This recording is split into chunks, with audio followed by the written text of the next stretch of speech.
This is a transcribed interview of Steve Ricchetti conducted by the House Committee on Oversight and Government Reform under the authority granted to it pursuant to House Rule 10. Accordingly, House Rule 10 grants the committee broad jurisdiction for the committee to conduct investigations of any matter at any time.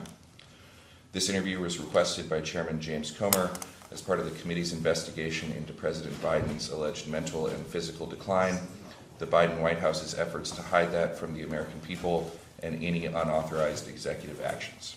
Can the witness please state his name and spell his last name for the record?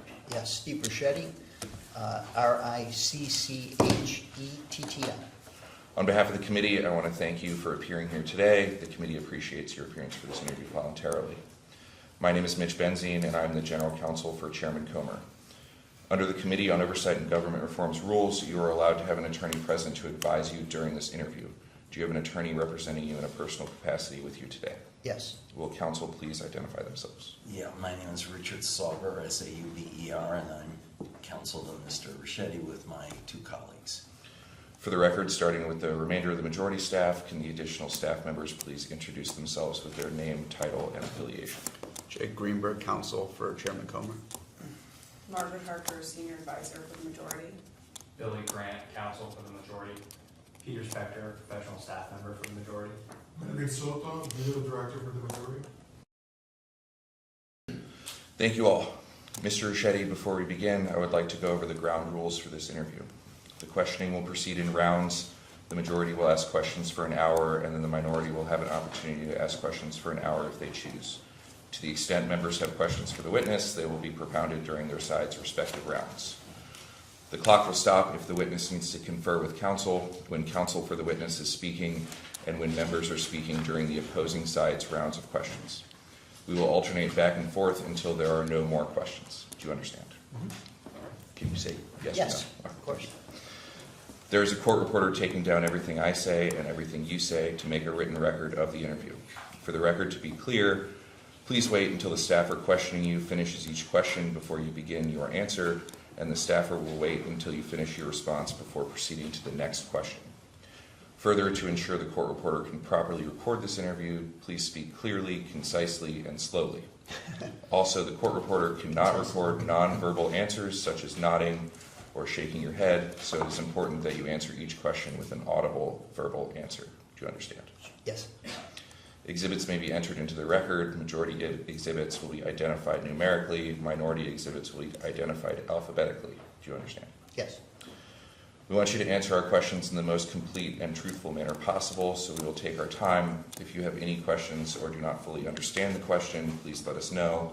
We will attempt to clarify, add context to, or rephrase our questions. If we ask about specific conversations or events in the past and you are unable to recall the exact words or details, you should testify to the substance of those conversations or events to the best of your recollection. If you recall only a part of conversation or event, you should give us your best recollection of those events or parts of conversations that you do recall. Do you understand? Yes. You are required by law to answer questions from Congress truthfully. This also applies to questions posed by congressional staff in this interview. Do you understand? Yes. If at any time you knowingly make false statements, you could be subject to criminal prosecution. Do you understand? Yes. This includes both knowingly providing false testimony, but also stating that you do not recall or remember something when in fact you do. Do you understand? Yes. Furthermore, you cannot tell half-truths or exclude information necessary to make statements accurate. You are required to provide all information that would make your response truthful. A deliberate failure to disclose information can constitute a false statement. Do you understand? Yes. Is there any reason you are unable to provide truthful testimony in today's interview? No. Please note that if you wish to assert a privilege over any statement today, that assertion must comply with the rules of the Committee on Oversight and Government Reform. Pursuant to that, Committee Rule 16C1 states, for the chair to consider assertions of privilege over testimony or statements, witnesses or entities must clearly state the specific privilege being asserted and the reason for the assertion on or before the scheduled date of testimony or appearance. Do you understand? Yes. I would like to enter as Exhibit 1 a letter transmitted to your counsel dated June 24th, 2025.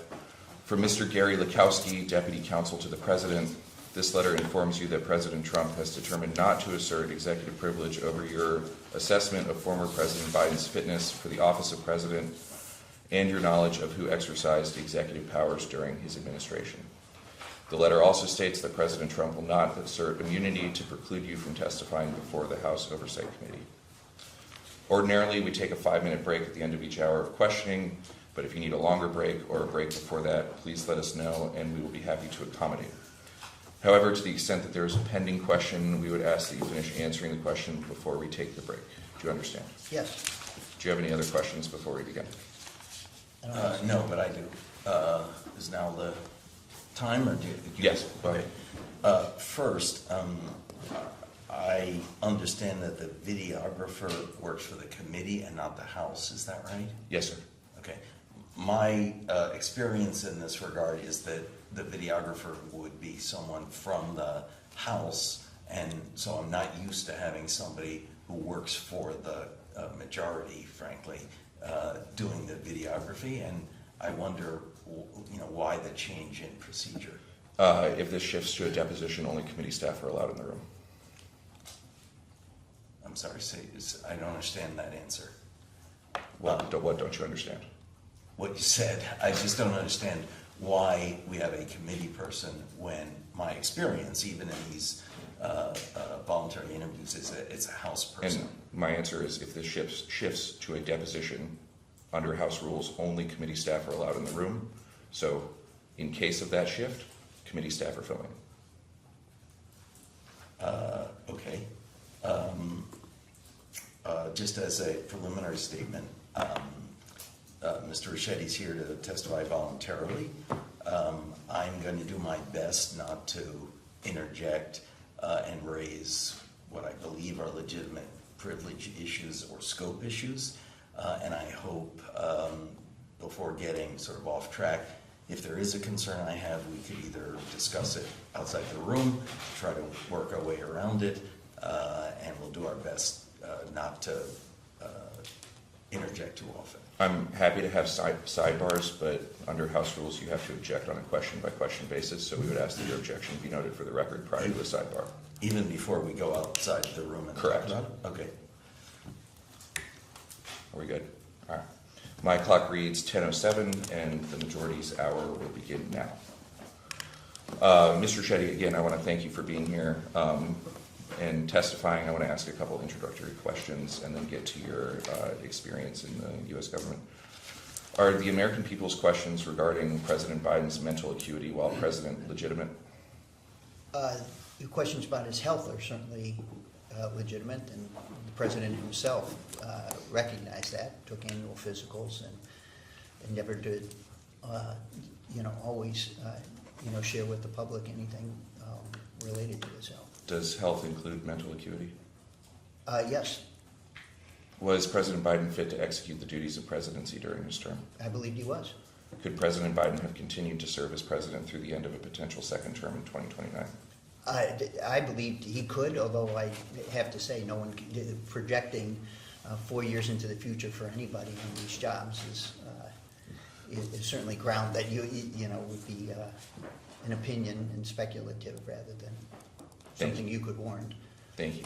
I want to go through just very briefly your education and experience. You attended Miami of Ohio for undergrad, correct? Mm-hmm. What degree did you graduate with? B.Phil and B.S. in education. And then law school at George Mason, correct? Mm-hmm. Yep. Who's your current employer? I have a consulting company. And then your first stint at the White House was with President Clinton, is Yes. that correct? Yep. What was your title?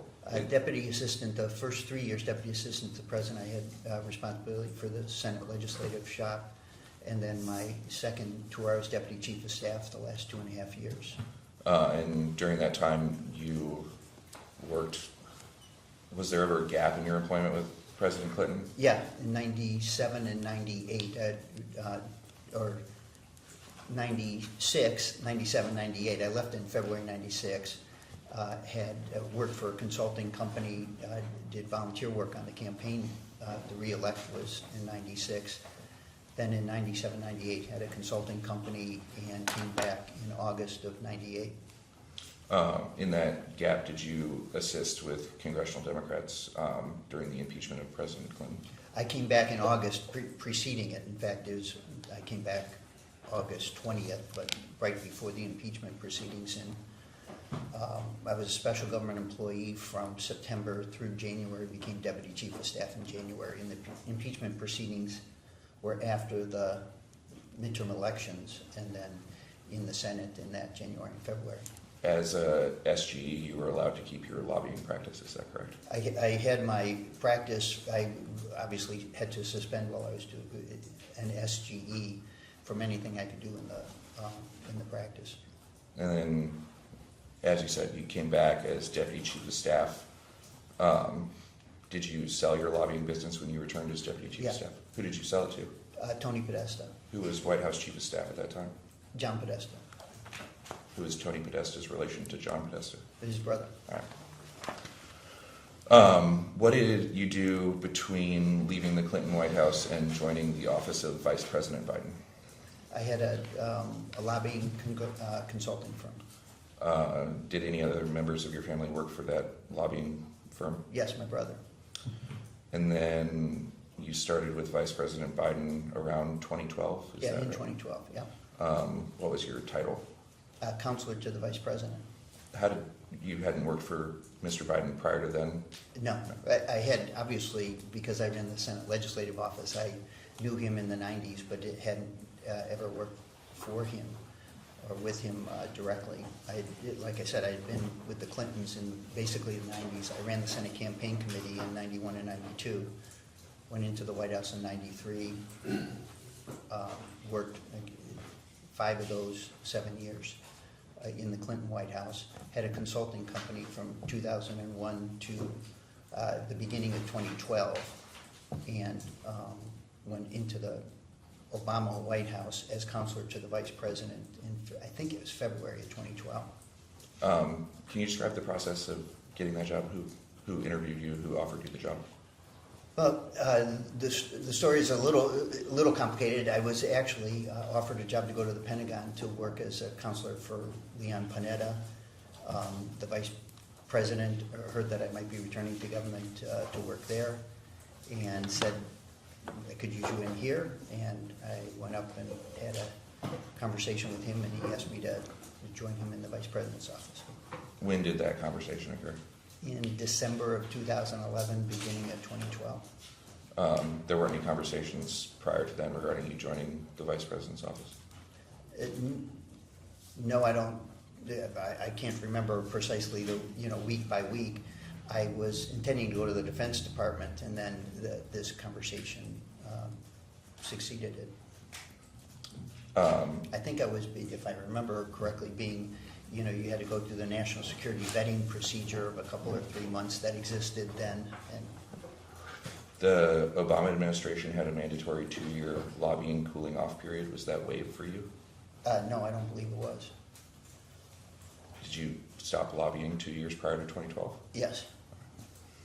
And then in 2013, you became chief of staff to Vice President Biden, is that Yes. correct? How long were you in total in the vice president's office? For almost 5 years. I guess, I can't remember the exact start date, whether it's February or beginning of March, but it was in that period of time that I came to the vice president's office, and then I left with him on the last day of the administration. Were you involved at all in the initial planning of a potential 2016 presidential campaign for Vice Yes, President Biden? yeah. What was your job for that? I was chief of staff during that period of time, but this was the period of time in 2019, kind of in an interval of time after Bo had passed away in Memorial Day, or that Memorial weekend, and this was in that summer where he at least had to contemplate. You just said 2019. Did you mean 2015? Yeah, I'm sorry. All right. I just want to make sure. Talking about Thank you. the 2016 No, but, election. yeah, yep. well, that's, as you'll find on dates, I sometimes will slip on a year, but We'll help, we'll recap. 2015, thanks, I bet you will. Who did you discuss that possible campaign with? In 2015, Mm-hmm. obviously with the vice president, with a number of folks inside and outside the government. Anita Dunn and Bob Bauer were supportive of that effort. I got calls from people around the country encouraging the vice president to consider getting into the race. This intensified over the late part of the summer as the competition between Senator Sanders and Senator Clinton got more intense. There were more people who were calling for the vice president to consider getting into the office. Did you ever have discussions with President Obama regarding a potential Vice President Biden campaign? Yes. What did he say? He was certainly had concerns about how the vice president could handle the burden of running for president, given just the heavy emotional toll that understandably anybody would have been living through over the summer that the vice president was living through it. Did you ask President Obama for an endorsement? No. Did you have any discussions with Secretary Clinton regarding the potential of Mr. Biden jumping in? I don't think so. I did. The time I saw them was at a service, I think, or a memorial service for Bowen. So I saw them after that, but I never talked to her specifically about whether he should run or not. And after Mr. Biden left the vice presidency, did you return to your lobbying and consulting firm? No, I did. I helped him think through the strategy for what he was going to do in the post-vice presidency. I had done that for President Clinton as well when he left.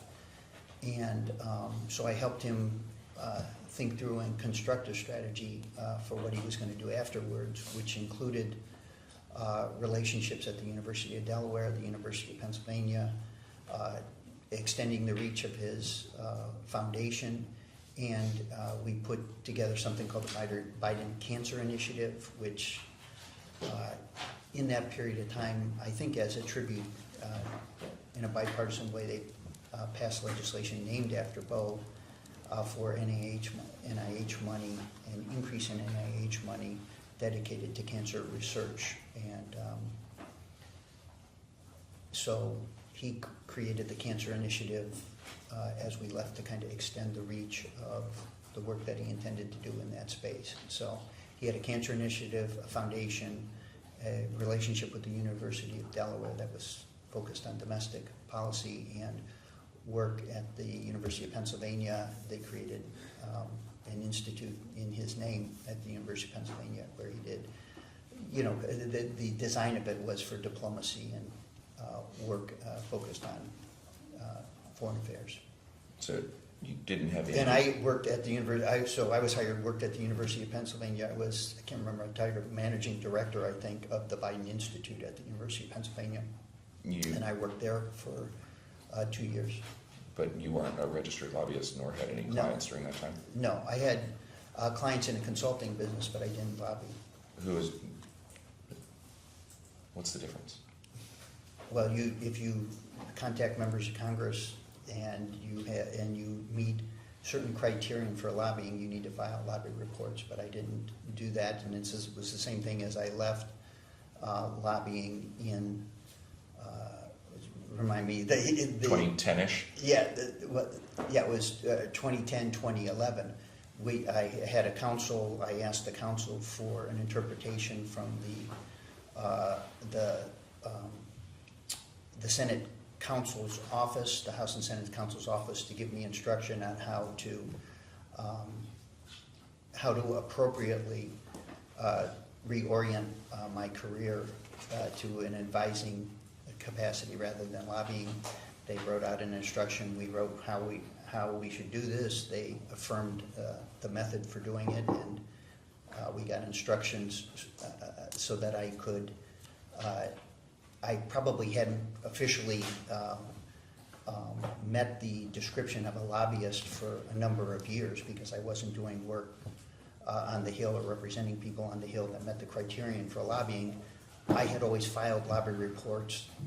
I guess over-filed would have been the word. Anybody who was paying, we registered with the House and Senate to say that we were lobbying because the firm did. I was told if I wasn't doing that anymore, I actually wasn't meeting the criterion for a lobbyist. So in the last 2 years, I did not register and did not lobby.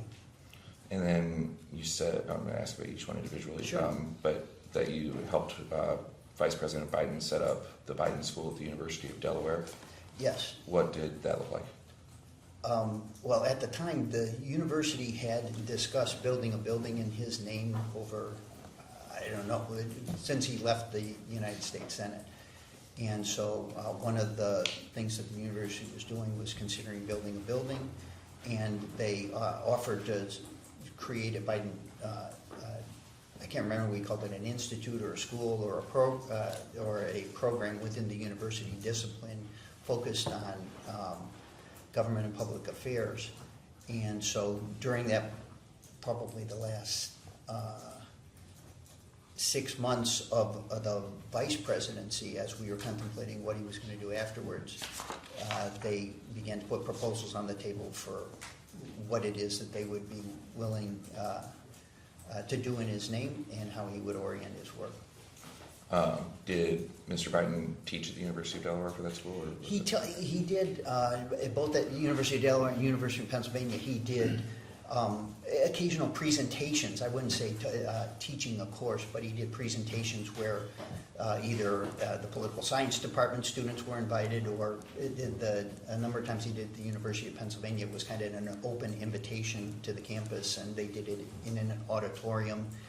The president of the university kind of led an interview with him, and he engaged with the students Yeah. afterwards in the way he often did. And then a similar process for setting up the Penn Biden Center? Yeah. And then you said you were managing director of that center for a while? Yes. Yeah. Did you also negotiate Mr. Biden's post-vice presidential book deal? I didn't negotiate it, although I did participate in some of the interviews as he considered.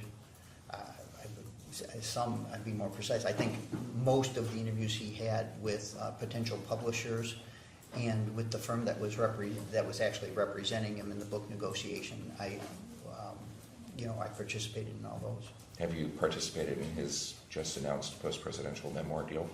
I didn't, not in the deal, unfortunately, but in the, I'm helping him write his memoirs to the best of my ability. I'm going to help him think through how to write about his presidency and contribute to that.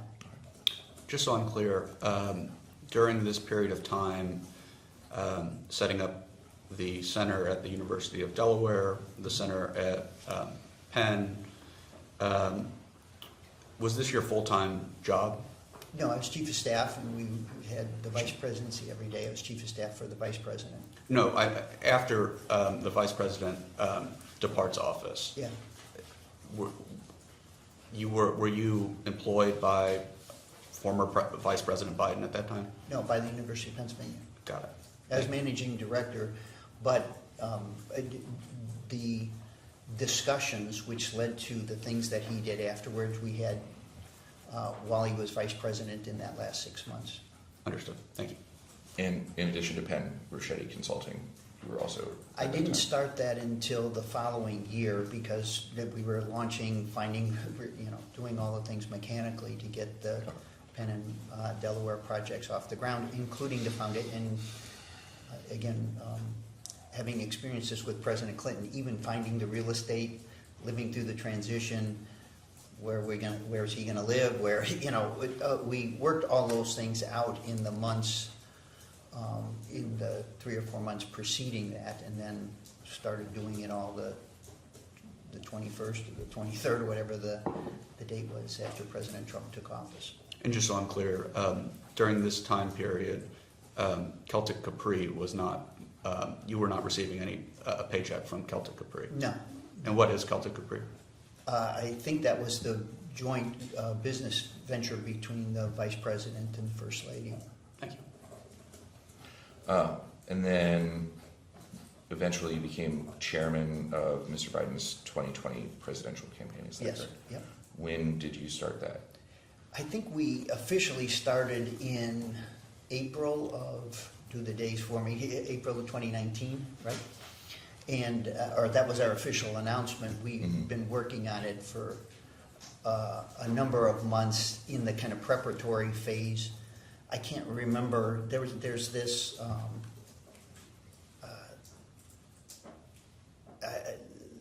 the way that you start a campaign, there were several months of like, I can't remember what the precise word was, Dick, you might remember, but there's an interval of time where you can basically, you have a lawyer and you do the structural things. And so Yeah. we were doing all of the preparation in the months preceding the official announcement of the campaign. And I can't remember, I think we might have, the campaign itself might have been organized to start on the 1st of March or something like that, but I think we announced in April, although That's on right. dates, I noticed you guys all got big notebooks so that you can remember all of this. I'm trying to remember stuff, and I have a couple of things that I wrote to myself just so I could remember dates more precisely, so I'll try to get at it, but you might be able to help me remember. I believe the official announcement was April of 2019. Yeah, exactly. When did Mr. Biden approach you that he may want to run for president in 2020?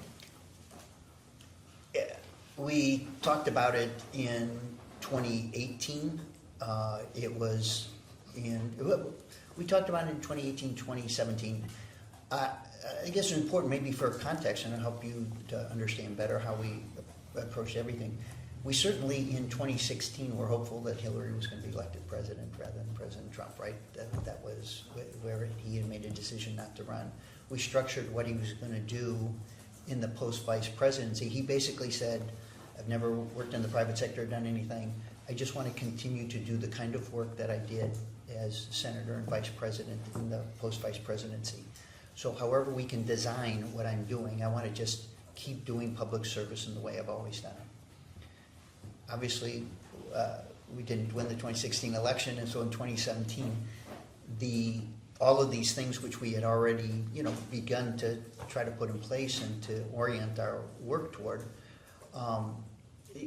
certainly we had in our minds that it was possible that he might think about running again, and depending on the level of encouragement and support, he would make a calculation about that. Although at that stage in his career, he certainly earned the right to orient his life differently, to make some money, which he had received a generous advance for writing a book, and he was in that book really wanted to write about Bo and the things that were important to him. So we made that decision, and in 2017, a lot of his work was standing up these entities, and then he spent a decent chunk of the summer of 2017 writing the book. And then I think got that done by, I want to say, October, November, December, something in that time range. And part of the book was a book tour where he did speeches and interviews kind of attached with, either famous people or colleagues around the country. And while he was doing that book tour, the reception for him at, I think we did 30 or 40 different locations, was quite generous and enthusiastic. And even because of the subject matter, empathetic, because it was so personal. And so in that period of time, we began to, consider the possibility of running for president. And in 2018, he did, one of the other things that he had established in this time was a political action committee so that he could raise money to pay for his travel and to support candidates in that 2018 midterm election. So he was on his book tour, he was giving some speeches. We had the 2 university programs that we were standing up at the foundation, the Cancer Initiative. He had programs attached to each of them. And we were busy in the way we had been busy in the vice presidency, to be honest with you. And at the end of 2018, we began to, kind of more seriously look at both what would be required mechanically to run for president and just a way to roll it out if he made the decision to go. When he Am I approached, oversharing here? Do you really want to know all this, or I'm asking? The context is helpful. Okay. When he approached you in 2018, did you agree that he should run for president? Yes. This is just. It wasn't like an approach me thing. I worked for him every day. It's an interesting part of this, and I think it will help you to understand the relationship that I had with him during the presidency, and many others did. We were in kind of an ongoing dialogue. It was a daily conversation. There wasn't like moments in time where we sat down and said, here's the, there's not that kind of bifurcation in I'm sure you have the same relationship with the chairman. There wasn't this kind of bifurcated, on this day we decided to do this. There was just a momentum and an effort and an understanding amongst us that we would begin to kind of develop and think through what running for president again would entail. The President Biden said before there were some things that had occurred publicly, like Charlottesville, that were animating or motivating features to his decision making, and again, there was, on a personal level, a lot going on just as a family in dealing with, Bo's passing and what that represented to them, and the emotional impact of that. And we were living through that with him and with the family, and it was ever present in even our thinking about running for president, both in terms of the impact on the family and the impact on him just as a father, and partially, and I think the president said this before, animated a desire to run again, because he always believed that's what Bo would have wanted him to do. This is just my own ignorance. What's the difference between a campaign chairman and campaign manager? The campaign manager does the functional running on the ground, state campaign operations, the work that's done in the field operation, the knocking on the doors, the things that involved kind of the again, not the mechanical, but the meat of the campaign itself. And the chairman's role has typically been as a person who's more public-facing, external relationships, fundraising, and in our case, in the chairman's role, I hired most of the people, or with the president, met and hired the campaign people, and organized and put it together. During this time, prior to the 2020 election, was it ever discussed that Mr. Biden would only serve one term? We discussed doing that as a feature of the campaign itself, that he might consider doing that, and I don't remember which one of us propounded it. It might have been me, because it was something that we had considered as one of the things that he might do, and it might be politically something that the public would consider attractive, not only just with respect to President Biden, but perhaps any candidate. Did you ever see or hear Mr. Biden struggling to communicate on the campaign trail in 2020? I certainly saw days where he made mistakes, or he stumbled, or said, mixed up a date, or forgot her name, or made what I consider kind of common mistakes that I could make myself, or anybody else that I knew could make themselves. Those were the kinds of mistakes that you make even as you're under pressure, or giving a speech, or just the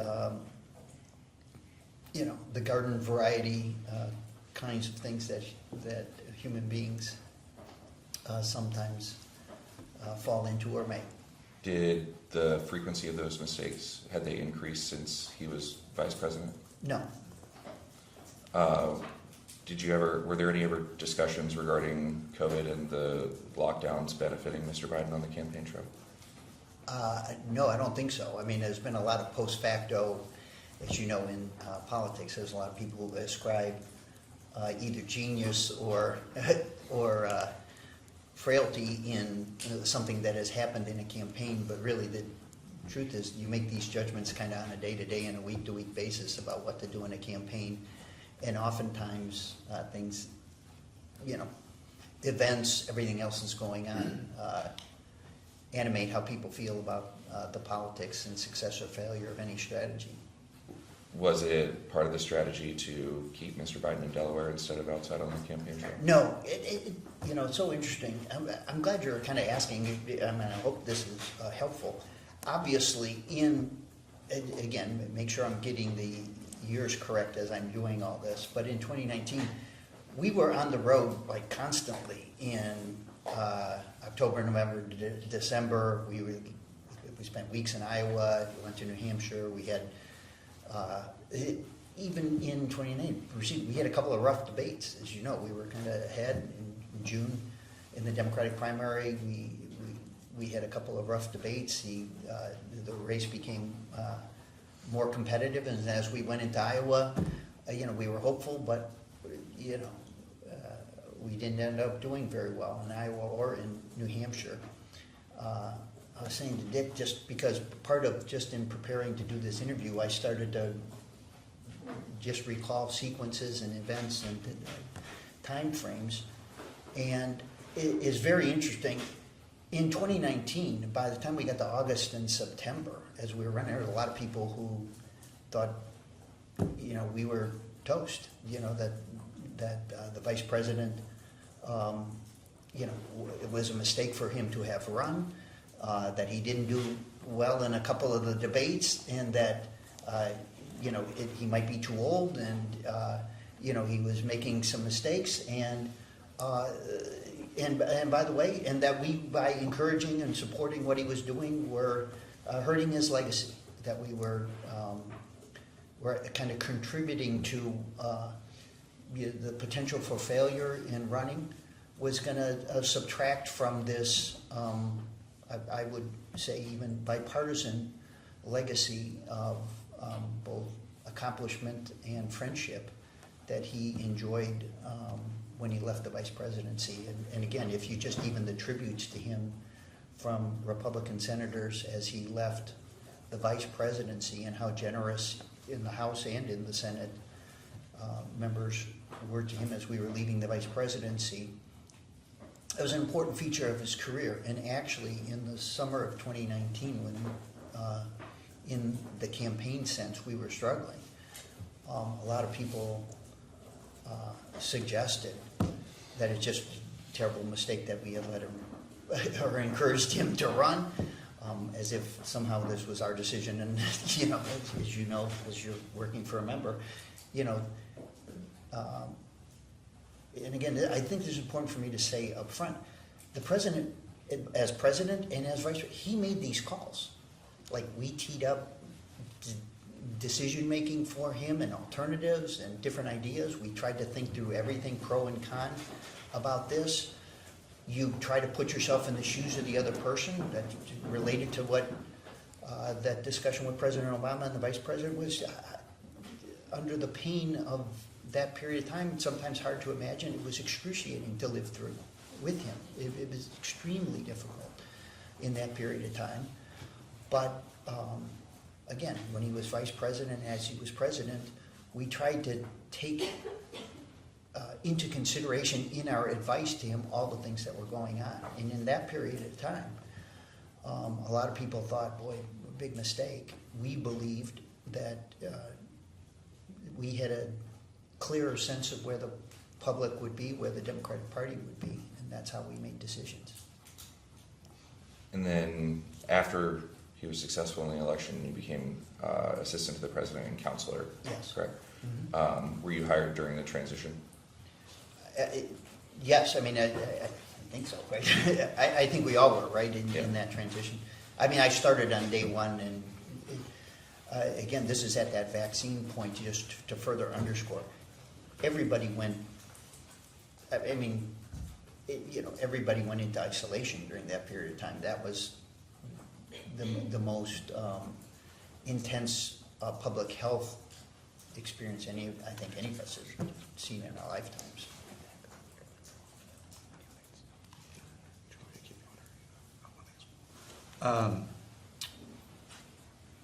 Backing up to what Mr. Benzine had asked you about the possibility of then former Vice President Biden considering announcing that he would only seek one term as president. Was that a conversation that happened multiple times, or was that just something that happened one time and you were done with I it? can't remember if it was one time or 3 times, but not often, and he made a decision that he wasn't certainly going to announce that.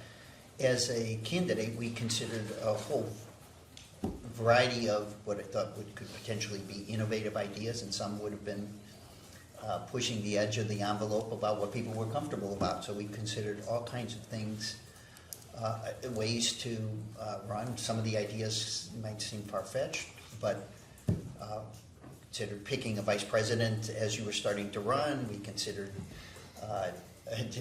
certainly had a conversation about avoiding the Iowa caucuses or the New Hampshire primary just because of the orientation of them. You know, it certainly was, as we were considering running for the presidency, trying to be innovative in the way that we approached running was one of the things that we thought about. He considered a number of these things. We had, like I said, I don't know whether it was 1 or 2 or 3 conversations in those respects, and he made decisions not to basically to make a decision to only run for 1 term. He decided we were going to do the Iowa caucuses. He decided we were going to approach how we raise money in a certain way. I mean, we made a bunch of decisions about the campaign, and I would say in some of the stretchier ideas, which some people would have thought were maybe not good ideas at all, the president made a decision not to do them. Obviously, we went to the Iowa caucuses and the New Hampshire primary, and we participated. Was there anybody who was particularly adamant that Vice President Biden not say that he was going to be run for a single term? I don't remember whether, who amongst us was most adamant about it. I just, the president made a decision that he would certainly not campaign on that theme. And, the concern was that in offering yourself up or suggesting up front that you were only going to be a 1-term president, that by the time you got to, your 2nd or 3rd year, Congress and the institutions of looking at the presidency, that you have the features of a lame duck presidency, and so that was by the time that you arrived in the White House, were you working under the assumption that President Biden would seek a 2nd term? Yes. Then you brought up then I'll let. I mean, the answer is yes, although with all of the caveats about life itself intervening in. You brought up that there were concerns by maybe late summer of 2020 about how the campaign was being run, or how, I'm sorry, do you want to clarify? By the end of 2019. By the end of 2019, I'm Yeah, sorry. yeah. And I believe you said one of the words that you used was that President Biden was too old. That was what Yeah. one concern that you were Yes. trying to address. Yes. What did you understand too old to mean? Vice President Biden was 2.5 years older than President Trump. So specifically, what was your concern? Well, about it's just a general concern that you could see in polling data about both President Trump and about President Biden. The public thought that, a majority of the public thought that they were both too old to be seeking office. If you want to be, first, did you hear that part? I did. Okay, that's it. I mean, and as we were getting ready to run in that period of time, including as when he was vice president, just his chronological age, which we were certainly conscious of, and the issue of his age as he was running for president was a feature that we had to, we certainly were aware of it, and we certainly were cognizant in developing our strategy to make sure that we were compensating for that, or that we could prove by both the work and how hard he was working and how he campaigned that age wasn't an issue. And again, we also knew at the same time that this was a feature that applied to President Trump for the reason you just said, that the public actually thought they were both too old to run, but they were both being nominated while the public thought they were too old to run. They were winning nomination contests and winning elections and running very competitively against each other, as you know. Going back to you getting named counselor to the president. Were you in the running for chief of staff? I think so, but I don't know for sure. I mean, again, not knowing precisely the president's mind about all this, but I think so.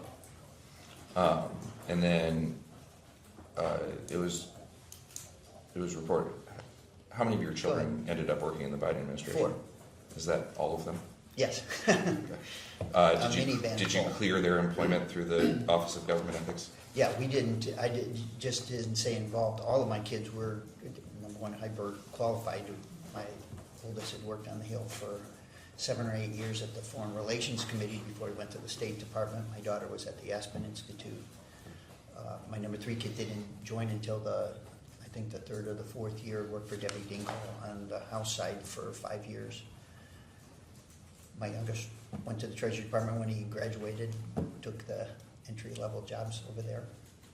But you went through OGE for all of their employment? Yes, and I don't know whether I went through OGE, they were hired outside of my purview at different locations.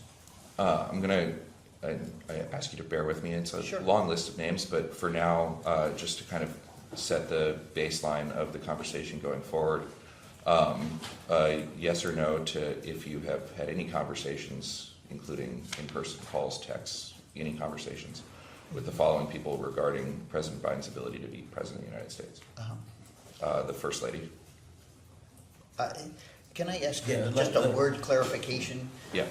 Just so I make sure I don't answer this incorrectly. About his ability to be president versus his capacity to be president, you know what I mean? I think the word, the answer to everyone, and maybe you need to do this one by one for some purpose, so Yeah. I'll be happy to be helpful. I don't think I ever had a conversation that I can recall where somebody questioned his ability to be president. We all believed he was doing a good job. I mean, I know there's different points of view about this, but we all believed that we were making progress as a country. He was delivering on the things he had promised to the country, made commitments to the country when we ran.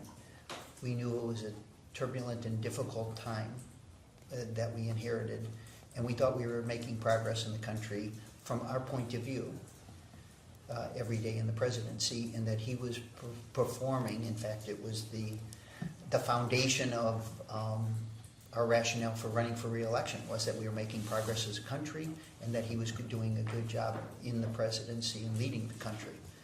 And so I think that answers the ability question.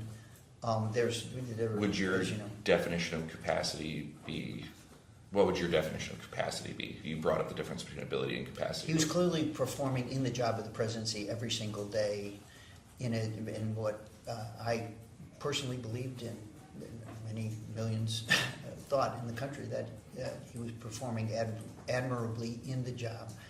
I have said this publicly and privately to anybody, and anybody who knows me either side of the aisle.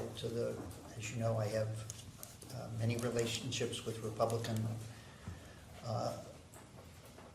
leaders, the speaker, previous speaker. I hope most everybody. I have a reputation for at least being a straight shooter and honest broker. And we sincerely believed that the president was doing a good job, and that he had, most importantly, from our point of view, mine personally, the capacity and the character and the judgment to be president every day of his presidency. So I'll reword them. Any conversations with the following people regarding the president's age or his ability to be reelected? I'm sorry, let me just interrupt. Are you asking him about whether anyone said to him that they didn't think the president had the mental or physical capacity to do the job? Right now, all I'm asking is if he had any conversations with these people regarding the president's age, and I'll even conjoin it, his age in conjunction with his chances at re-election. Yes, the answer to that is yes. Okay, I'm going to go down a list. Yeah, and let me, again, I'm trying to be, it's why I'm here voluntarily. I'm trying to be as helpful as I can. I'm hoping that you will consider all this with an open mind. That we all knew that age was an issue. All of us. It was available in the data. We certainly could see it in polling information that age was a concern about the president when we were running in 2019. It actually was an issue when we were running in 2015. It was a consideration because at that time, again, in that age category, he was in the kind of Ronald Reagan chronological age category during that time. As you know, even in the 1980s, age was a consideration with respect to Reagan when he ran the first time, and especially when he ran the second time after he had that choppy debate. And so there are all kinds of issues. Again, I'm 68 and I've lived, and been around this long enough to have experienced those things in American politics. And so the consideration of age was something that we were aware of, and certainly the president was aware of, and vice president as he was running. What he has said all the time, but he said it as a joke. He never felt that he never felt like he was his chronological age. He always felt much younger. In fact, he would, and again, he did this publicly. Everybody saw it. He just said, when somebody tells me the number, I just, I never felt that way. I don't, he's physically healthy. And secondly, so we did think about how to approach age, and he always believed that just doing the job and showing everybody by campaigning or performing in the presidency, that would answer the questions about age. And although it was a feature both for President Trump and for President Biden, where the public kind of perceived whether they should run or not as a negative because of their age, if you still surveyed how the public felt in the race, they were running against each other, dead even basically through all of this time, including the time when we won in 2020, right? That was a very close race. The numbers were close, and it was close in the 2 or 3 years in 21, 22, and 23 against each other, even though there were these features about them that the public viewed negatively. And age was, for both President Trump and for President Biden, a consideration. I'll just say, I hope Dick doesn't mind me revising and extending to this extent, but so was job performance at a period of time. President Trump was at 40%, and he still ended up getting whatever the number was, 49% or 48% of the vote. Same thing applied to us as we were considering running for re-election. Those things about data and polling were features, but then when they were running against other people, the president used to always say, don't compare me to the almighty, compare me to the alternative. So let me just try to differentiate here. Did he have conversations about age as a political issue with whoever you want to ask him about? Did he have conversations about age as a capacity to do the job issue that will be easy for him to differentiate if that helps? If that helps you. I mean, you see what I'm saying? We talked about age. We knew it was an issue, and we tried to design a strategy. I'll start with a broader question then. Sure. Did you have concerns regarding President Biden's age and his capacity to be president? No. Okay. I'm going to go through the list. Age in conjunction with re-election, with the understanding that there were no concerns regarding his capacity to be president. Is that fair? Yeah, Yes, that's so fair. age is a political issue. Yes. Okay, and I'll do this with everybody, but the answer is going to be yes to everybody. We were hyper aware that his age was an issue. We'll do yes or no, and then Okay, we'll yeah, dive okay. in. The First Lady, Yeah, yes, Hunter Biden, yes. Ashley Biden, I don't think so. Naomi Biden, No. Valerie Biden Owens, Yes, the Vice President, yes, the Second Gentleman, yes. President Can I Obama. interrupt myself here for a minute? I can't actually remember. I just remember if they were in anyone who was in a campaign strategy meeting, the issue of how we were dealing with the president's age as a political matter was something somebody would have discussed. I don't remember whether I specifically spoke, if you're asking for me to be hyper precise here, I would say I don't remember. I can't be hyper precise about did I speak to the vice president about this? Did I speak to Valerie Biden Owens? I can't remember whether I specifically spoke to them. But if they were on a conference call or they were on a strategy meeting that we were conducting associated with the campaign, running for reelection. Almost, or certainly a number of times, Mike, who was presenting kind of the polling data, would say, the biggest issue we're facing is this perception that you're too old to run. So everybody heard that, and we knew that that was probably the most significant issue that we needed to. So you the know, yeses fire away are from. not necessarily one-on-one conversations, Yeah. but that they could have been a part of a conversation regarding Yeah, if you don't mind me this. Yep. No, being, I'm trying to be as accurate as I can. we with- prefer precision. Yep, President Obama, no. President Clinton, I don't think so. Secretary Clinton. I don't think so. I can't say for sure about, I talked to President Obama less frequently. I talked to President Clinton and Hillary more frequently. And I can't remember whether the issue of age ever came up as we were contemplating or thinking through the strategy. But again, in the political context, it certainly, anybody who is following our politics and whatever challenges and hurdles we had to win re-election was aware that age was an issue. Ron Klain, Yes, Jeff Zients, yes. Rahm Emanuel. I really don't remember. That's okay. If I had a conversation, I don't think he was ambassador in Japan at this time. And he's a friend of ours, so we had conversations, but I can't remember that we were talking about how do we deal with age specifically. Bill Daley, I think so. Jake Sullivan, Yes, Anita Dunn, yes, Mike Donlin, yes, Bruce Reed, yes, Bob Bauer, yes. Jacob Sprayer, I don't think so. He was probably not, yeah, junior and not in the kind of strategy meetings. Stephanie Feldman, No, Jen O'Malley Dillon, yes, Anthony Bernal, yes, Annie Tomasini, yes. Neera Tanden, Yeah, I think so. Although she wasn't as often in these meetings. I'm sure she said so in your interview. Ashley Williams, I don't remember ever discussing that with her. She was not in those discussions. Dr. O'Connor, No. Now, again, Doc O'Connor medically, he did his annual physicals, things like that, so any consideration, health was kind of Doc's purview, and so we were aware of things like that, but not, where I said, age is an issue, how do we overcome it politically? Doc O'Connor, he wasn't in the political advising. we'll get into more detail in a bit, but I want to unpack that just a little bit right now. Sure. When Dr. O'Connor would present the letter of the annual physical every year, were you involved at all in that letter? I was not involved in the letter or in whatever his findings were. We did have discussions amongst the senior staff about how to communicate that, how to present it.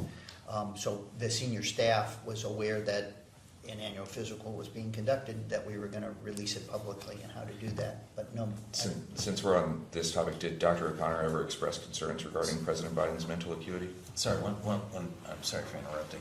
Are you finished with that yes/no list? No, I'm unpacking this one a little bit more and going back to the list. Can we just finish Okay. the Let's list? just do the 'Cause list. I I'm wanted to be clear that even though you don't repeat the question, that this is a question about whether he had discussions about age as a political issue with this list of people. Yep. Yeah, Okay. good. And Okay. you're I'll get to accepting my that. caveat about I can't remember every conversation I Yes. had with 50 people. And we'll get back to Okay. Dr. O'Connor later. Thanks. Kate Bedingfield, Yes, Jen Psaki, yes. Although, again, they are a little bit preceding the period of time, and they both, I think, left the office before the re-elect was really taking shape. But again, in preceding times, this age issue also existed, as you know, in 2019 as well. staying within the scope of this question, were there any conversations with Ms. Bedingfield or Ms. Psaki in 2024? I don't think, no, not that I think by that time Jen was at MSNBC. David Axelrod, No, Karine Jean-Pierre, yes, Nancy Pelosi. You know, I don't know whether, I truly can't remember. I talk to her frequently, but I don't ever remember whether this subject came up. Chuck Schumer. Again, I don't remember whether we had the kind of discussion where age was an issue, although it, in the period of time before we made a decision to get out, as a political matter, we certainly discussed it, we discussed it, but I can't. Are we in a time window? I'm just trying to do 2019 to present. 2019 to present, the answer for Schumer and Pelosi would be yes. Hakeem Jeffries. Yes? You don't need to list them, we'll get to them, but other senators, Yes. other members of the House? Yes. Did any members of the cabinet participate in any of these conversations With him, you mean? that he's aware of? They weren't in the campaign strategy meetings, I think, but there were some cabinet members who we discussed age-related matters. Again, it's an awkward, this is 99% in the context of political decision-making and how to strategize about it. So I am certain sometimes this came up in a lighthearted way, sometimes it certainly was, no question, it was from a political standpoint, it was a strategic challenge. When's the last time you spoke to former President Biden? Over the weekend. What did you discuss? His book, the progress he was making on the book, how he was doing, physically, personally, because I think you're aware he's getting cancer treatment himself right now. Did you discuss this interview with him? No, I told him I was doing it, and so I have been in the last couple or 3 weeks, as we knew we were making a decision to come and do this voluntarily. I thought it better. I've been helping him with his memoirs, and so we've been doing sessions on different legislative accomplishments, the things that we got done in the years, and I've been doing those sessions with him and trying to avoid anything in this vicinity so that I could, when I came here, be able to just do this without any complication with other conversations. Although, again, I talked to the president until the last 2 or 3 weeks as I was getting ready to do this. We talked to him 2 or 3 times a week. Did the investigation ever come up in those conversations outside of telling him that it was happening? No, just that we were going. I did have conversations with him. Dick can talk about whether we should be exerting executive privilege, whether or not my point of view about doing this Let's leave the substance out Yeah. until. Well, did the president instruct you to invoke executive privilege today? No. What was the president's interpretation on whether or not you should invoke executive privilege? That gets into really. Is there some other way to get at this? He was not instructed, as he just said, by the president to invoke executive privilege. Can we leave it at that at this point? Were there any conversations about invoking executive privilege? Yes. Did the prospect of invoking executive privilege come up in those conversations? I don't know what that means. There were conversations regarding whether or not to invoke executive privilege. Yes. Did those conversations include the possibility of the president invoking executive privilege? I'm not there was a discussion of the issue. Did the president say he wanted to invoke executive privilege? What was his advice? I just don't understand what that means. If there's a discussion of the issue, you would imagine that there's a discussion of the various options, but the key point at this point is the president has not instructed him to invoke executive privilege. Did the president want to invoke executive privilege? I couldn't read his mind about that. Okay. Did the president instruct you to restrict your testimony in any way today? No. You said over the last 2 or 3 weeks your conversations with the president kind of were less than before because you wanted to avoid any look of impropriety before this interview. Is that fair? Yeah. Was the president aware of this investigation prior to you discussing it with him? whatever was available publicly, he's been aware of, and he has attorney's representation who's helping, giving him advice, and he certainly is aware of this, although I don't know how information is being transmitted to him about the schedule, who's appearing when, things like that, because I think that's being handled by his lawyer now. What is awkward for us is, we were engaged in the post-presidency and trying to get things set up and doing work. This happened. The consideration about whether to do this voluntarily or not is one that everyone is dealing with, and we each have representation. We all have lawyers now to help guide us through. In your conversations with the president, was Mr. Stauber present regarding this interview? Yes or no? No. Okay. Did the president ask you about invoking your Fifth Amendment right against self-incrimination? He did not. He did not? No. Did he ask you about invoking any other rights outside of EP? Attorney-client or otherwise? No. What's the president's thoughts on this investigation? On what? On this investigation? I'm sorry, what relevance could that possibly be in an investigation of the president's? It's relevant into how the witnesses portray themselves during the interviews. I don't get that. Seriously, I don't understand how he If in portrays his himself. conversations with the president said this investigation is bullshit, that would certainly color how the witness testifies. I don't understand that. He's here testifying under oath. Sorry, not under oath. He's here testifying voluntarily and truthfully. What the president thought or didn't think seems to me totally irrelevant. I'm going to take your instruction to not answer the question as the president I'm thinks asking- poorly on this investigation. So you can either say what the president thinks about it, or we'll make our own assumption.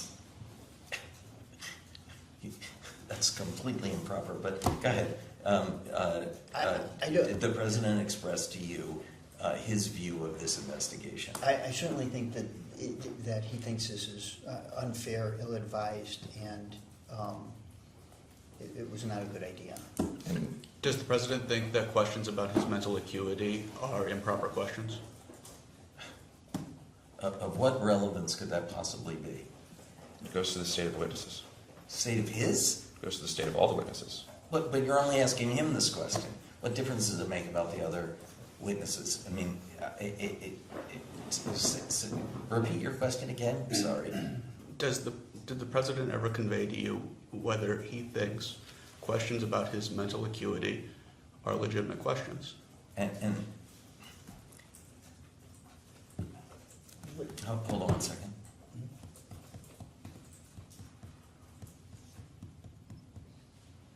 Yes, no. Is that a yes, no answer you can give? You mean, is it a yes? I mean, the answer is yes, I can say yes. He thinks they're legitimate questions. No. No. He Okay. thinks, Yeah, go ahead. let me be precise about this. I think the president always believed questions about his age and his health were perfectly appropriate questions through all of the time he was in office, and certainly fair game in the public for people to think about how he was performing in office and whether there was any age-related issue to what he was doing in his performance in office. I think the anecdotes or the examples that seem to be supporting this thesis, as I will answer your questions when you get to them, I think are really not examples and not good evidence to whether or not the president, as I've said 100 times, and I will unfortunately prefer you, from your point of view, to say 100 times. The president believed every day he was in office he was capable of performing all of the functions, all of the duties, all of his responsibilities in the presidency. I also believe that every single day, every hour. Did he make a mistake on occasion? Did he mix up a name on occasion? Did he, forget something we would have liked him to remember?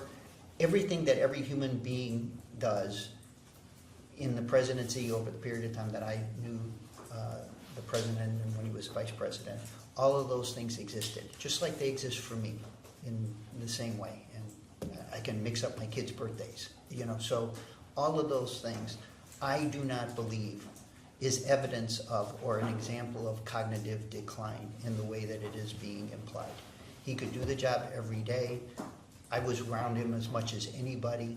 He was, and from our point of view, understanding this is not your point of view, but from the things that he was doing, from his priorities, from what we were trying to do in the presidency, I think it is inarguable by historical standards that he was succeeding in his presidential leadership.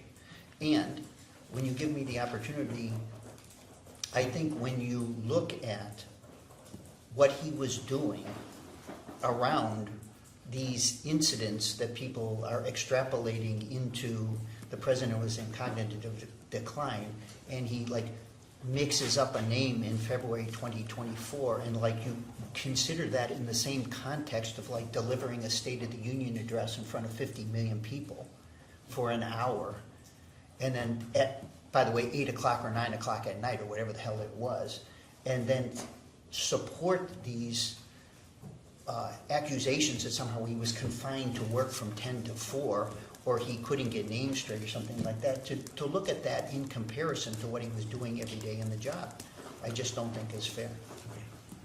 Let's try to. There was a script for the State of the Union.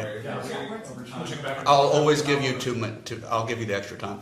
But just to be clear, We're changing the rules of the. excuse me, sir, this No. is my hour, I will give you the time. No, you're actually over your. Hold on. Let's Just go to off be- the record. just to- Let's go off the record 1 second.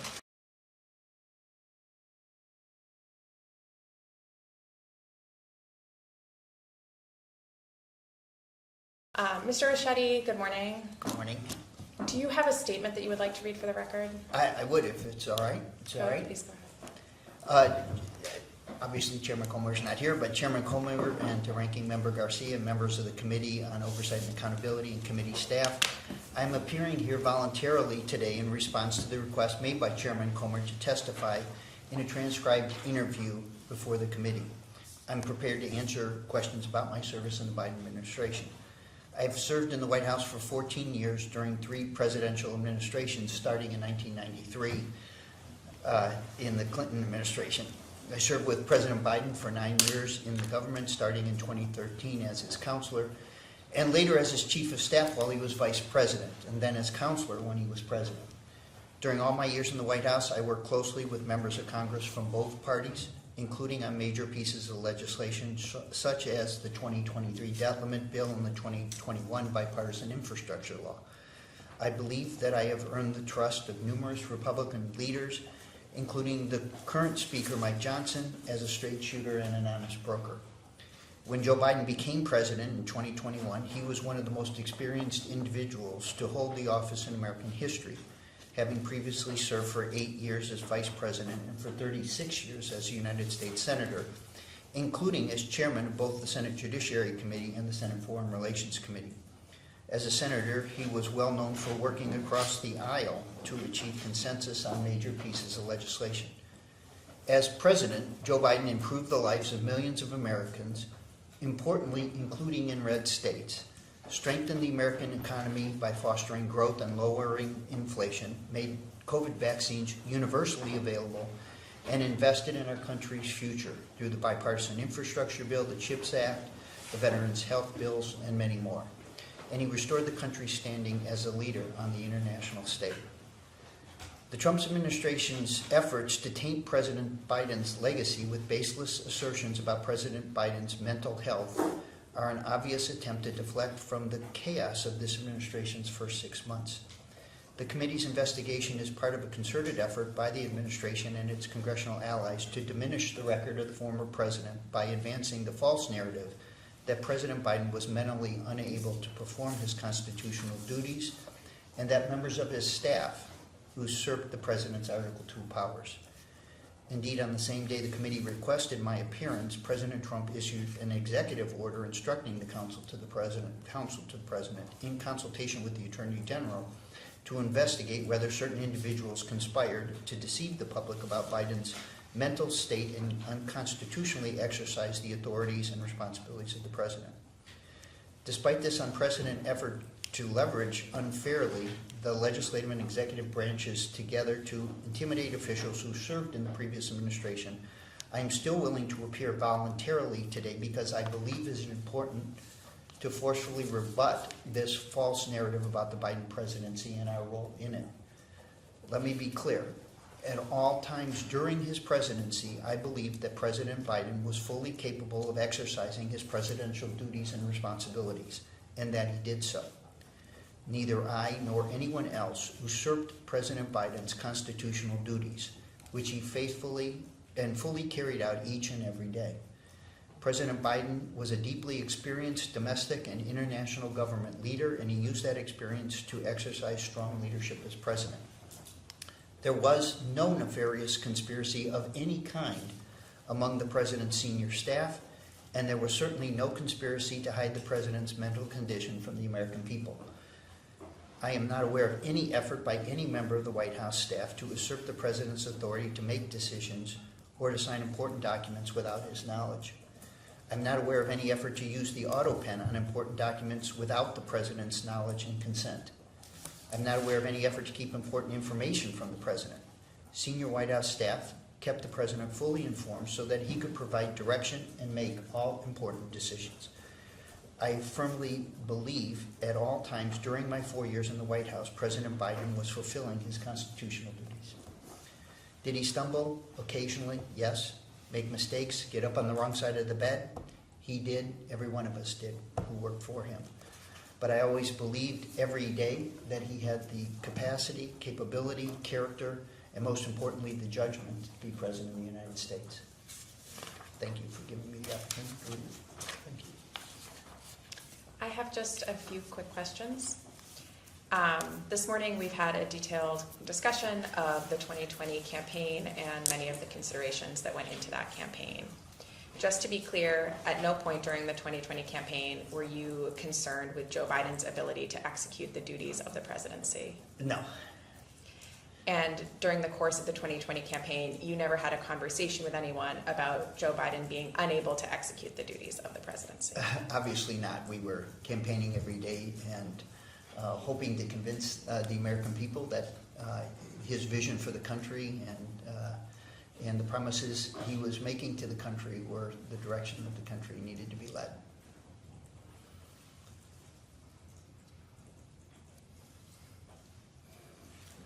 Just a couple questions, I think, is during the last hour, I believe the Majority Council may have said that they thought that you had refused to answer a question. Do you think you would refuse to answer any questions? No, I'm not. I'm trying not to. I'm trying. I honestly am trying to do as much as I can to cooperate. I think that's why I'm here voluntarily. As I said formally, and I hope you know, I certainly believe that the premise and the orientation of this investigation is very unfortunate. I actually think it's dangerous. I think that this is a mistake because, as I have experienced over 30 years of this, it's almost certain that certainly one could argue from our perspective that the sitting president, you know, has cognitive issues, that he couldn't remember that he had appointed the chairman of the Fed, to the Fed, that he makes mistakes every day in how he speaks or confuses Nancy Pelosi with Nikki Haley, or 100 other examples of things that from our point of view one would argue that the current president certainly is experiencing cognitive issues, to say nothing of the character of some of the things that he said in their truth or honesty.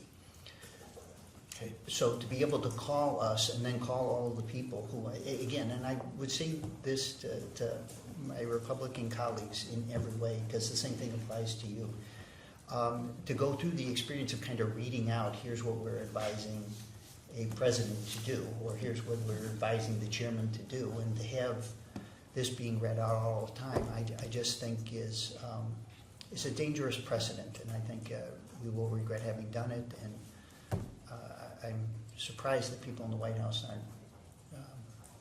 aren't concerned about it as well from their perspective. I'm saying that respectfully, but I just think, again, having experienced the legislative process and prided myself in participating in the most responsible and respectful way on both sides I think this ground that we're plowing is a big mistake for everyone involved on both sides of the aisle. So as someone who values, who's been in both branches, and someone who values the prerogatives and privileges of the executive branch, you're saying that this investigation could, from that perspective, be a dangerous precedent going forward? Yeah, I think, again, am I okay to talk about this? Look, from my personal perspective, a president is entitled to confidential advice, and he entitled to privacy and confidentiality in much of the space that he operates in the White House, particularly with his most senior staff. And again, in the way that things work and cascade in Congress and in politics, I'm worried there certainly is, from our point of view, plenty of evidence to support concerns about what's going on with the current occupant of the White House. And I suspect if we had a chance to drive a hearing based on the precedent that this is setting about this kind of proctology with every member of the president's staff, that the current president's staff should expect reciprocal treatment, and that there would be cause to do it. And I think that that is a dangerous precedent for the presidency. I think it could be applied to members of Congress and their staffs and how they provide advice and counsel to them about any matter. And so I'm saying this in the most sincere way. I think this is a mistake for the committee. There are all kinds of really, really serious issues that could be investigated, from healthcare costs, what we're doing on a variety of things that this committee has had jurisdiction over historically and could be spending its time on. And as you can imagine, I strongly feel that President Biden, every day on the job, was fully capable and had the judgment to exercise all of his presidential responsibilities, and he did with distinction. And I'm sorry for the long-winded version of this, and I mean, I truly am saying this respectfully for all of us. Thank you. Well, the time is 11:35. Okay? The minority doesn't have any more questions. We will turn it over to the majority and go off the record.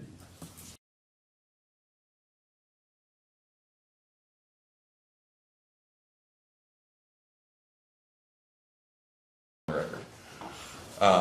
We left off the last hour with, we had one or two yes/no questions. I'm just going to ask one of them. Just yes or no, does President Biden believe the American people's questions regarding his mental acuity as president are legitimate?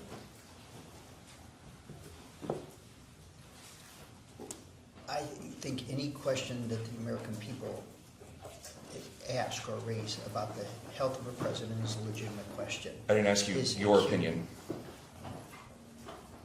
I can't speak for the president on this. Did he express an opinion regarding the investigation into his mental acuity to you? That's a different question. Excuse me one second. Well, you've asked him, what does President Biden think?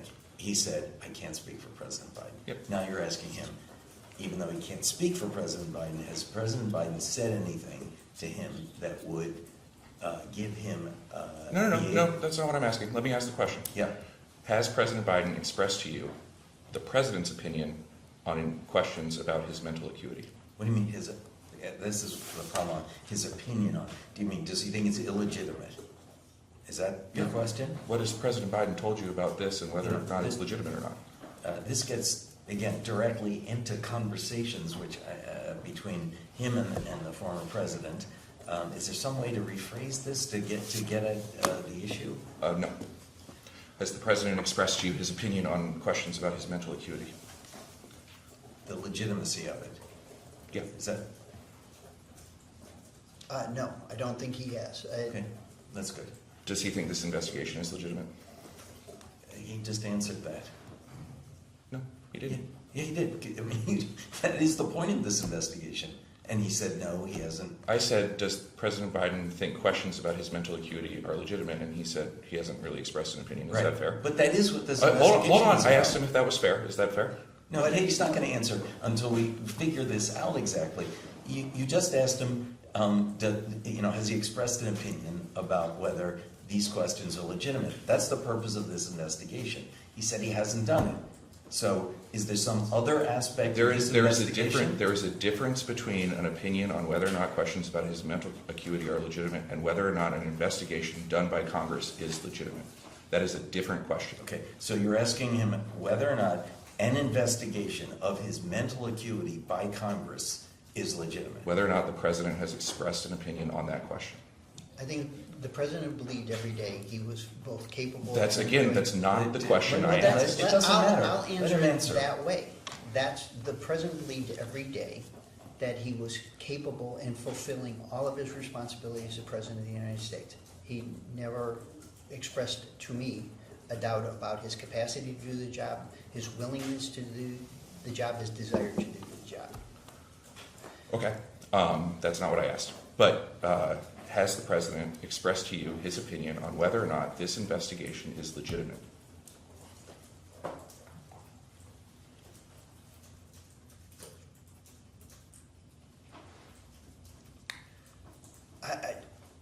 I don't remember precisely whether he did. He always believed, as I have said to you, that he was fully capable and competent in performing the job every single day. So questions All right. that challenge that are questions that he would certainly dispute. Okay, so you've had conversations with the president about EP. You've had questions with the president about whether or not you're going to show up voluntarily. You've had questions with the president about the investigation as a whole. You've had questions with the president about whether or not mental acuity are valid questions. But you don't remember, and you remember the answer to all of those. But you don't remember the answer to whether or not he expressed an opinion on this committee's No, that's not what he investigation. said. What he said was, sitting here today, he does not remember the president expressing the opinion that you asked him about. That's So what I why just- don't we move on? Can you read back the long-winded question I just asked, please?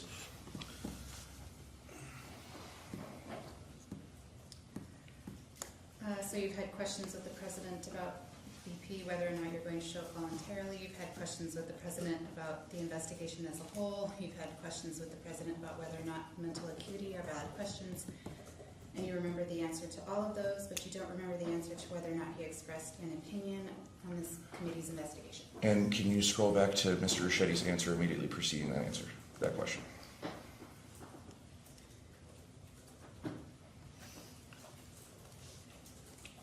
I don't remember precisely whether he did.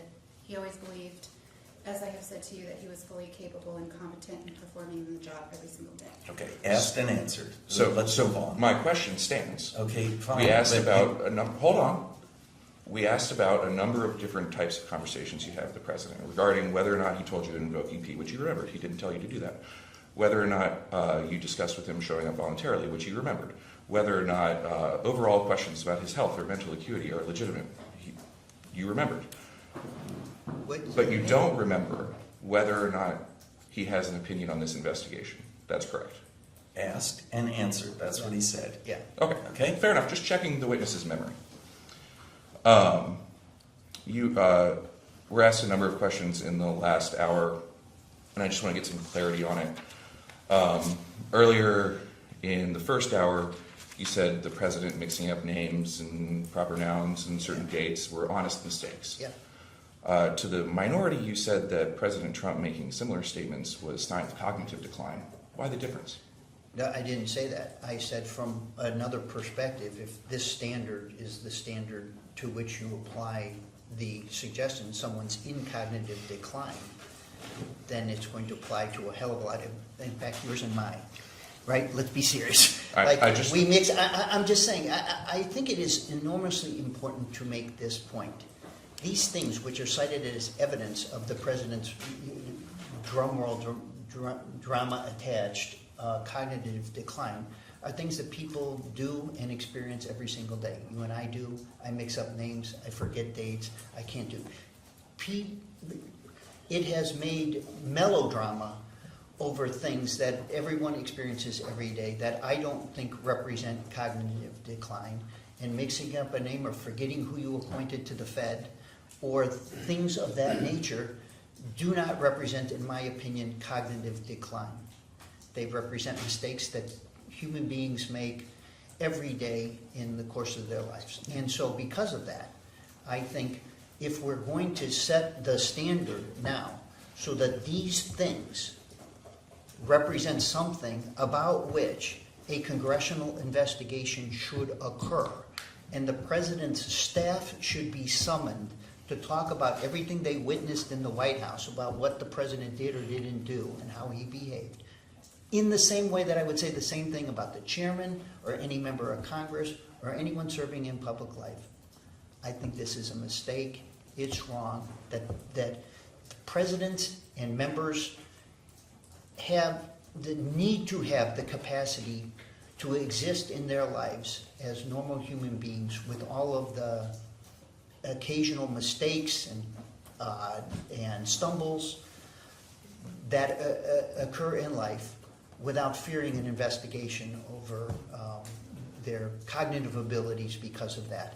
And in everything that has been alleged about the president, in the anecdotes that support these books, and in the questioning that has arisen as a part of it, including the fact that we're doing this over these matters, I think is grossly unfair. And I think if you look at the president's record, at his schedule, at the work that he did contemporaneous with these mistakes or missteps or stumbles, that if you considered that in context, those to one another, there just would be no question about the president's competency and his ability to do the job, which from our perspective, he was doing in service of the things that we believe in.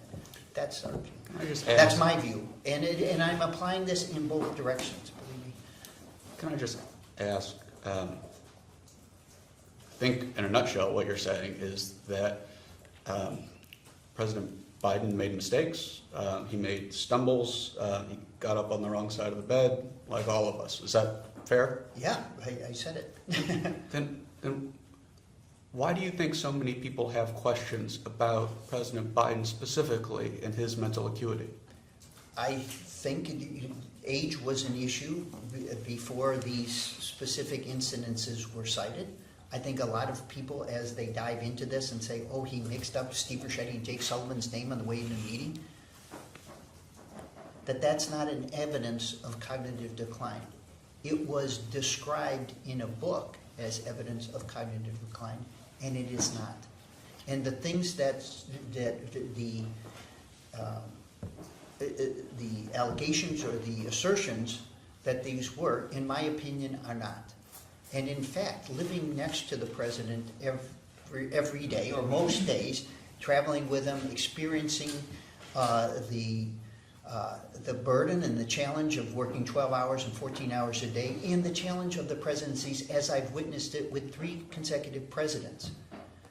There are days when the president is tired, when he's got a cold, he has laryngitis, he's talked for 12 hours and has trouble talking the next day because his voice is hoarse.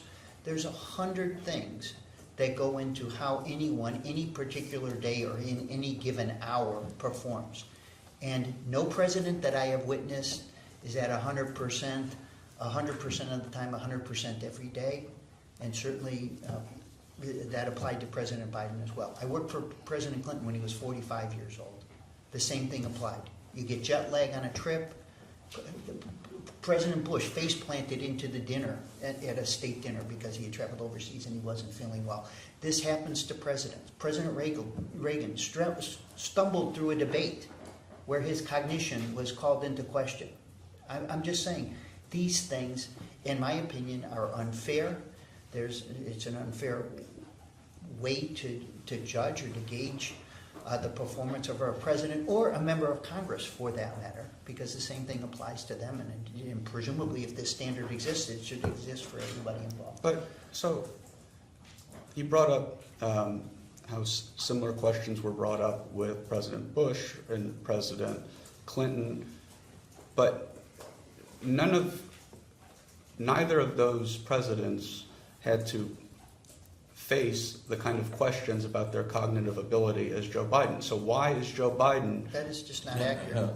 Hold hold on. Let me I'll let finish you the- finish. Yeah, finish. I'm the sorry, question. and I apologize for interrupting. Go ahead. You're pointing to a book that was written. I actually think that questions about President Biden's mental acuity long precede the publication of that book. Don't you agree with me? No. Are you asking him, does he know the polling data? Does he know how many people in the public think that President Trump is showing decline? What exactly are you I think I'm asking asking him? pretty standard, easy. Like these aren't trick questions. These are. You mean, why does he think that that 8%, 10%, 30% of the American people think that there's a mental decline issue? Your client just gave, the minority gave him time to deliver an opening statement, and he talked about these exact issues. So I'm just following up on Okay. what your client has Go ahead. already talked about. Yeah, I believe me. I find this to be totally irrelevant whether he understands why other people think a certain way. Can I say this, just again, 30 years of participation, both politically, in the executive branch, around presidents, observing them on both sides of the aisle. But after Ronald Reagan's debate in 1984, as I think you know, maybe you're too young to, I don't, I'm saying this politely, but maybe you may be too young to even remember, but the same kind of things were raised about his performance. He wandered off. He had a very difficult time remembering things. You pay a price for that politically, whether you do or not. Sometimes you can overcome it. Sometimes you can't. He remained in the presidency, won re-election overwhelmingly, was in the presidency for the next 5 years. It is underscoring my point. His performance in the job, the other things that he would do, and what President Biden believed every day. He was doing the job every day. We believed on the basis of the things that we were trying to accomplish that we were succeeding. Sometimes we might not have communicated everything as effectively as we wanted to, so that people understood what a good job we were doing. That was a challenge writ large. It is for every president. As you know today, the same thing could be said of President Trump in reverse. And the same thing could be said about his polling numbers or how he's performing right now and how the public feels about it. But that doesn't indicate that he is not competent to do the job. So, simple question, Yeah. and then Yeah, I'll get go off ahead. this point. Sure. So is it your testimony today that President Clinton and President Bush received the same level of scrutiny about their mental acuity as President Biden did? No, I think that is, let me be precise Then about why? that. Because the president was 80 years old. And so the question chronologically is unavoidable. We knew the challenge of the president's age was a challenge that was specific to him. Let me finish this part. I mean, he was 78, 79, 80 years old when he was in the presidency. Certainly in the public perception of it, that is an age in which thinking about whether someone is still capable of doing the job or whether any health issues might interfere with his capacity to do it, that's going to be on the public's mind. I think President Biden always felt fairly, right? That is a legitimate question to ask. Is the president at 80 years old healthy enough to do the job, physically, mentally? He believed, we believed, those of us who worked for him were convinced that every single day he was capable of doing the job and was doing it, and that was certainly observable, right? That we traveled, we faced every kind of public engagement. We looked for every kind of public engagement. In fact, again, I would say part of it just this entire argument that we were trying to hide him or conceal him. We were doing the opposite. We were running for re-election. We were trying to think of effective ways to communicate about the success he had had in the presidency and his job and ability. And when he was working rope lines at 10 o'clock at night and shaking hands and intervening personally and doing all of the things that Joe Biden just did because of who the hell he was, I wanted people to see that so that they could see what I was seeing, that this is a good and decent and high character person occupying the presidency, by the way, representing everybody, all 50 states. You can ask any Republican governor where a disaster happened, where something occurred, you know, a natural disaster or something, he talked to the governors of that state, he provided any assistance he could, he didn't judge the country by blue or red, he just tried to do the job of the presidency in all 50 states. As you know, a bunch of the things that we did even disproportionately benefited red states in terms of investment in economic activity and recovery. That's what he did, that's what he believed, we did it every day, and honestly, none of us ever thought, well, he's not doing the job every day. I'm sorry for the long-winded answer, but. So, just so I understand your testimony today, the questions that arose because of, the questions that arose surrounding President Biden's mental acuity were only because the president was 80 or approaching 80, and not because of what the American people saw with their own eyes. Look, honestly, he answered the question for like 15 minutes. Well, I understand that. No, let me finish. He answered the question for 15 minutes. Your characterization of what his answer was might be interesting, but there's no reason to go through it. The record is complete as to how he answered your question. It's been asked and answered. Let's move on. Okay. There's no reason for you to have to summarize and put in your own words what his answer was. Well, I do have to Let's summarize. Just move on. Excuse me, sir. I do have to summarize when your client answers in long-winded answers, and I do have a follow-up question. And my follow-up question is, I think, fair game. It is because I am trying to understand the point that you are making about the rise of this question about President Biden's mental acuity.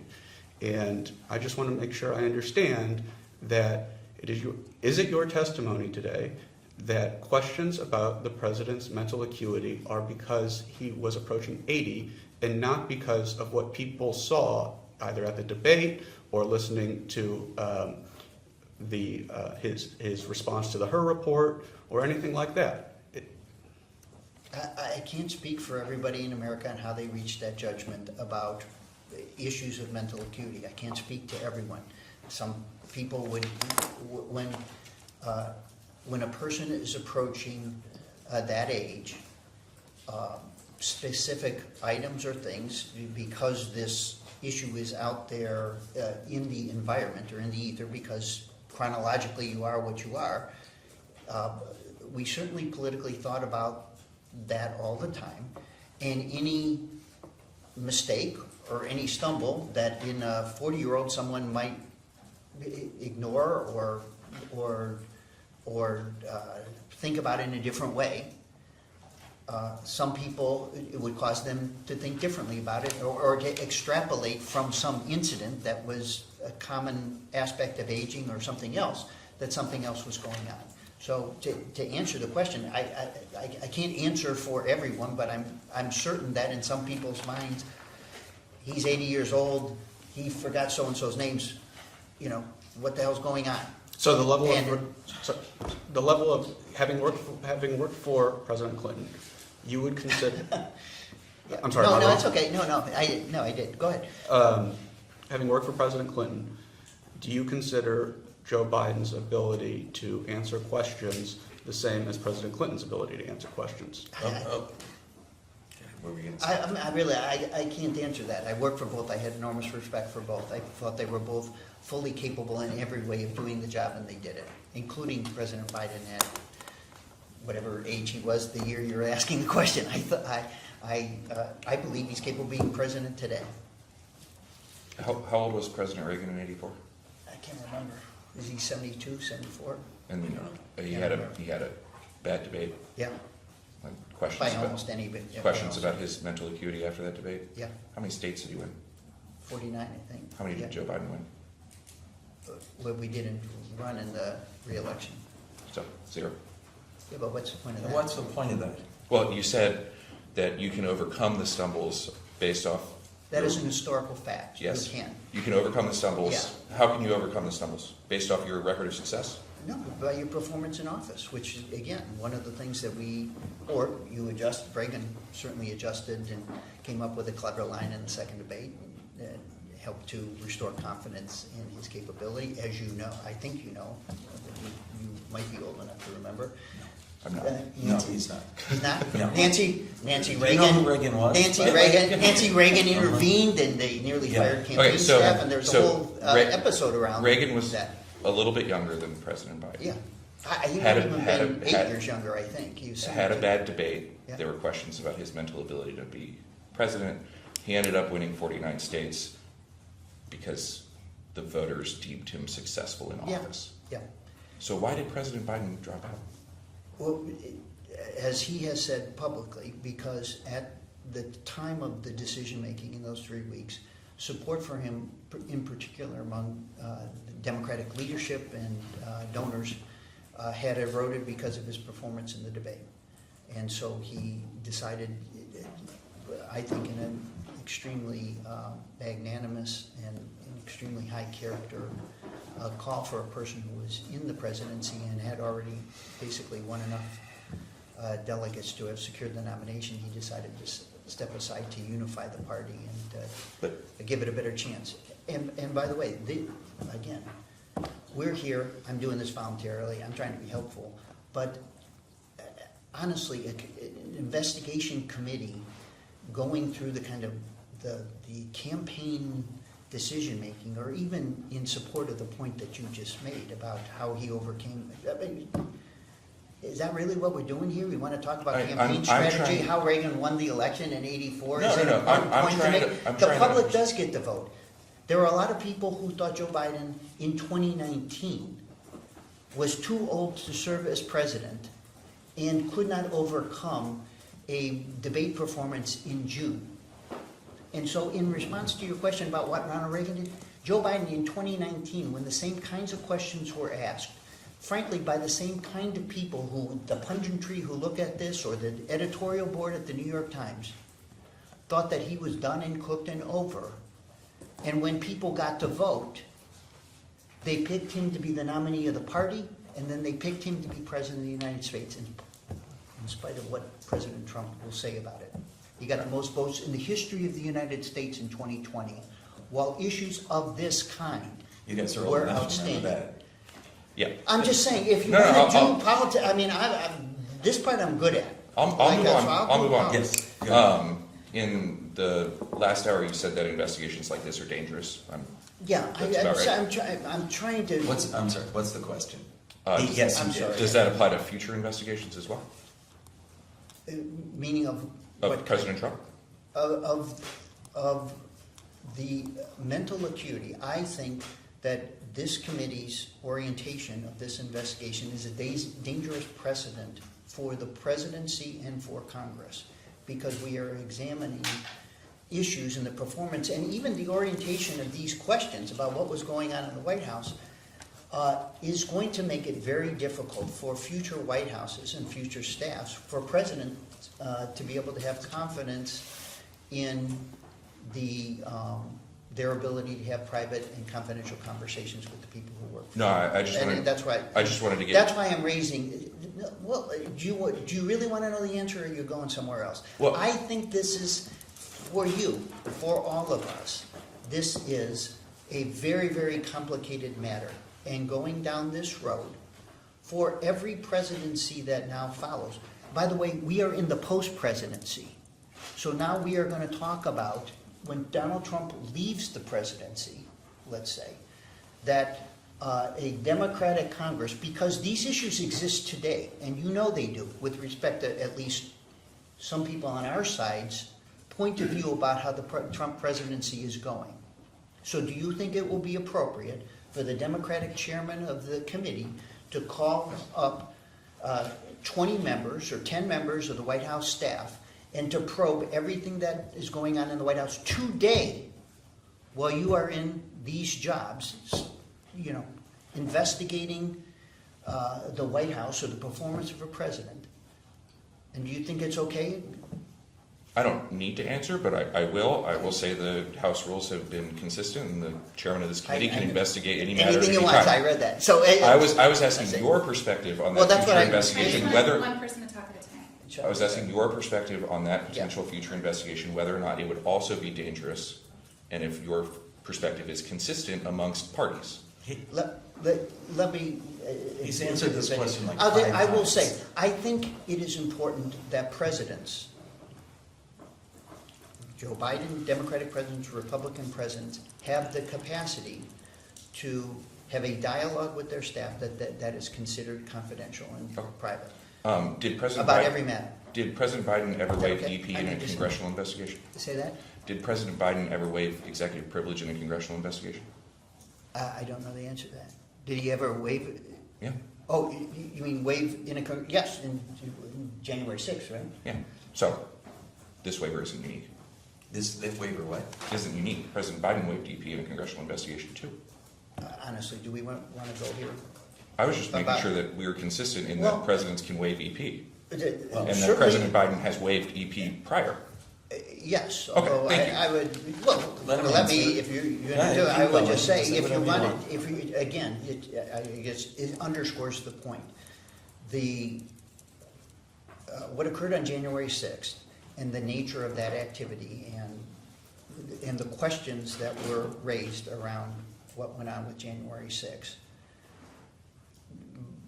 by I don't know what exponential number I can use to say the gravity of that compared to the gravity of what we are probing here with respect to the president, in my view, are just two entirely different things. And I'm saying that respectfully. I just think that what occurred in the Capitol that day, the threat that it was to Republicans and to Democrats, and what that represented, and how that investigation and the matters that followed that investigation and what occurred on that day, compared to what the foundation upon which you are exploring or probing this with respect to President Biden, I think those things are extremely, entirely, totally different. And I think, again, based on this factual basis, you know, the anecdotes that we're about to probe and the reasons that I think inspired this, I really think if those are the kinds of things which inspire work of an oversight investigation committee to determine whether a president is competent or not, I think we're in a very dangerous place for every president. Okay? I just I'm wanted sorry. to make the record Okay. clear that President Biden in fact waived EP. Yeah, it's before. fair enough. Yep.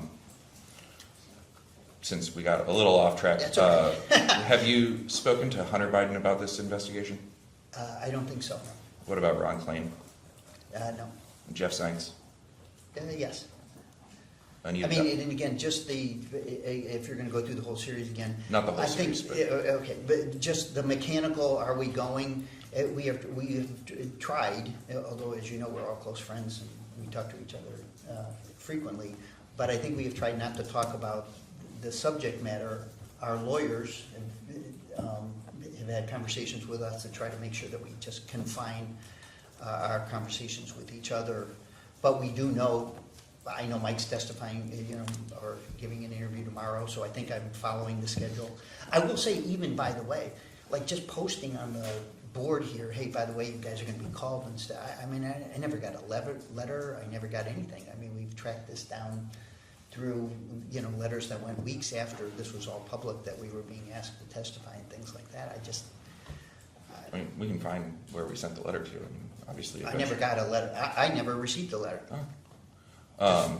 I'm just saying, in terms of, like, we're here voluntarily. I think this is things that people feel on our side very strongly about in terms of the president's performance and what we did. So the questions in that vein, I think people are gonna come in and comfortably, understanding there are different opinions about everything, and some people view things I differently. understand. get So that. it was a yes to Mr. Zients. Ms. Dunn, No, Mr. Donlin, yes, Mr. Reed, yes, Mr. Bernal, yes, Ms. Tomasini, yes, Ms. Williams. no. What did you talk about? Am I answering the question is? If you talked about this investigation. Only in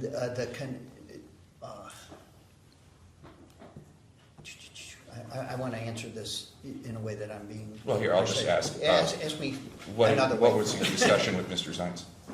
It's just that we were going to do this, how we were going to approach doing this, whether or not decisions were made with respect to privilege, because that was an outstanding issue that each of us I think each of us contemplated with respect to what President Biden's view would be with respect to privilege and how we would be able to participate voluntarily or not, or navigating through that if he had a different point of view about our participation in that way. You said how to approach. Did you talk about your testimony at all with Mr. Zients? No. Can I say something about that, just only in that, and you stop me, but I'll just say, Can't. these books came up, before any of this. So we all talked about the books. There's been 4 of them, I guess, or 5 of them. So They're all in there. yeah, I know that was clever. But we talked about the books and what we thought was offensive and unfair about those books in the period of time when those books were being published. In fact, in the time preceding it, because the books were leaking before they came out so that they could try to sell more. So the answer is, amongst that group of people, we definitely talked about what the hell was going on here and why are they, taking this attack. I want to just... But I want you to understand. So I'm not answering these questions there's not a period of time attached to when I just told you. We have tried to confine ourselves from talking about the investigation or what we're going to do or how we're going to answer questions from each other in this period of time since this has occurred. But preceding this, we did talk about some of the aspects of what occurred in the book. What does how to approach the interview mean? You said you talked to Mr. Zients about your approach on the interview. What does that mean? Only in that I was going to participate voluntarily. Okay. What about the conversation with Mr. Donlin? Is it similar to Mr. Zients? Yeah, although I don't think I've talked to Mike in a couple of weeks, just Okay. because of the nature of... Same with Mr. Reed, similar to Mr. Zients? Yeah. What about Mr. Bernal? I mean, I didn't talk to them about that. In fact, I don't think I've talked to any of them about whether I was going anything in the last 2 or 3 weeks, except we're aware of the dates that we were going. What about Mr. Bernal? What did you talk with him about? It's the same thing, just the mechanical part of what we went on, and I sent him something supportive knowing that he was going up, because for every one of us this is, it's something that, I don't know if it's the right word is stressful, but it's not something we want to be doing in the middle of the summer, so we're here. And Were you aware Mr. Bernal was going to plead the Fifth prior to him doing so? no. What about the conversation with Ms. Tomasini, similar? Mm-hmm. Not aware of her pleading the Fifth prior? No. And then, I think I had to say it. You've mentioned the books an awful lot. There have been a number. You really haven't yet, so I No. apologize. I kind of maybe I'm. Sorry. Did I don't know if I'm you doing this speak myself. with Jake Tapper or Alex Thompson for their book? Yes, not with Jake Tapper, not with Alex Thompson. How did that come to be? Our communications staff said he was writing a book about the last year of the Biden presidency and thought it would be a good idea that I talked to him because I had more knowledge about. You spoke to him while you were still in the White House? Yeah, I did an interview, probably an hour and 15 minutes, and he never mentioned all of these, these allegations or this thesis never came up. What about Chris Whipple for Uncharted? I don't remember whether I talked to him or not. I am forgetting which book, and maybe you know this or maybe you don't, or you've figured out. I didn't do a lot of press. It was unusual for me to have this role as intermediary between Congress and the President, the White House. I did, substantially less press communications work than other people in the White House, just because in the getting back to this point I was making earlier, I don't think if I was talking to the press every day about what that was going on, I could keep the confidences of what members were saying. And I had many confidences and many conversations with the Speaker, with the Republican leadership, with all kinds of people, and I thought that they were entitled to have protected, confidential communications that they could count on. And my reputation in this for 30 years has been based on that. And I didn't think I could be doing or, leaking to the press about what people were saying and survive in the way with the integrity I intended to apply to my work in this role. And so the answer is it is and was unusual for me to be in this communications realm.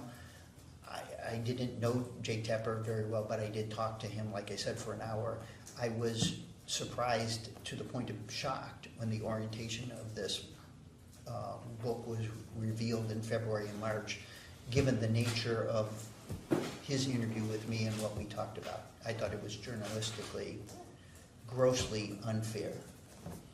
Do you know anyone else from the White House that spoke with? I think most of us did. Jeff Zients did, Mike Tomlin did, a number of the senior staff for the same reason. We were all, it came out of it, I think this was December, I can't remember exactly.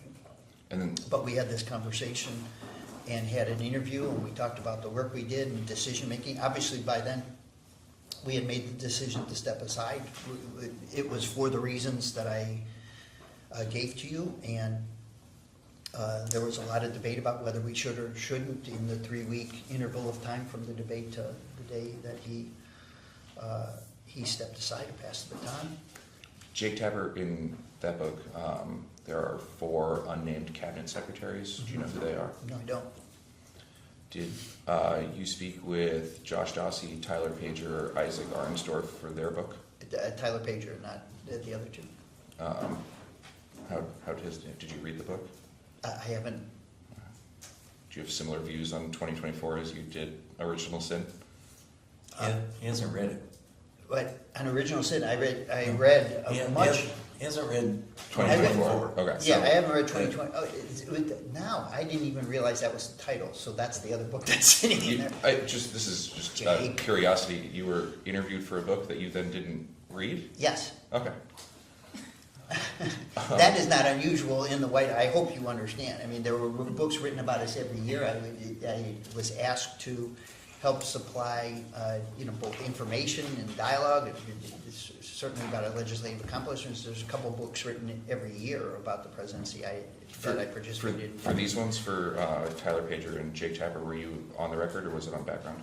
It was on background, off the record actually, I think, rather than on background with Tapper and Pager, which was my, I almost 90% of the time I was off the record with my press engagements for the purpose of just trying to say, here's what happened, here's what we were thinking, here's why we did what we did, you report this, check it out with other people. But my role was not to, I just wasn't our communications lead, and I truly believed that the only way to be who I was to do less of that. And then you said that you spoke to a number of people about these books after their publication. Yeah. Did they all, I don't want to testify too much, but you said it was like, you didn't say journalistic malpractice, but you got awfully close.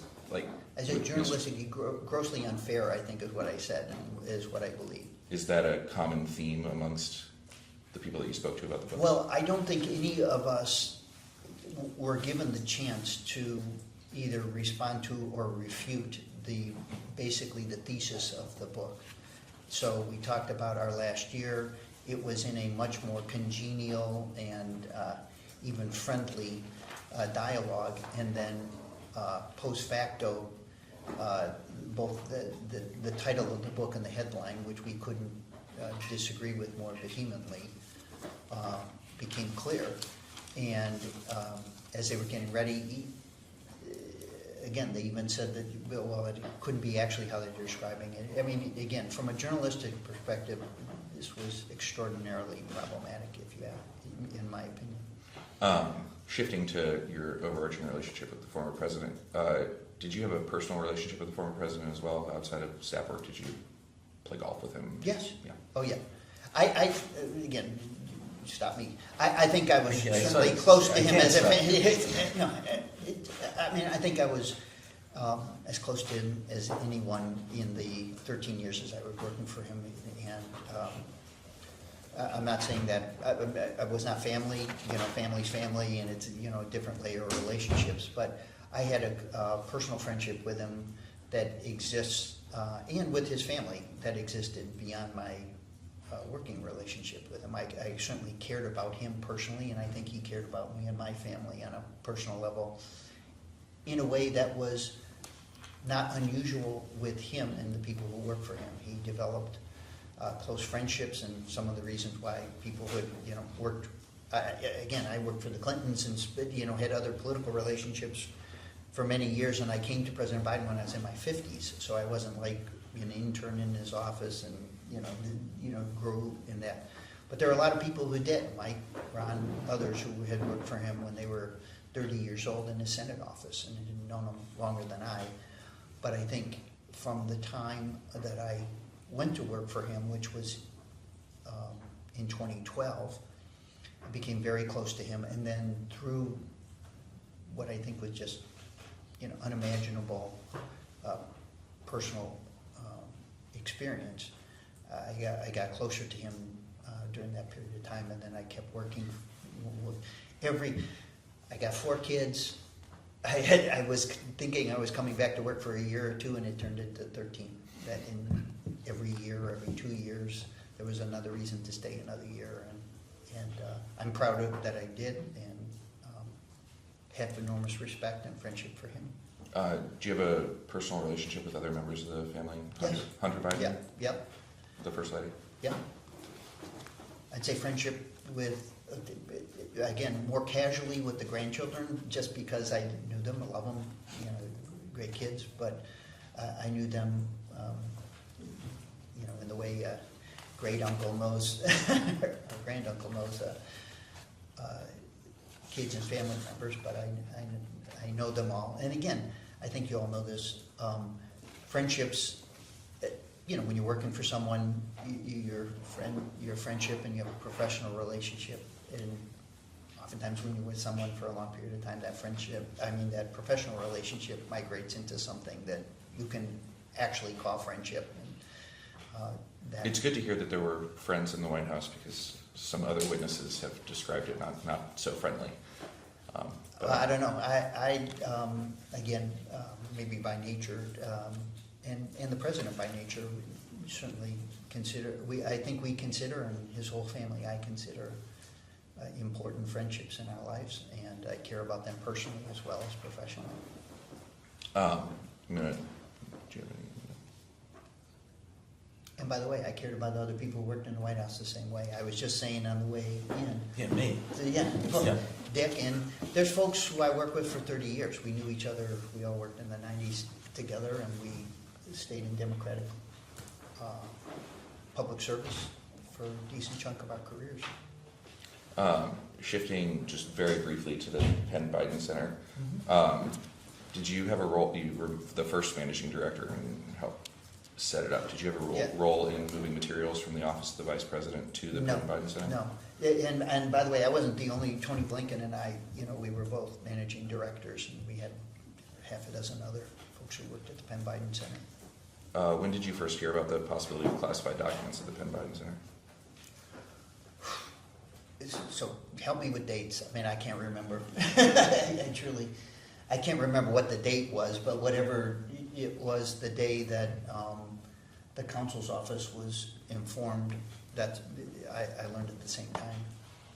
That would be November of 2022. Does that sound right to you? Yeah, it's probably in that vicinity. I mean, I think I learned maybe the day after, or 2 days after, whatever day the counsel's office was informed. I think I learned at the same time that there was an issue, or something, certainly within days. In moving the boxes Yeah. and setting up the office, you didn't see anything marked classified?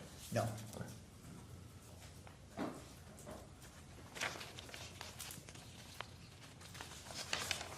All right. You kind of just said it, that you were probably one of the closest people to President Biden in the White House. Who else would you put in that group?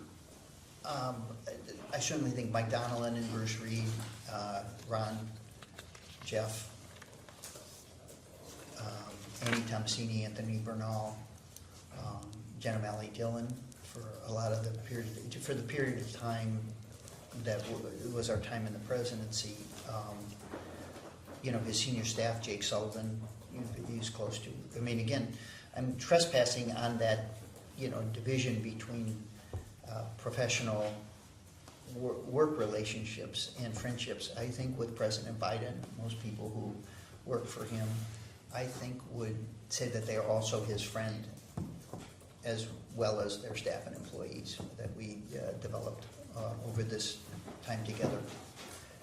Personal relationships that extended beyond, and President Biden was extremely generous with respect to family and birthdays, and Jake got engaged, and he held a party for, he just, by nature, by character, was a person who paid attention to personal relationships, and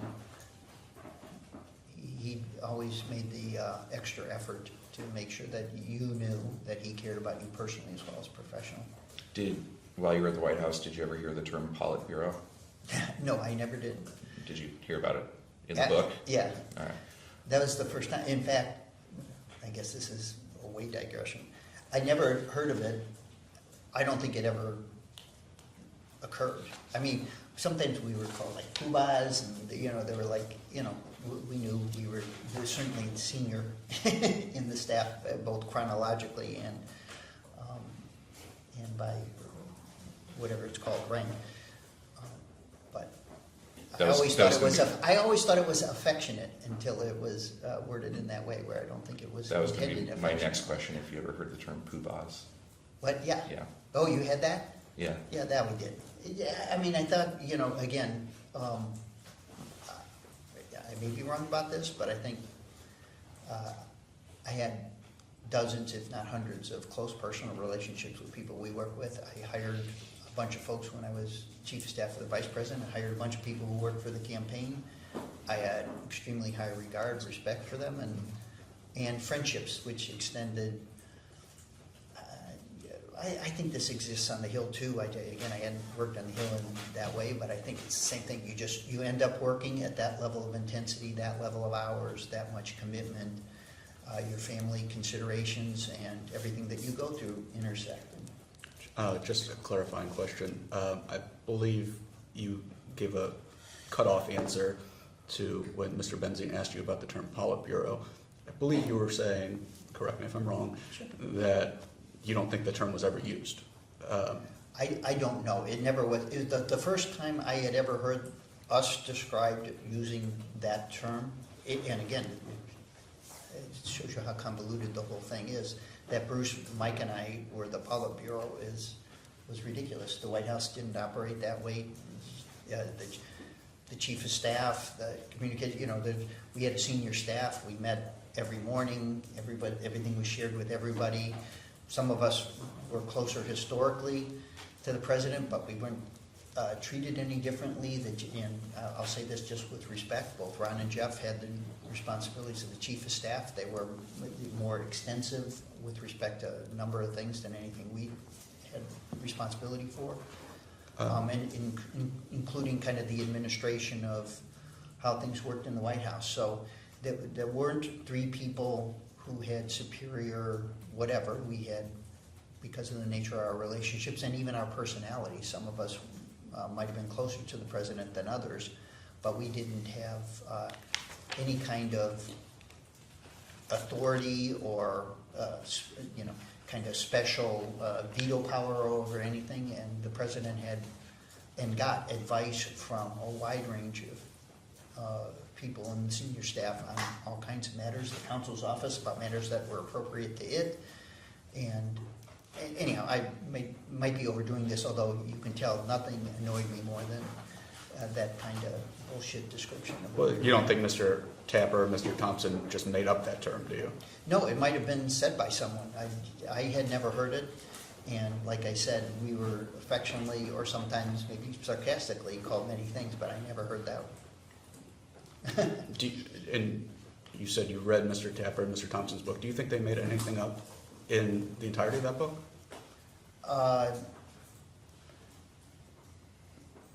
Boy, that's hard. That's a harder question to answer. I think some of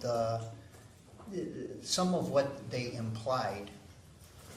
For instance, the case itself. Say on page 4 or 5 of the book, they basically write out, well, we're not really saying that the president didn't do the job of the presidency every day and that he performed these functions, whatever the hell the 2 sentences were. It's like initial disclaimer, he was doing the job every day, and we're not saying that, but, and then they go through this entire exercise with it that has presumably inspired this investigation about things that I don't think were issues of cognitive decline or and in particular and importantly, or conspiracy. That was preposterous. So the idea that this was a conspiracy amongst the White House staff to conceal him. That's, you know that those words are loaded words and grossly mischaracterize the work of a White House staff or a congressional staff for that matter in preparing or trying to help a boss do his work. And I take particular offense at that. I think that was an intentional desire of theirs to amp this up and maybe sell books around what I believe is a defamatory premise. It just didn't occur. Who in the first? So you see what I mean about made it up? I mean, whatever these incidences were. Well, just one follow-up. So none of the things in the book with quotes around them that are cited as quotes from various people, you don't think any of those are made up? I don't know. I do think that knowing something about communication, you can put quotes around things and you can grossly distort what either the person intended or that observation represents something that didn't or wasn't true. Who in the First Lady's office was most involved in the West Wing? Anthony Burnell. What was his role? He was her deputy chief of staff for, I think, the first 2 years, first 2.5 years, and chief of staff the last year. I think that's right. What was he involved in the West Wing? He did all of, Jill's staff management, had. Sorry, when you say the West Wing, do you mean other than the First Lady's office? Yeah. In Like the was business side of the Was White House? Anthony Bernal making policy recommendations? Was Anthony Bernal changing motorcade routes? Was Anthony Bernal picking hotels? Was he picking trips? What was his level of involvement in presidential action?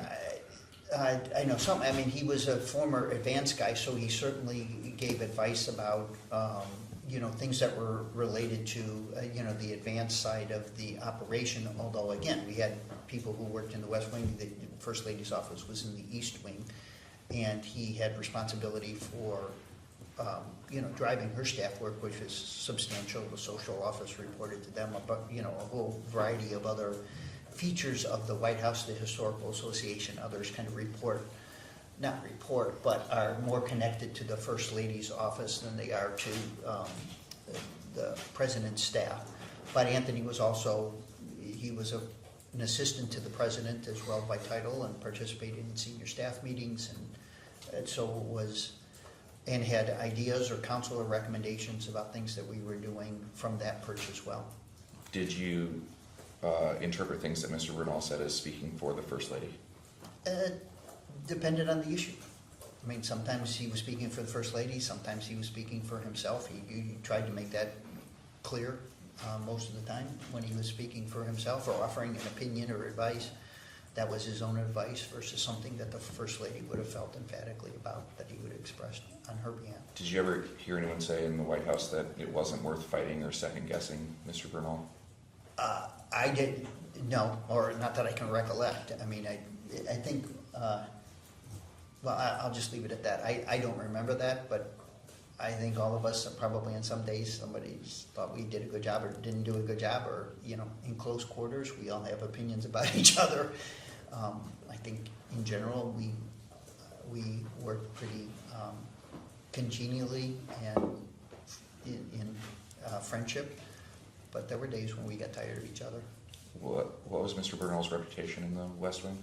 I think. Sorry, for what? I mean, he was honest, Did he have wasn't honest. Did he have a harsh reputation? Did you ever hear him yell? Did you ever get in disagreements with him?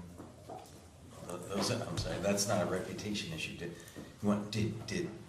Mr. Ricchetti get into arguments with Anthony Well, Bernal? I'll start with what was Mr. Sometimes what we was- had agreed about many things, disagreed about some. He was a friend, a close friend of ours, I think. I would call all of the folks in the senior staff today, I would call close friends of mine, and he was a close friend as well. And again, from day one and including in the campaign, we had disagreements, sometimes strong disagreements with each other about strategy and advice and what we were going to do, and everybody could express it and the different points of view and still be friends the next hour and friends the next day. Did you ever hear Mr. Is Klain? Is that okay? I mean, I'm a little awkward in talking about our relationships with each other, as you can imagine. I just have no idea what this has to do with. Did you ever hear Mr. Klain say you don't fight City Hall when referencing Mr. Bernal? I don't recall. Did you ever hear Mr. Bernal ask other aides if they were a Biden person? Yes. In what context? Just in terms of people who would, sometimes as we were considering people for jobs, they people who either worked for him when he was in the Senate, or where they were with us from a campaign perspective, or had some relationship with President Biden that was deeper or longer or more extended than, as you know, sometimes somebody's recommended from somebody on the Hill, or somebody's recommended in some other connection. And so it wasn't unusual to think about people, and many people percolated to us who might have worked for him 20 years earlier in a Senate office. And if you had only been working for him for the last 5 years, you didn't know that the person worked for him 20 years ago in the Senate office. That kind of thing. So that connection was, are we missing something here? Does this person, did they volunteer or do something for us in the campaign? Were they involved in any way with us on a more personal level than we might realize? Did you ever hear anyone refer to Mr. Bernal as the loyalty police? Excuse me one thing, we're at 12:35, I We think? got about 5 more We minutes. got 5 more minutes. 5 more minutes. I'm sorry, I don't understand what that means. In this I thought hour. you said 12:35. No, you did. I said we have an hour, which we have 5 minutes left in it. Okay, please, let's just do the 5 more minutes. Fine. Am I doing? Yeah, no. Okay. Did you ever hear Fine, fine. anyone refer to Fine. Mr. Bernal as the loyalty police? No, Did anyone ever report Mr. Bernal to you for harassment or misconduct? no. It's, Loyalty police? I don't think so, I don't remember that, but people say things I can't remember precisely. it's pretty well known at this point that the former president had a bit of a temper. Is that fair? Really? I mean, sometimes he did, sometimes he didn't. Okay. I mean, you know what I mean? I think it is unfair to characterize him and have that be a dominant feature of who he was. I'm not doing that. No. I'm using it Yeah. to inform the next question. Yeah. Were there any fears of bringing President Biden bad news? No, Bad polling? No fears? no. Did advisors ever spin news to be more positive than it was? Well, to be fair, the answer to that is probably. Like, sometimes in a relationship some way, did we ever look more heavily at the things that were affirmative or positive than things that you might read as negative? The answer is yes. I existed on the glass 3/4 full side of the equation, so I'm probably, in fact, maybe someone has testified that I usually am more optimistic or more affirmative or more positive about things. There are other people who work for him who are dispositionally, I would say, glass less than half full, whose perception of reality and life is more pessimistic. In consideration to the You know what I mean? off-the-record conversation that we had in between rounds, I have 5 more questions and 3 more minutes, depending on how long the answers are, depends on how long we go. I'll make them quick. He's asking for Yeah. 5 more questions. They have and to he's be yes, telling no me- questions. Yeah. They really don't. And make I'm them gonna tell quick. him to answer only yes, no. I'll try to answer so we can them get out of here. more quickly. Did you ever hear any complaints from staff regarding access to the president? I would say yes. What were the complaints? That more people wanted access to the president. It wasn't unusual in a White House. Not unusual complaints? No, but everybody desired access to the president. Did you ever hear any complaints from members of Congress regarding access to the president? You sure? Did you ever tell a member of Congress they could not meet with or speak to the president?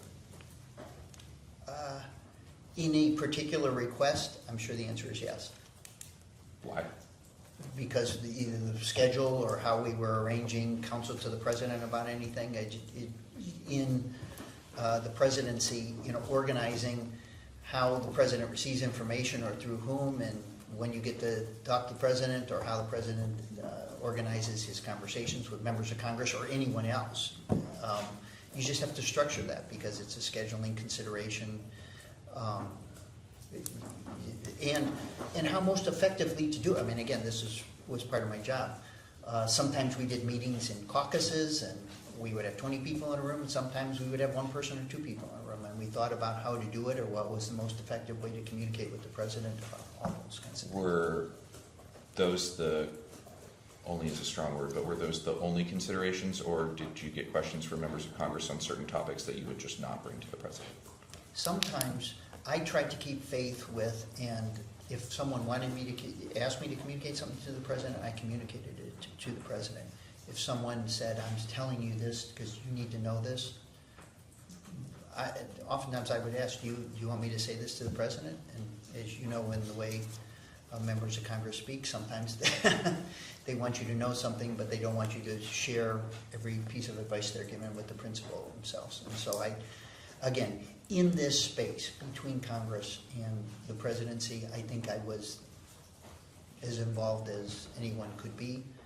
And I tried to be respectful of whatever the instruction was from the person that was delivering the message, to try to treat it, if they desired it to be confidentially, if they desired it to be expressed to the president directly, to say it to the president directly. And I tried to make the fairest judgments I could, that the president understand how people felt, what they were trying to express, in the most effective way to do it. In the interest of time, is it fair to extrapolate those answers to members of the Senate as well? Yeah. What about members of the cabinet? Is that a fair extrapolation? Yeah, I think the expectation on that is a little different. I did not have I have great relationships with the cabinet, but I didn't have the responsibility for, that's the chief of staff's role is to kind of organize the communications with the cabinet and to structure those dialogues more. And then I'm 23 seconds over. It's I will try to wrap up at a minute or minute and a half over. Okay. Did you ever travel with the president to Camp David? Yes. Did you ever many travel times. without the president to Camp David? I don't know. It's an actual question. I don't know. Yeah, I don't know. I mean, was I ever there for hours before he arrived? Yes, because sometimes I would drive to Camp David, but I was there many times with him. My understanding of the process is that you need to be invited by the president or the chief of staff. Is that correct? To do what? To go to Camp David? I don't know. I don't know the answer to that. I think you have to be invited by the president to go, but you could, or the first lady, through the president, that they invited people. But there were a number of occasions where people went to Camp David without the president. That we conducted staff. I didn't, but other departments in the White House conducted staff retreats, things like that. Again, I think I think the way it works with the military with Camp David is the president has to basically either make the request or the instruction. I don't even know whether it's. And then my last question, to your recollection, did Vice President Harris ever go to Camp David? I don't know the answer to that. Thank you. We can go off the record. Okay.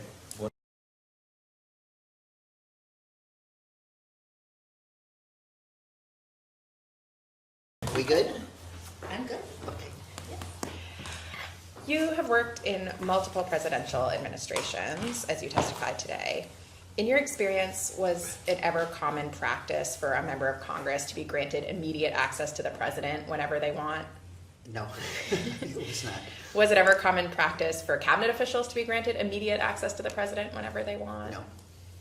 And in Congress, is it your understanding that any constituent can see any member of Congress at any time on any topic? No, obviously not.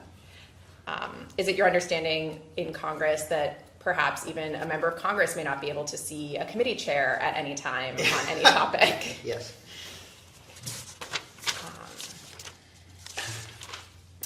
And am I correct that you never prevented anyone from seeing President Biden because you were concerned about the president's mental acuity? No. And that includes senators, Yes. members of the House of Representatives, Nobody. and the cabinet No. as well? No. Let's just clear up, because the yes/nos got mixed. Did I mix it in? Yes, somebody did. I'll ask the full question. Good. Am I correct that you never prevented any senators from seeing President Biden because you were concerned about the president's mental acuity? Yes. You I never prevented anyone. And am I correct that you never prevented any House members from seeing President Biden because you were concerned about the president's mental acuity? No.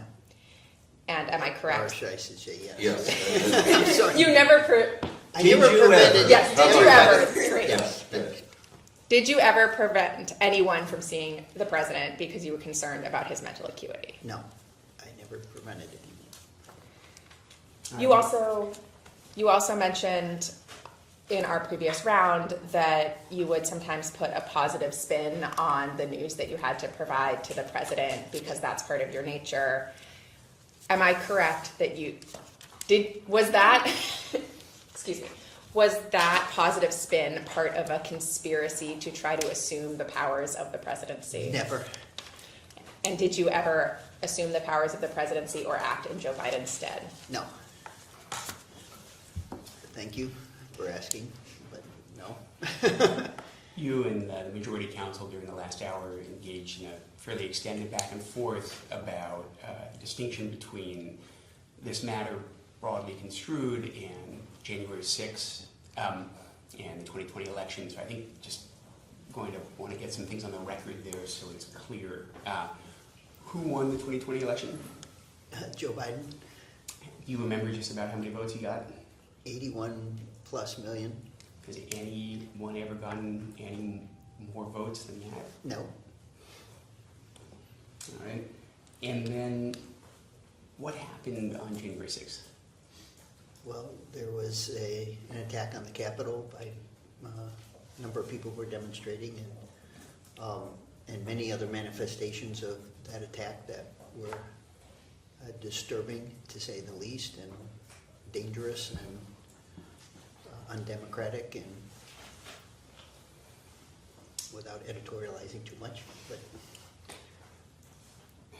Did you know that, according to, say, an NPR article, which I'd be happy to share, but it just reflects what was widely reported, that many of those attackers on January 6th had prior convictions or pending charges for crimes including, quote, rape, sexual abuse of a minor, domestic violence, manslaughter, production of child sexual abuse material, and drug trafficking? I'm only aware through the press reports that I read about everything that occurred on January 6th and much of what followed, certainly in the near term thereafter. And I don't know if you can remember January 6th at the time right around then, but would it be fair to say that in the days and weeks following January 6th, there was bipartisan concern about what had happened that day? I think in the days that followed in particular, there was intense bipartisan concern, and as you can imagine, and as it was experienced by Vice President Pence and by Senator Romney, and there certainly was, it was not a partisan response to what people saw on October 6th and all of the concerns that it raised.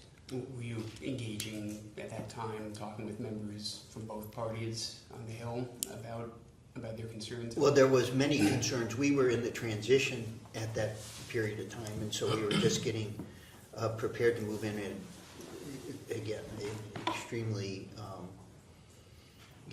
busy and full days in preparation for going into the White House. And as you know, we were all just then getting vaccines so that we could begin to do work in the White House. But I do know that on both sides of the aisle there was extreme concern about what had happened and what it meant to the democracy, what it meant to the country. You and the Majority Council also talked a bit about the White House counsel's decision not to assert executive privilege during the January 6th investigation by a committee of this House of Congress. Yeah. And also you mentioned briefly the letter that I think is before your council from the White House, this White House counsel, notifying you that they were not asserting executive privilege over this investigation. I have a copy of one of the letters from the then White House counsel, Dana Remus, in the January 6th investigation. I won't enter it into the record. I'm happy to share it. But I should let you know that the letters are in many cases substantially identical. You had mentioned something about a precedent. If you have the White House counsel and 2 successive presidents asserting or deciding not to assert executive privilege in almost identical terms for 2 totally different matters, does that speak to some of your concerns about a precedent going forward? Well, it does, and in the way you described it, again, I just think the magnitude, the severity, the danger, the threat to the democracy that January 6th represented in all of the violence and turmoil and fright that was attached to that, just to even be in the same conversation, in the same universe of considerations to examining, mixing up names and what number of stairs we took to get up Air Force One, as if those are, they're just not in the vicinity of each other in terms of concerns or considerations in any way. And I think they're, again, I have said that, Dick, over the course of my career, this kind of moral relativity with respect to things that are truly vitally, substantially important things in our democracy, and to things that are trivial and unimportant, to try to equate the two, I think, is also part of the contextual problem with how some of our politics gets described. It would be fair to say that Joe Biden has never lost an election to Donald Trump, is that right? Yes.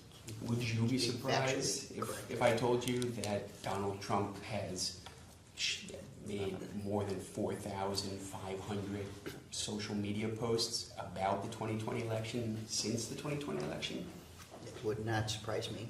And you had mentioned sort of how unconnected these 2 matters are.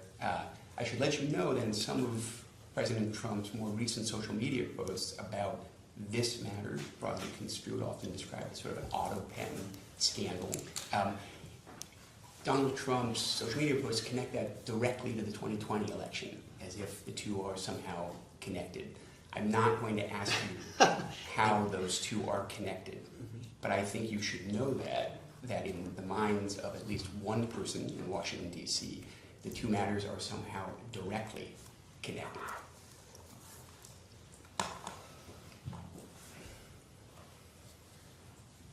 I think we will go off the record.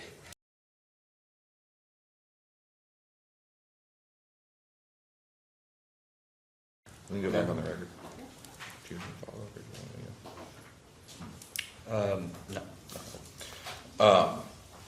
You mentioned it earlier that there was a senior staff meeting every morning in the White House. Our understanding is that there was a very senior staff meeting around 8 a.m. and then a less senior staff meeting whenever that one wrapped. Is that fair? Yeah. Who would be in the very senior staff meeting? I'll try to remember everyone, but Jeff, obviously there were different times in the presidency, but in 2024, Jeff Zients, Mike Donlin, myself, Jenna Malley Dillon, Anita Dunn,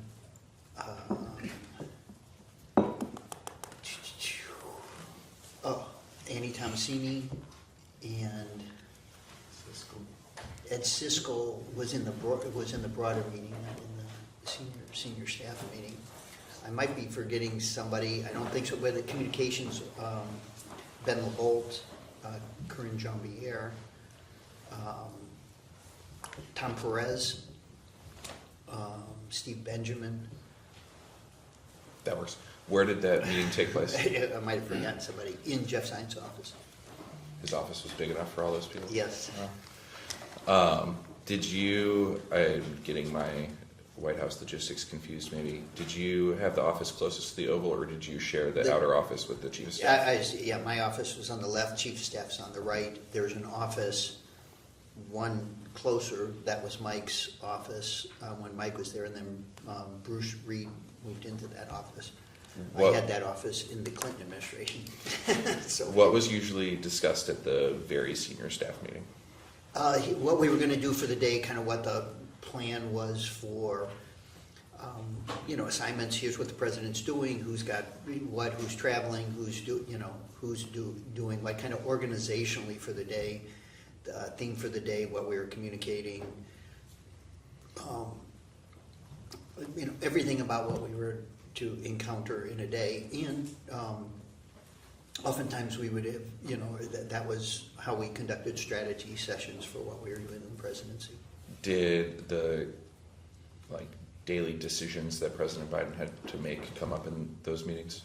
Yes, yeah, and how to percolate them to the president. So how to prepare decision memos, how to give him option, we did decision memos, option memos, kind of, that resembled all of the other, in my experience, President Obama, President Clinton's, but just oftentimes material was presented, or memos were presented and discussed so that he could make a decision with some optionality choices. Did the president ever show up to the very senior staff meetings? Very rarely, very rarely. I mean, sometimes like to say happy birthday, or sometimes it was the very senior staff. I can't even remember, Dick, we were 10 or 12 or 12 or 14, but something like that. And then we had another layer of staff that were still a number of assistants to the president in a larger group that I would say numbered probably 30, something like that, 30 or 35. That was the one that occurred after Yeah, the 8 we o'clock? usually kind of like 8 o'clock and then 8:20. Ah. Very similar to what President Obama did. Very similar to what. What President was Clinton did. discussed in the latter meeting? Usually a more efficient description of what we were doing for the day. And it was also the opportunity for the other departments to report into both the senior staff and to the chief of staff about what was going on in theirs. But the smaller meeting also had a kind of communications orientation to it, just because, how's the president going to project for the day? The larger meeting included like our intergovernmental affairs office, our public affairs office, just a broader group of people in the White House. Our leg affairs person was in this broader group. So it just was a way to manage, have everyone heard without kind of overwhelming every meeting with 30 people. Did the president show up to that one? Again, only on occasions. When would the president usually get to the Oval in the morning? If you know. I don't know. I mean, I don't know precisely. Some mornings it'd be, depending on what was going on in the world, at 8 o'clock in the morning, sometimes 9 o'clock in the morning, sometimes 10 o'clock in the morning. Did you have Oval Office walk-in privileges? I don't know if I call them walk-in privilege. Again, there's a set of people outside, but I certainly couldn't. I had as much access to the president as anyone in our White House did, but we certainly maintained some courtesies respectful courtesies with respect to the president, so you just didn't barge in the door and say, hey, what's up? But you didn't have to make an appointment every time you had to see the No, president? no. Who else had that kind of access? Most of the senior staff. I would, in fact, I'd say all of the senior staff, maybe, well, I don't know. Some people felt more comfortable, and again, it wasn't an elaborate procedure to say, hey, I've got something I think I need to raise with the president, and there were 3 people who worked just outside the way the Oval Office is. There's like a very small office and a reception area, and so you just go into that, and those people would usually knock on the door for you and say, so-and-so here, I would like to visit with you for 5 minutes, and that was a way you could get in the door. I will say we did, you do try, Jeff and Ron both, did try to kind of manage the flow, just so that it wasn't like everybody in the West Wing could just walk in and say, hey, Mr. President, here's what I got today. So When you just said most senior staff had similar, do you mean the very senior staff delineation? Yeah. Or the 40 other?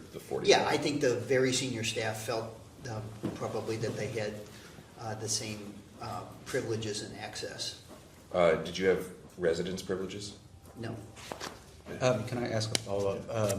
When you said that Mr. Klain and Mr. Zients tried to manage the flow of people going into the Oval Office. Did they ever have a conversation with you about your level of going into the office? No, Okay, thank you.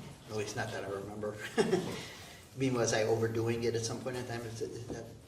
Yes. Yeah, I don't think Okay. they ever suggested that. Do you know of any delineating between White House staff and the kind of normal resident staff? Do you know any White House staff that had residence privileges? I don't know what the word, I mean, we went up into the residence many times. He had his private office up there, and we had meetings on a relatively regular basis in that, there's an office on the 3rd floor where we did many meetings and walked up stairs. So I guess in that terminology, we had residence privileges in that we went up for those meetings.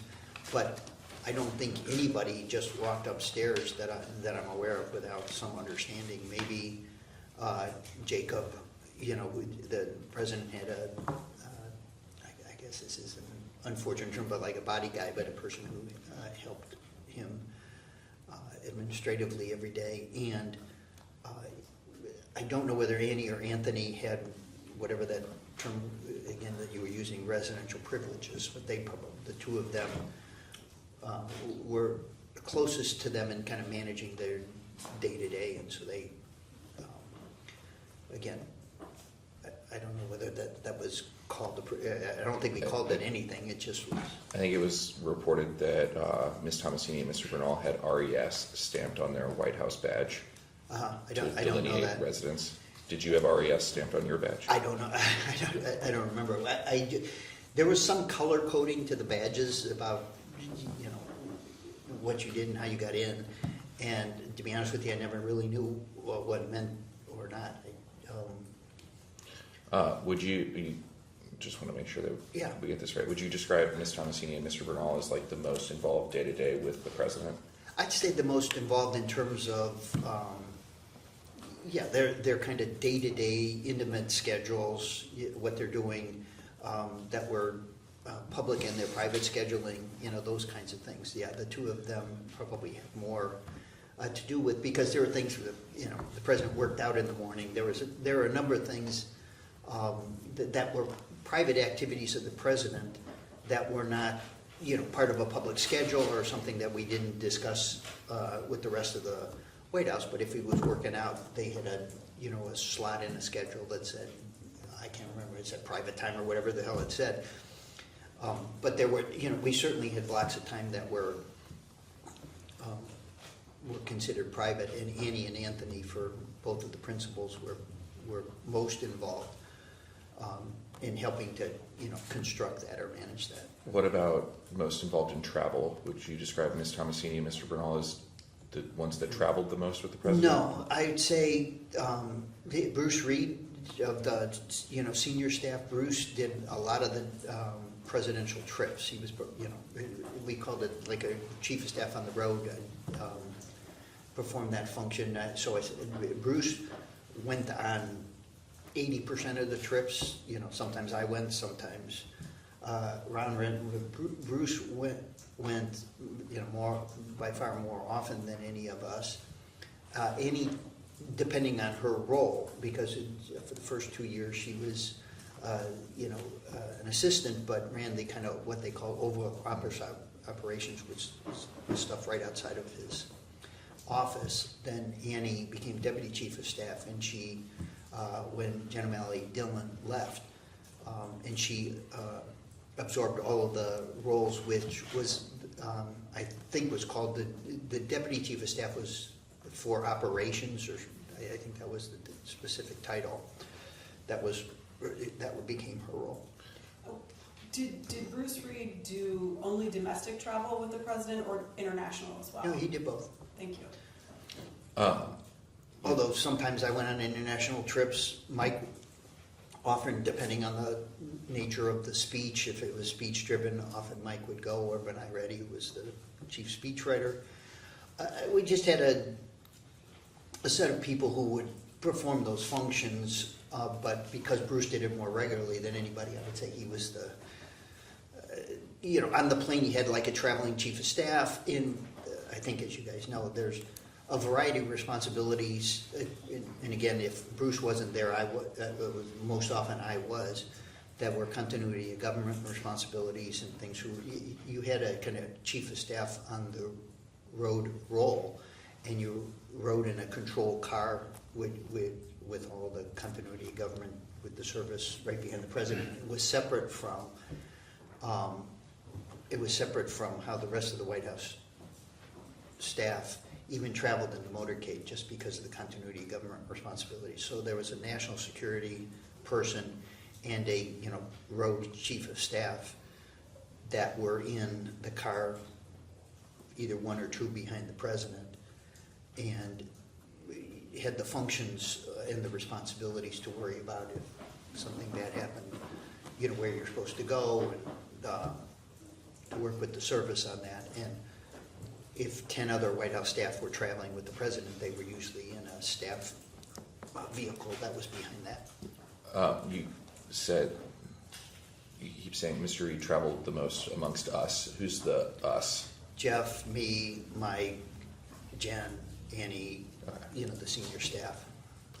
You've worked in 3 White Houses. Was it common for the First Lady's Chief of Staff and the Director of Oval Operations to be the two that are most intimately involved with the President? Yeah, usually most intimately involved on their kind of day-to-day activities, especially when Annie was head of the Oval Office operations. That was in each of the White Houses that I operated in. The 3 people who were just outside the Oval had responsibilities that were, very much minute by minute. Here's what the president is doing at 7:30. If they're, again, this feature was something. But if he was working out in the morning, making sure that, what time did he want to have dinner, working with the resident staff, all of the things about his day that were more personal were orchestrated and run and managed really out of that office that's just outside. And that was the way both President Obama and President Clinton, I don't know about President Bush, but that's similar to the way they did it. We're going to go into the process a little bit more later, but did you have a formal role in either creating the briefing or the decision book? No, not a formal role, although many of us would contribute a memo and participate in what became parts of the memo, but I didn't have any no formal role, and in fact I don't even know how exactly it was done. We were still a little somewhat old school in that we, like you guys, we had presidents still did paper notebooks and memos rather than on iPads, which has become even with respect to the security briefing, the PDB, as I'm sure you know, you could get it one way or the other. You could get a hard copy, or you could get it just on an iPad. We'll start with the briefing book. No formal role, so not like the process, kind of as we understand it, is whoever's in charge of the underlying meeting that the briefing is going to be about drafts a memo. It goes through the staff secretary's office, goes through the chief of staff's office, goes to the president, and then flows backwards. Exactly. Okay. Similar for the decision book. Whatever department in the White House is in charge of whatever that decision is. And that those things are kind of merged. I mean, I think there wasn't like a separate, that I was aware of, a separate, here's a decision book today, here's your briefing book. A lot of times decision memos. Although both Ron and Jeff, as chief of staffs, and a number of times I participated, but would go in separately for presidential decision making and meet with him kind of before larger meetings with staff, and they'd have a list, here's 6 memos, can you sign off on this, and this, and they would just go in and discuss it with him privately. What the informal role, would you see decision memos prior to their presentation to the president? Yeah, usually, I would say most of the time, if something was being presented to the president for a decision on things that I kind of had jurisdictional either responsibilities or something kind of connected to them, but not for everything. There were certain things that the chiefs of staff, both of them handled from some percolating through the counsel's office and many more administrative matters where it is possible somebody tried, to show me you know what I mean, it's possible, but I was not the type of person who had responsibility for reading and approving and authorizing every memo to him. But I think as a courtesy, I was almost always CC'd on something or, for the president's attention. Did you ever edit any of the memos? Did I ever edit them? Yeah. Yeah, certainly. The things that had to do with congressional relations, legislative affairs, the vicinity of things, I think is probably true. Maybe you guys already know, but I don't think I authored many. I am one of the older school, as you can probably tell from the elongated answers I'm giving to everything you answer. I'm just I didn't do a lot of briefing memos and presentations. I'm sure I did maybe a dozen or more, but I didn't communicate by emails that frequently. I had a poor reputation, I think, for email responsiveness. Our understanding of the decision memos is that they would have kind of, like you said, optionality on them, like approve, disapprove, need more research, and then there is a possibility of like tweaked by 100 million, that kind of optionality underneath. Is that fair? I think that's fair. I don't know precisely what that last part meant, but I think the decision memos were presented to the president with an accept, reject, or he could write in the margin, say, or let's come back to this, let's think about this. And that process was driven by the staff secretary, and often to drive things to a conclusion, the chief of staff would meet to make sure the president signed off. Again, this is just I apologize again for prolonging this, but the president was hyper, he wanted to make, he made all the decisions. I mean, he wanted to see stuff, he wanted to make sure that he was, authorizing things that went on in the White House or making the decisions.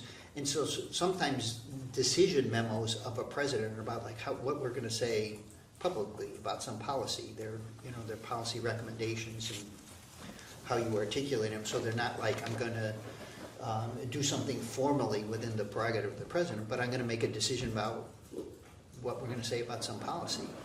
And so those things go to the president without any kind of, need a signature thing to know, but it was the mechanism by which the president could give direction through written communications, which again was very similar to what President Obama and President Clinton did. And one of the things about the presidency, I mean, they would almost always, and this president obviously included, take up a notebook at night for review, overnight, and come back so that you could try to dispense with some of the assignments and they would read them. And just distinguishing between decisions on communication strategy or policy strategy, he would sign off on the actual policy. Yeah. And that would be... directionally, and then the communication staff or others would drive and execute off of that direction on how we made decisions about policy. So a little more complicated in the national security realm, as I'm sure you guys know, just in terms of the nature of classification and how things get treated on that side. And there was some more formality on that.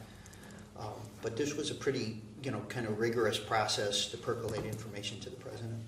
I'm sure I'm going to hear asked and answered when I ask this again, but I just want to be extra. You keep saying sign off on the direction, not sign off on the decision. Well, ask and answered. Yeah, I don't know what to say. Both, I guess, is the answer. That's what I'm trying to get at. I'm not trying to, it's not a trick question. There's a difference. If some memos ask for direction and some memos would ask for a decision. All right, that's all I was trying to get at was there's a difference between how do you want to message this and are you going to sign this bill? Those are different buckets. And in both instances, the president would sign off and there was this process. And there would be a decision memo for whether or not to sign the bill or offer the executive action or take a pardon. Yeah, and usually some explanation, here's what you're going to sign today, in this thing, some written description. I mean, again, I don't know, I was not in this, how this was mechanically done, I can't actually say because the staff secretary, that was their role and responsibility, was kind of the handle, the paperwork presentation to the president, the chief of staff, if anything was lingering or there was something, the chief of staff would bring it to his attention. If it had a time dimension to it, needed to be signed off by a certain date. All of those mechanical things, either the chief of staff or the staff secretary was responsible for getting that done. I think on occasions, rare occasions, people would break the rules and shove a piece of paper that they thought, oh, we got to get this done by the morning, or you need to make a decision, I'm going to do a press conference, at the Department of Education. We need direction, we need advice, how the hell should we present? So sometimes I think people would try to kind of get around the system a little bit to the staff secretary's dismay.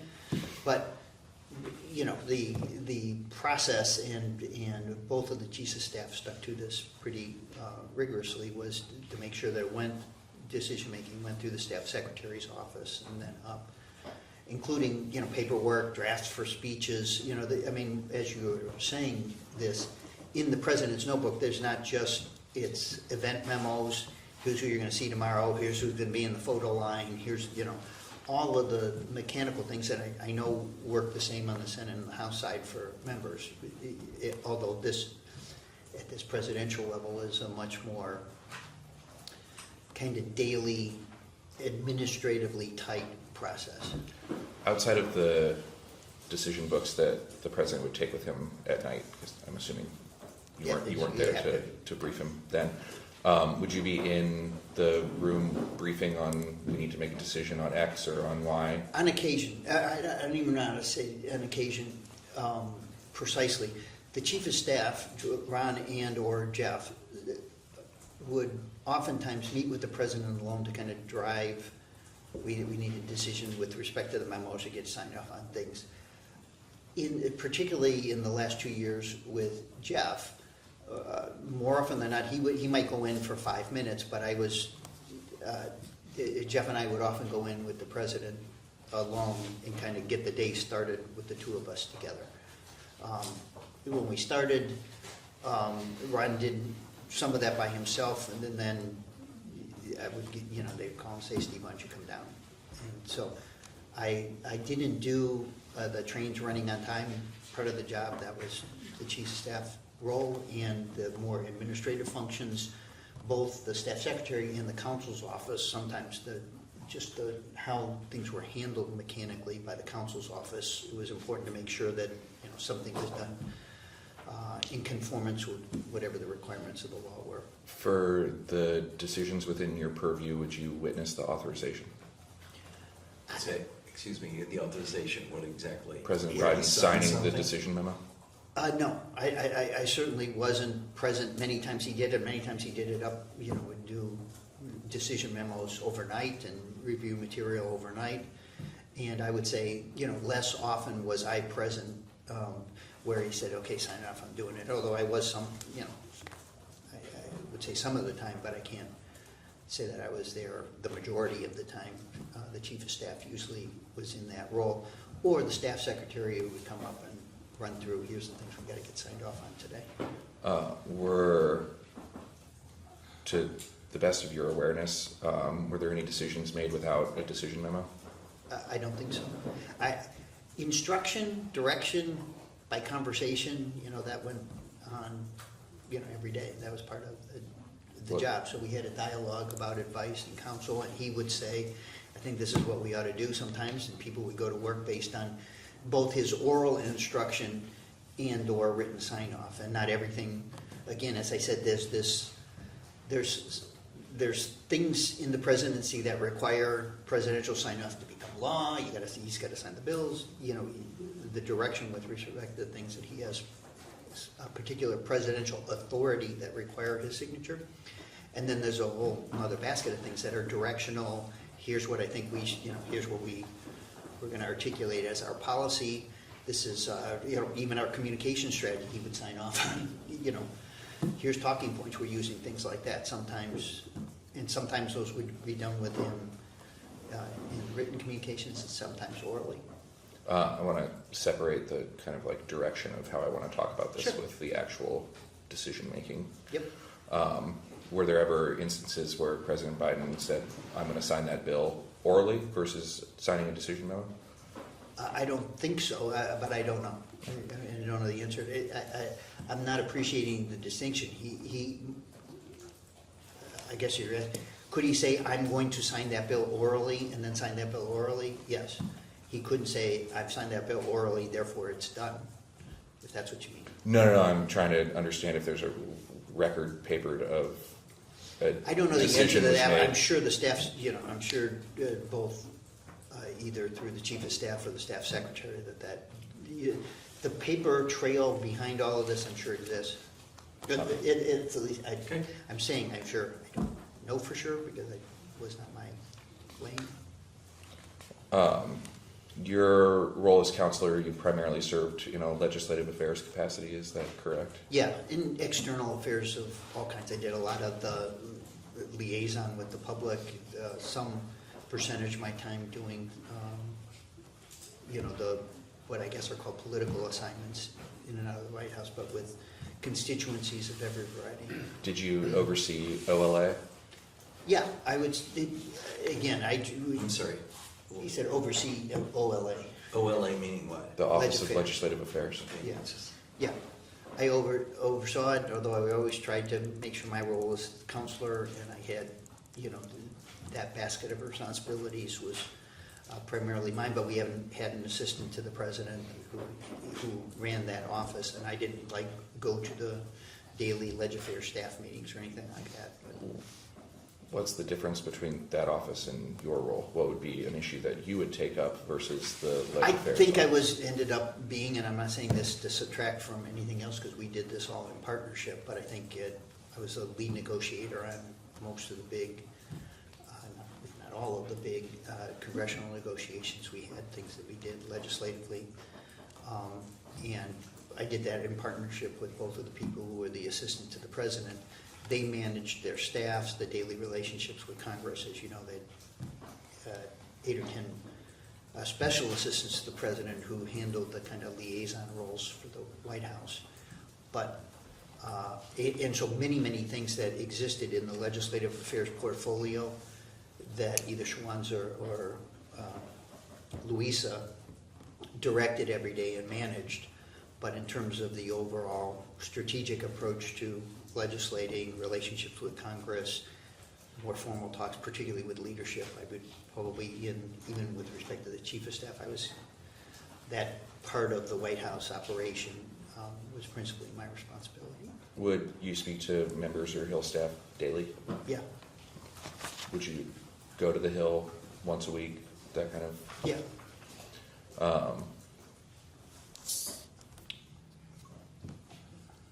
Did your responsibilities include investigations conducted by Congress of White House equities? No, it was pretty more in terms of direct responsibility run out of the counsel's office and out of the chief of staff through the counsel's office for that kind of thing. But anything that involved the Congress, I certainly was aware of.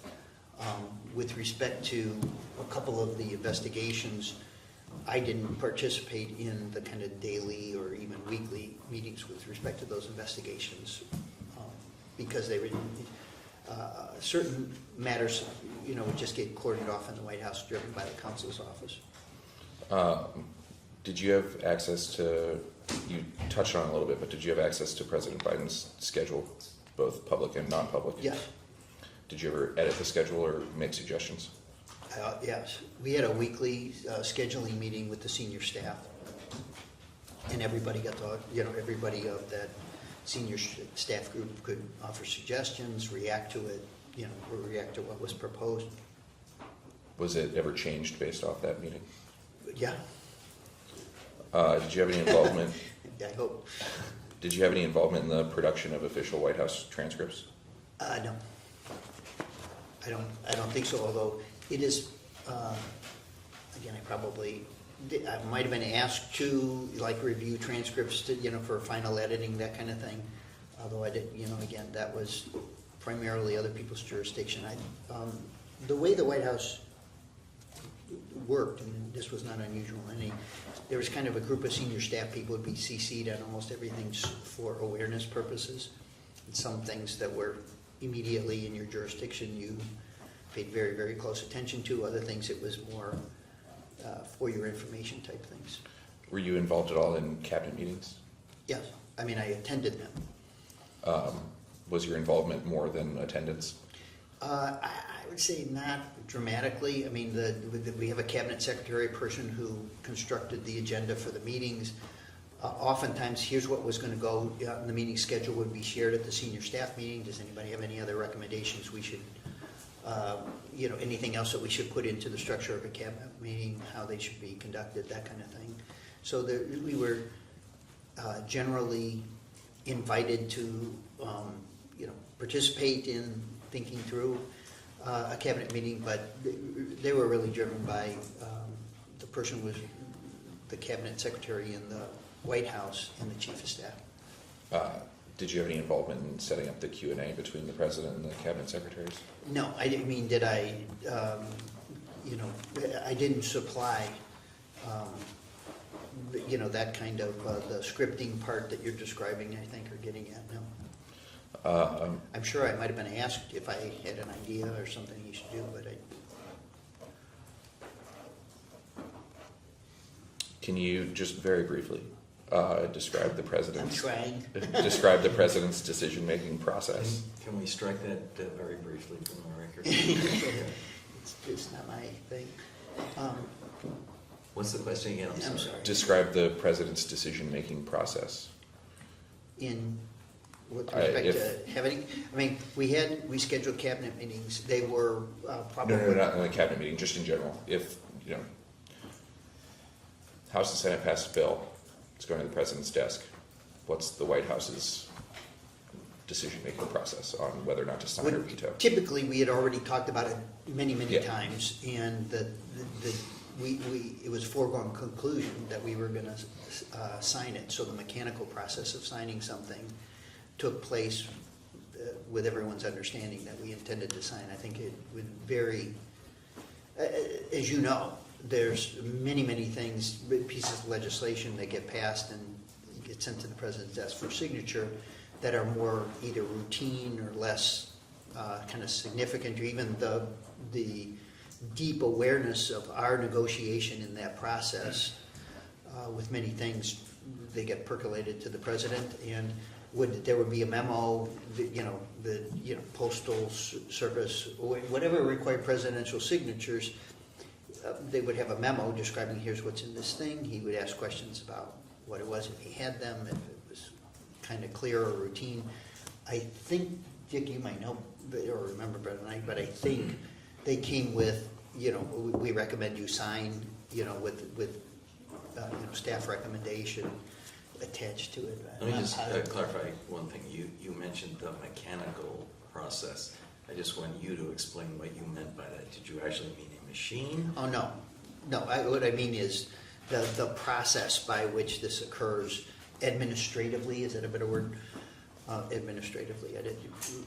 I don't know how or what decisions were made about using the Autopen, if that's what you're getting at. That was, Not yet, but okay.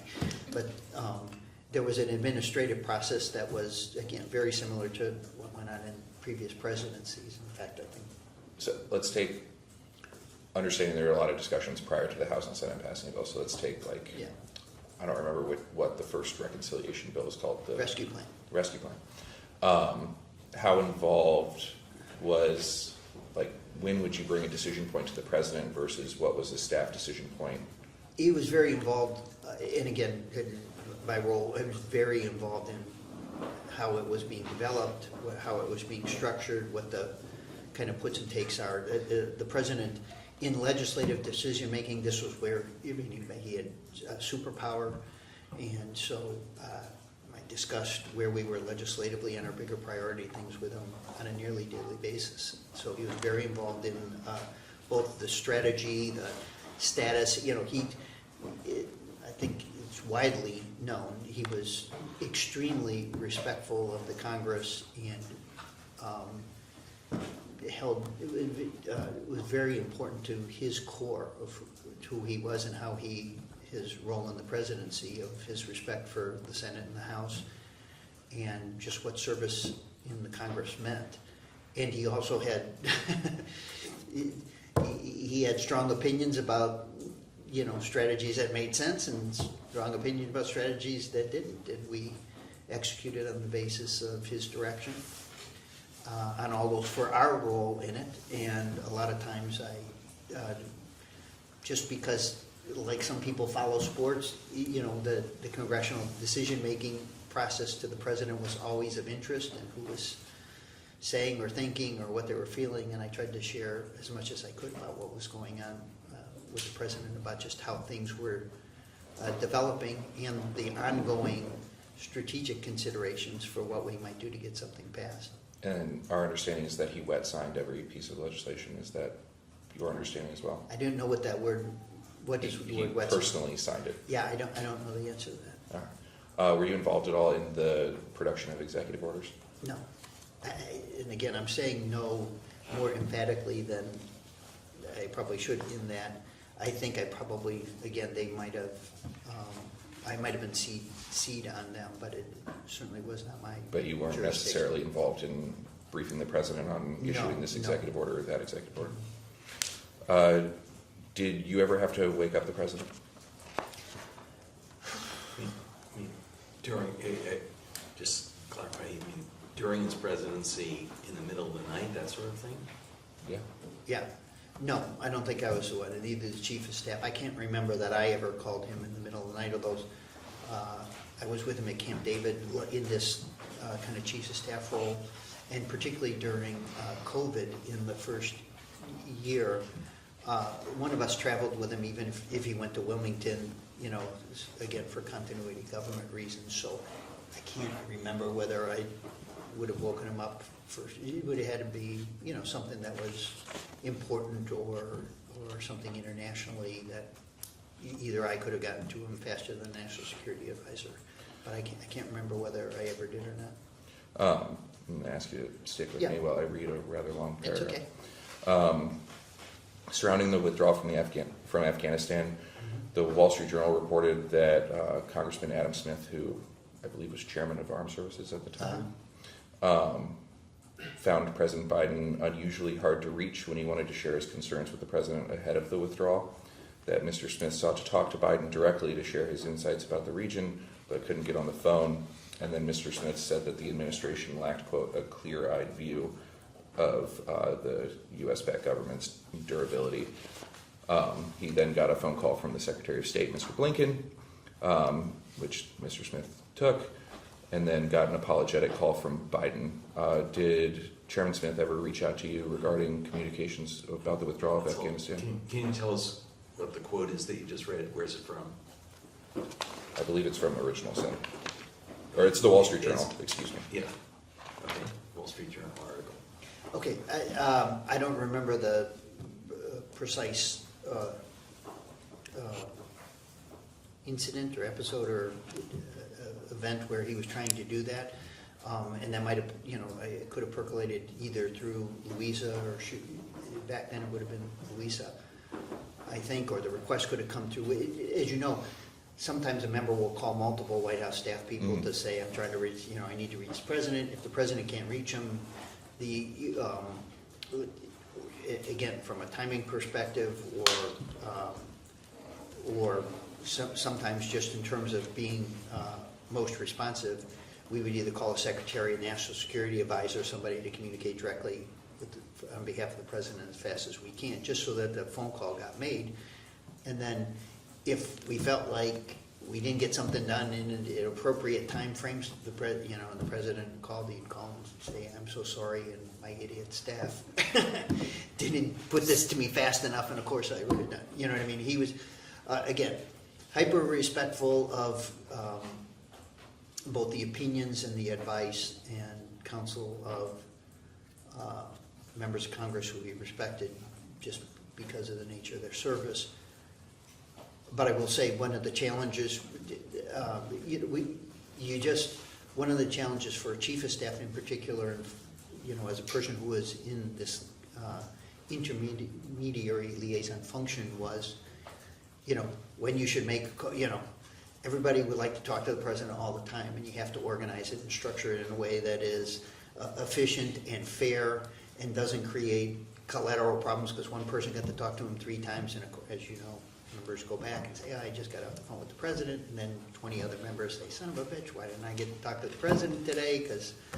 So you do have to organize it and structure it, and with respect to congressional I relations. think the answer was no, he does not recall what this is. Well, Yeah. I want It's trying him to- to actually say that, Yeah. so I'm going to ask it again. Did Chairman Smith call you to try to I get in can't touch? remember if he called me or he called Louisa or he called someone. I suspect the episode occurred, but I can't remember who he called. Okay. It was reported that it was the only phone call that the president ever made to Chairman Smith in 4 years in office. Do you know of anything? I don't know that. I talk to Chairman Smith regularly.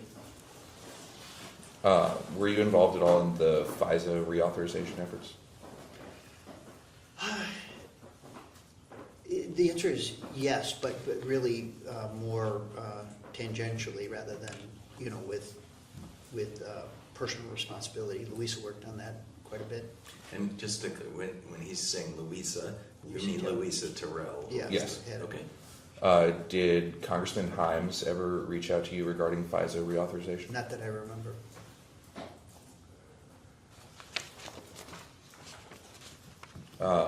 The former Senator Manchin was involved in an awful lot of negotiations with the Yes, it president. was. He was often, I guess, the 49th vote or 50th vote or whichever. Yep. Did you attend those negotiations between Yes. Senator and President Biden? Yes. Who else would attend those meetings? No one. Who led the meetings? You or President Biden? The president. Senator Manchin had said at some point that staff seemed like eager beavers in those meetings. Do you disagree with his? Okay, just give us the reference to where's that from? Did you ever hear Senator Manchin refer to Biden staff as eager beavers? No, and that would have been at a larger meeting, not at the when we did private meetings with Manchin. Sometimes Manchin brought a staff person with him, so when I said just us in the White House, it was just typically the president, but we had different structures to different meetings for different purposes. Sometimes we had a larger group present in a discussion with Senator Manchin. I thought you were getting at kind of the meetings that were on the rescue plan, on the Inflation Reduction Act and others. In the end, a number of meetings with Manchin we had individually, and without revising anything too long.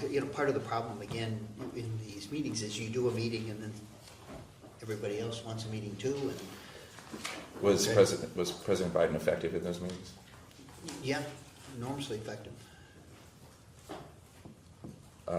Senator Manchin said a similar thing, and I'll just ask you if you've ever heard of it. Senator Manchin said that he thought President Biden lacked stamina in those meetings. Did you ever? No. I'm sorry, did you ever what? In Mr. Ricchetti's opinion, did the president lack stamina in those meetings? No. Why do you think Senator Manchin said that then? First of all, we don't know. I don't know where you're reading from. You're going to give us a site. That would be great, but to throw these things out just doesn't really bowl us over. And yes, hold on. that first. Yeah.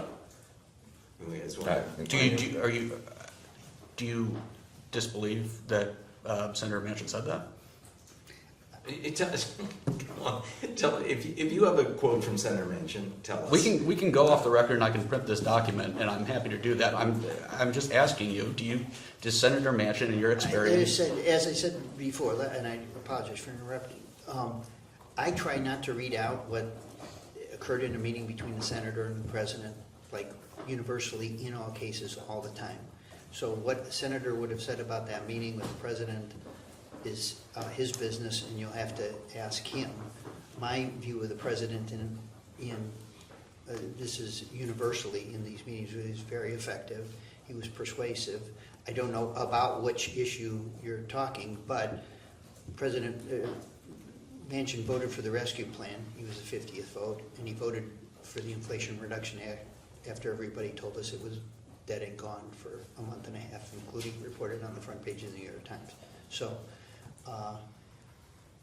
in whatever ways the president could be effective in persuading Senator Manchin to get across the finish line, in those two instances he did.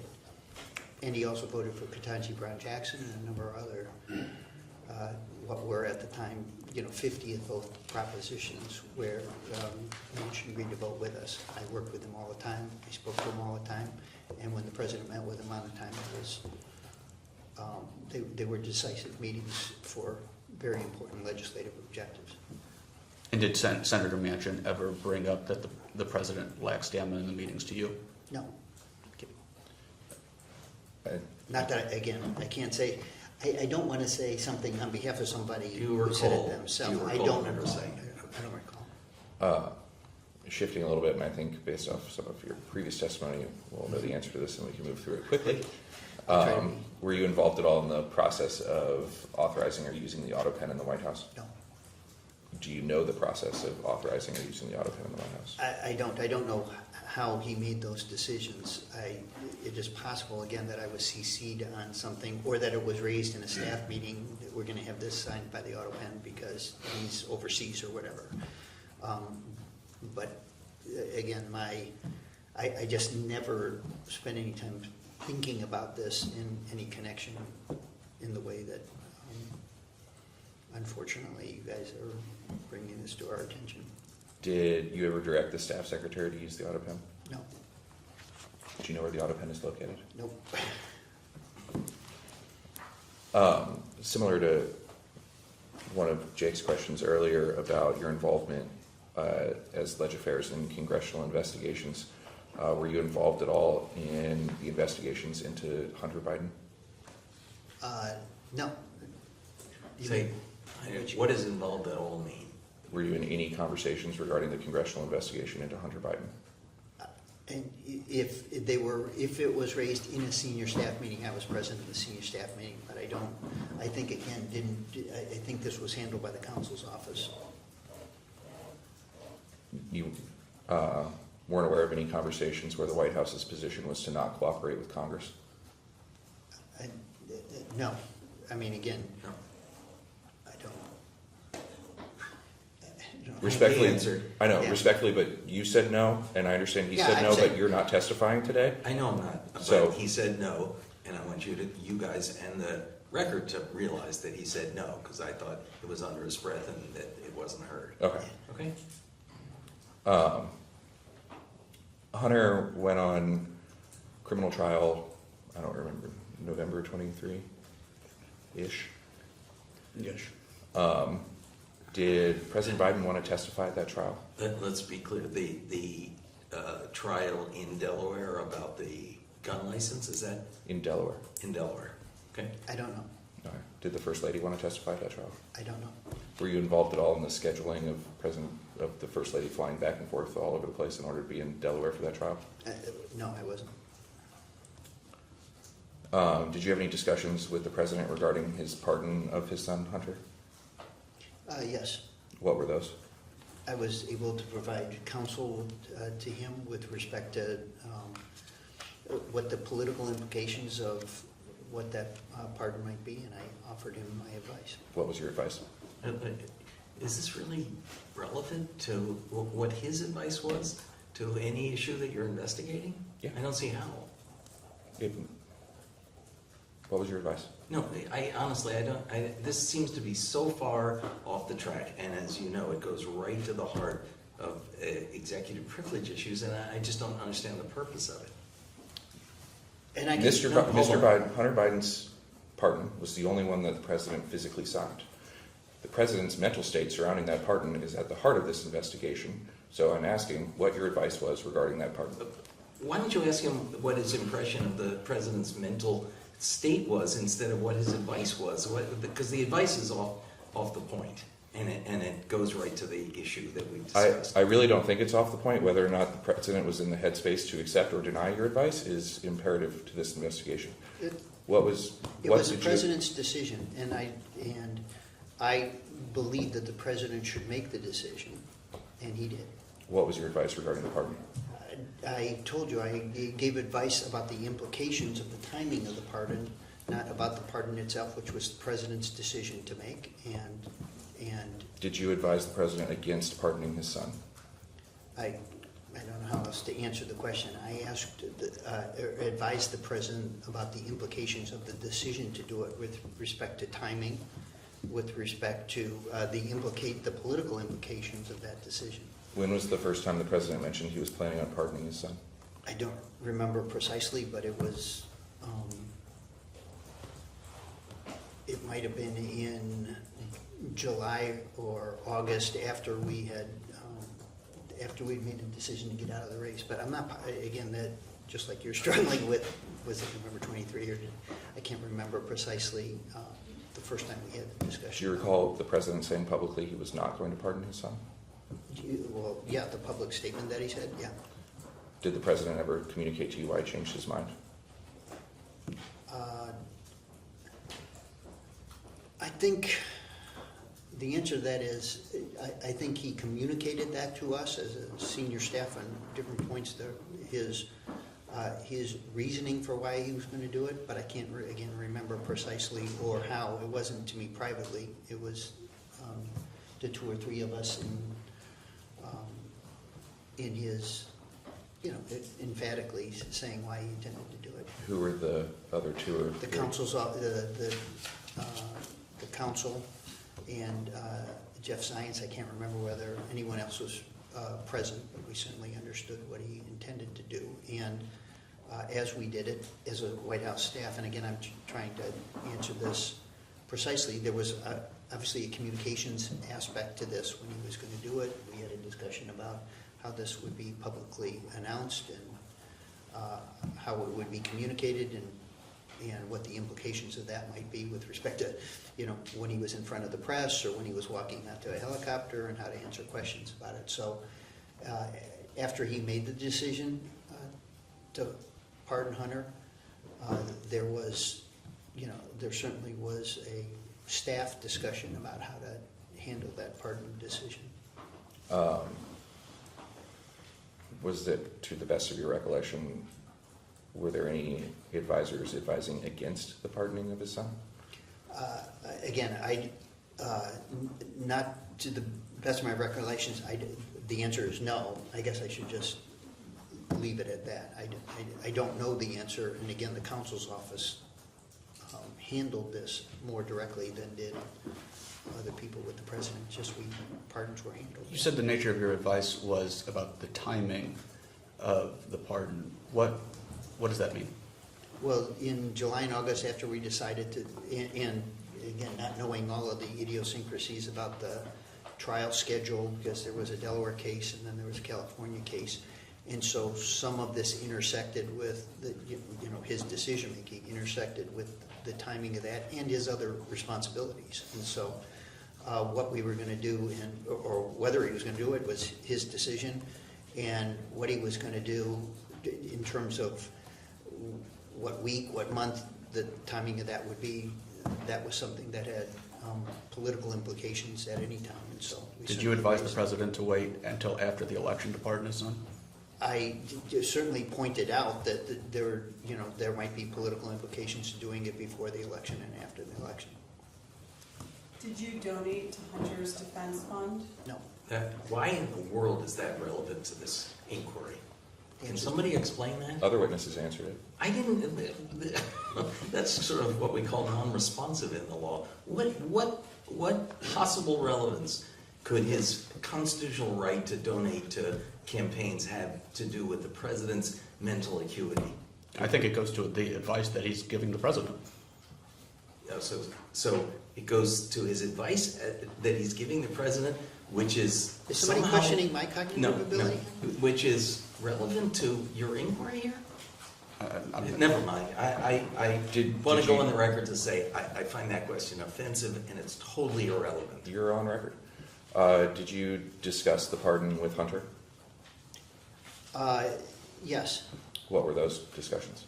The question was, again, the political implications of the pardon. He certainly had antenna for that, and I think appreciated that might have consequences. Again, I did this, whenever this was raised, I called the counsel's office and made sure that I was speaking to Hunter in an appropriate way, and I called Ed Siskel, who was the counsel at the time who was handling this for the president, to make sure that I wasn't crossing any crossing any lines with respect to whatever conversation I had with Hunter about it itself. Did Hunter request the pardon? I don't know the answer to that. Was Hunter in any of the meetings with the president about the pardon? I don't know. Did you have any discussions with Abby Lowell regarding the pardon? Yes, What were those? the same construct of what I just described, you know, And the then- political implications, and I call that Siskel, literally, immediately, and just made sure that what I was doing was appropriate. Did Hunter Biden have thoughts on the timing of the pardon? You should ask Hunter Biden his thoughts. Why I'm asking your client.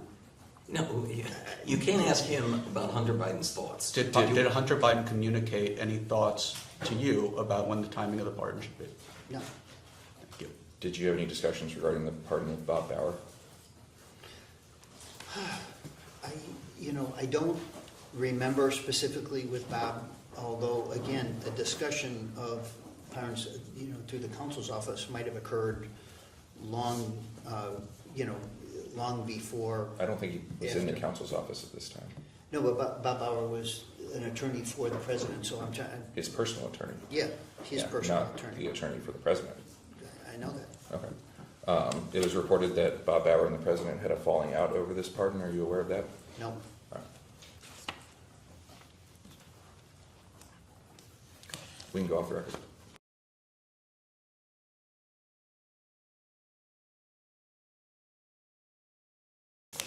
We're back on the record.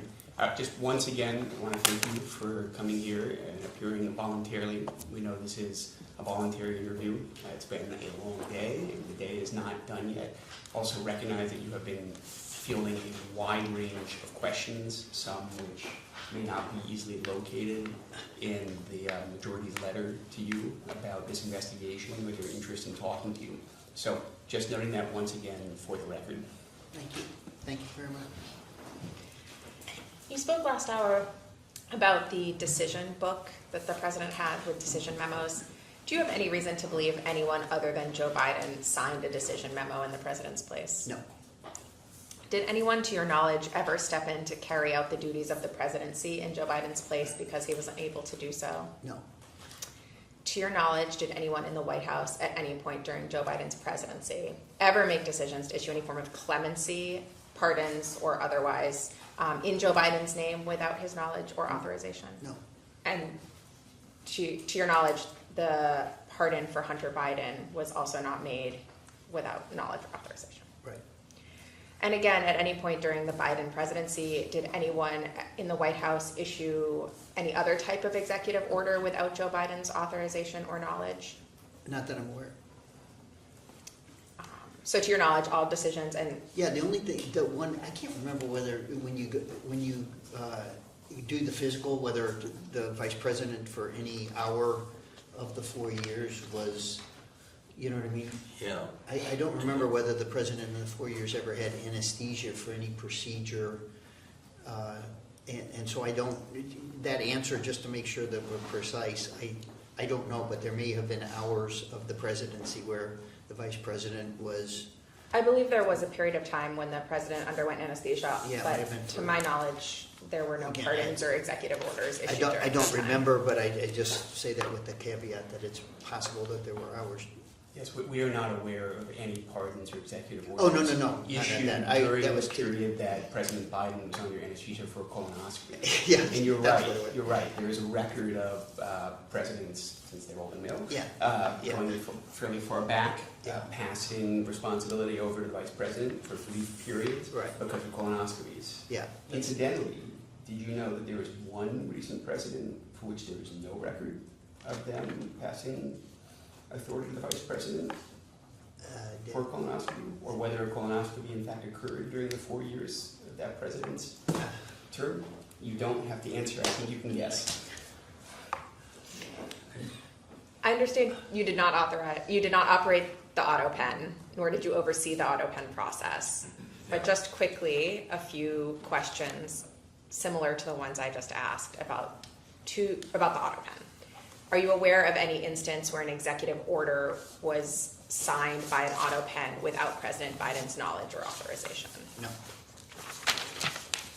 are you aware of the Autopen ever being used to sign a presidential memorandum without President Biden's knowledge or authorization? No, Are you aware of the Autopen ever being used to sign an executive order without President Biden's knowledge or authorization?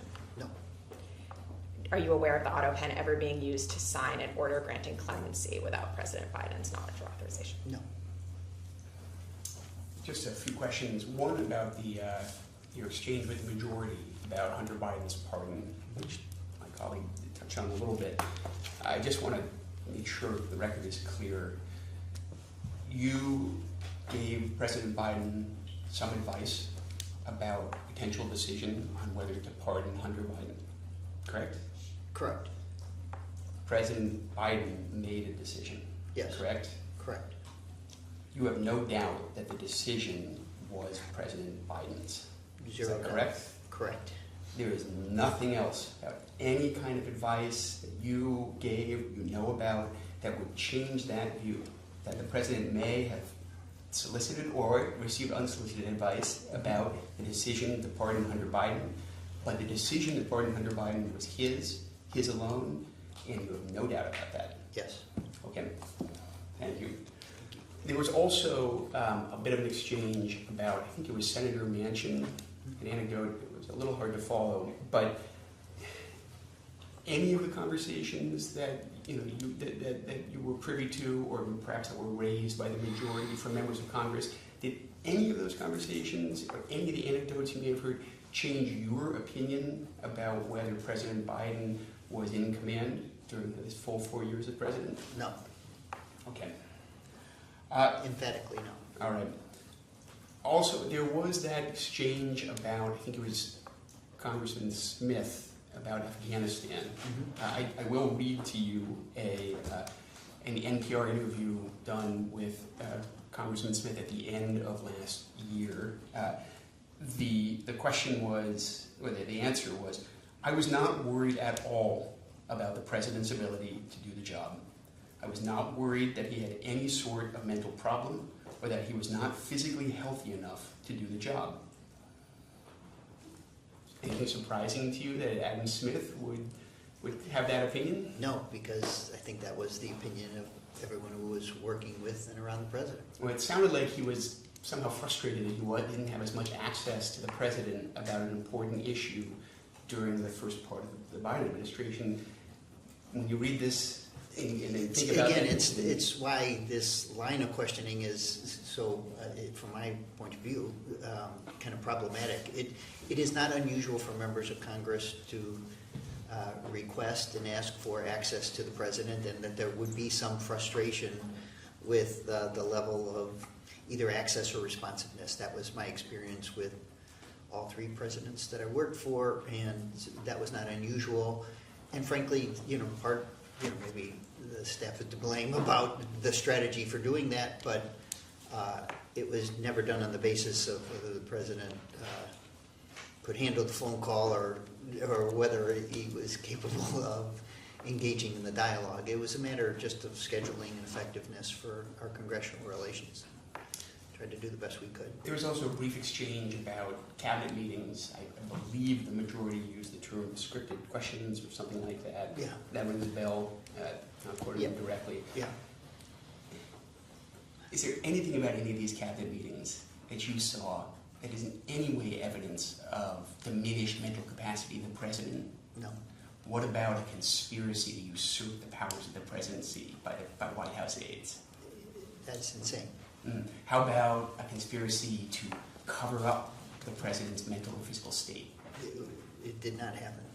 So planning around a cabinet meeting, not evidence of any of those nefarious... No. Yeah. No.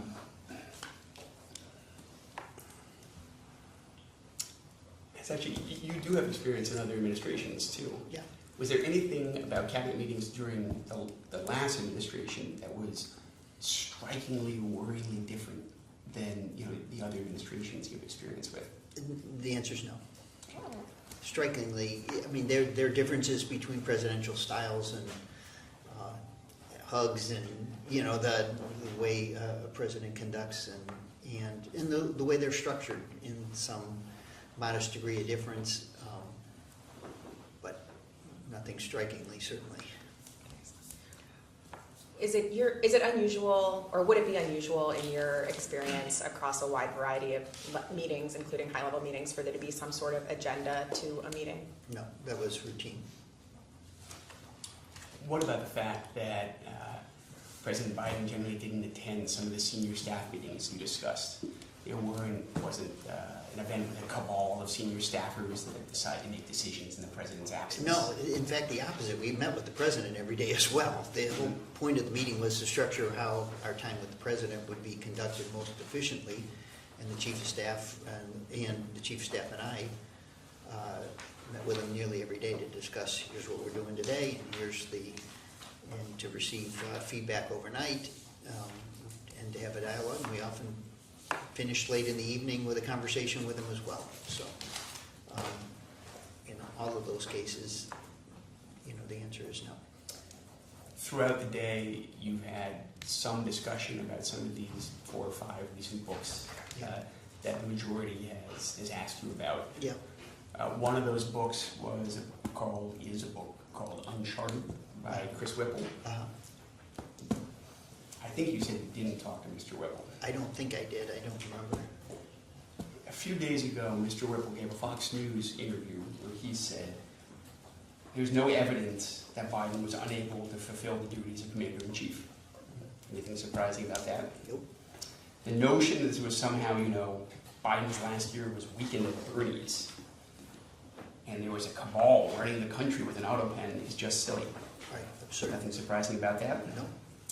The notion that they're going to be able to prove that there was this dastardly cover-up on the part of Biden's inner circle is just crazy to me. I think the answer is that this thing goes nowhere. Nothing surprising to you about No. that? In fact, all of that that he just commented on is true.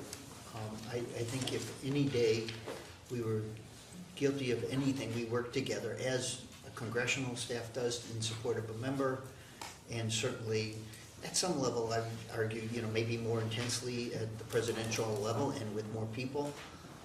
But every day you're trying to construct a strategy to govern the country effectively and to communicate effectively about what we were doing. And that's why, in these questions sometimes, and again, in the precision that you're asking for, saying, did we ever try to make the president look good as he was going out for a press conference, or choose the color tie that we thought would look best on TV? Yeah, there were people who were in charge of that and did all of the things that you would consider, I guess, choreography to try to, to do our best to present as effectively as we possibly could. We did that with respect to literally everything he did publicly. So it just, that is the disturbing insinuation of this, is that somehow it is in any way is different from what goes on here every day in support of members and what is required to help support a president. And I assume in your experience that was common across administration. Yes. There was in some of the letters to other witnesses, the majority's letters would reference a late cabinet meeting, late in the presidency, where First Lady Jill Biden spoke for about 4 minutes at the beginning. I don't know, were you at that cabinet meeting? Yes. Was that evidence that Jill Biden was actually in control of the presidency? No.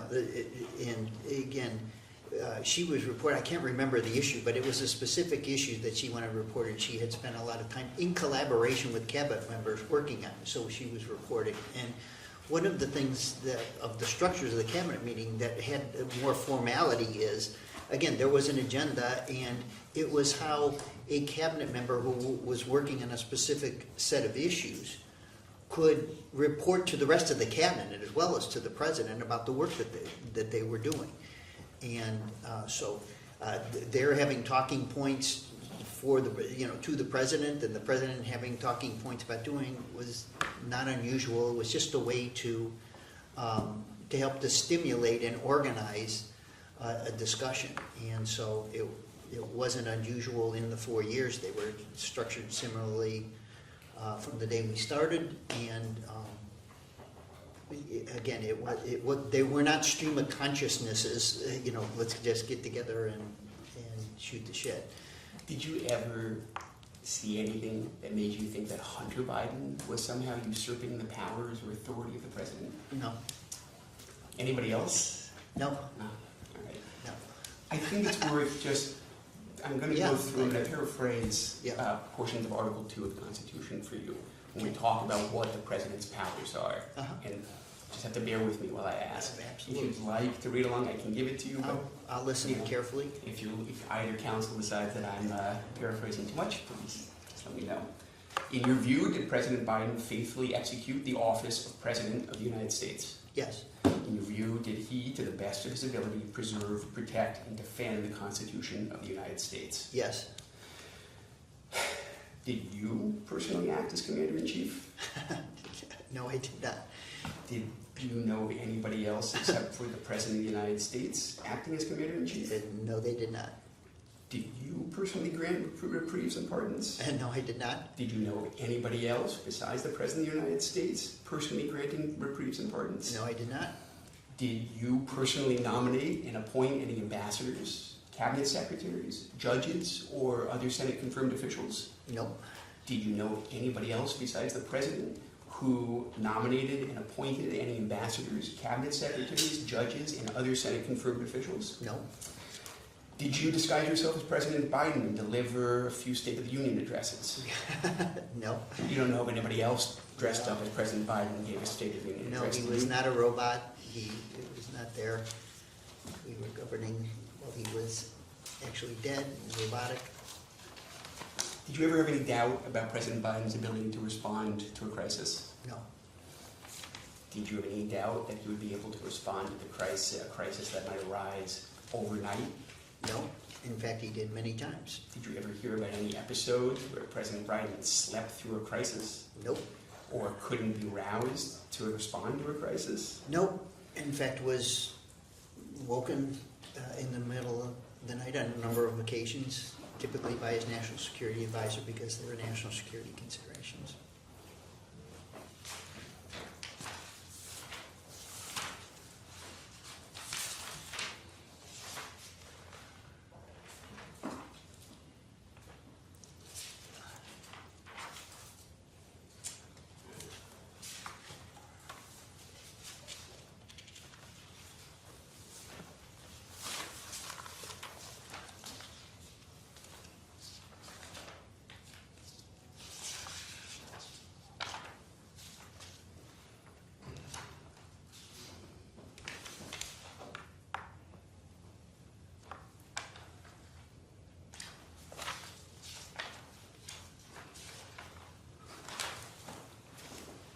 Did you know that President Trump is the oldest president at his inauguration in the history of the United States?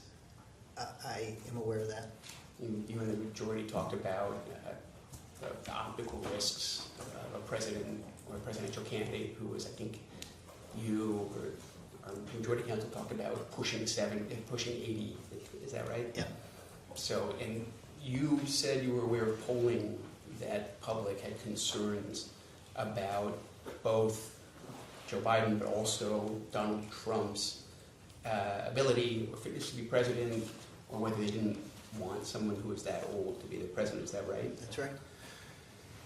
You've also observed some of what you viewed as, I think, the risks of diagnosing someone based on public opinion and perception of age. Is that right? Yes. And you've talked with the majority of it, I think with us, about the some of what you saw as criticisms of President Biden also being potential criticisms of President Trump. Is that right? Yes. There are certainly many episodes that have been pointed to over the years regarding President Trump. You identified, for example, the fact that President Trump wondered who appointed the Federal Reserve Chair, Jay Powell, even though it was President Trump who appointed the Federal Reserve Chair, Jay Powell. Correct. That's right? That's correct. And then there are also gaffes and confusions. So sometimes you describe those things as mistakes anyone could make. Yeah. Is that right? Yep. Did you know that there was a deposition where Donald Trump confused a woman named E. Jean Carroll with his ex-wife, Marla Maples, on the record? I don't remember that, but It did happen. I suspect. Yeah. Yeah. I think we'll go off the record for now.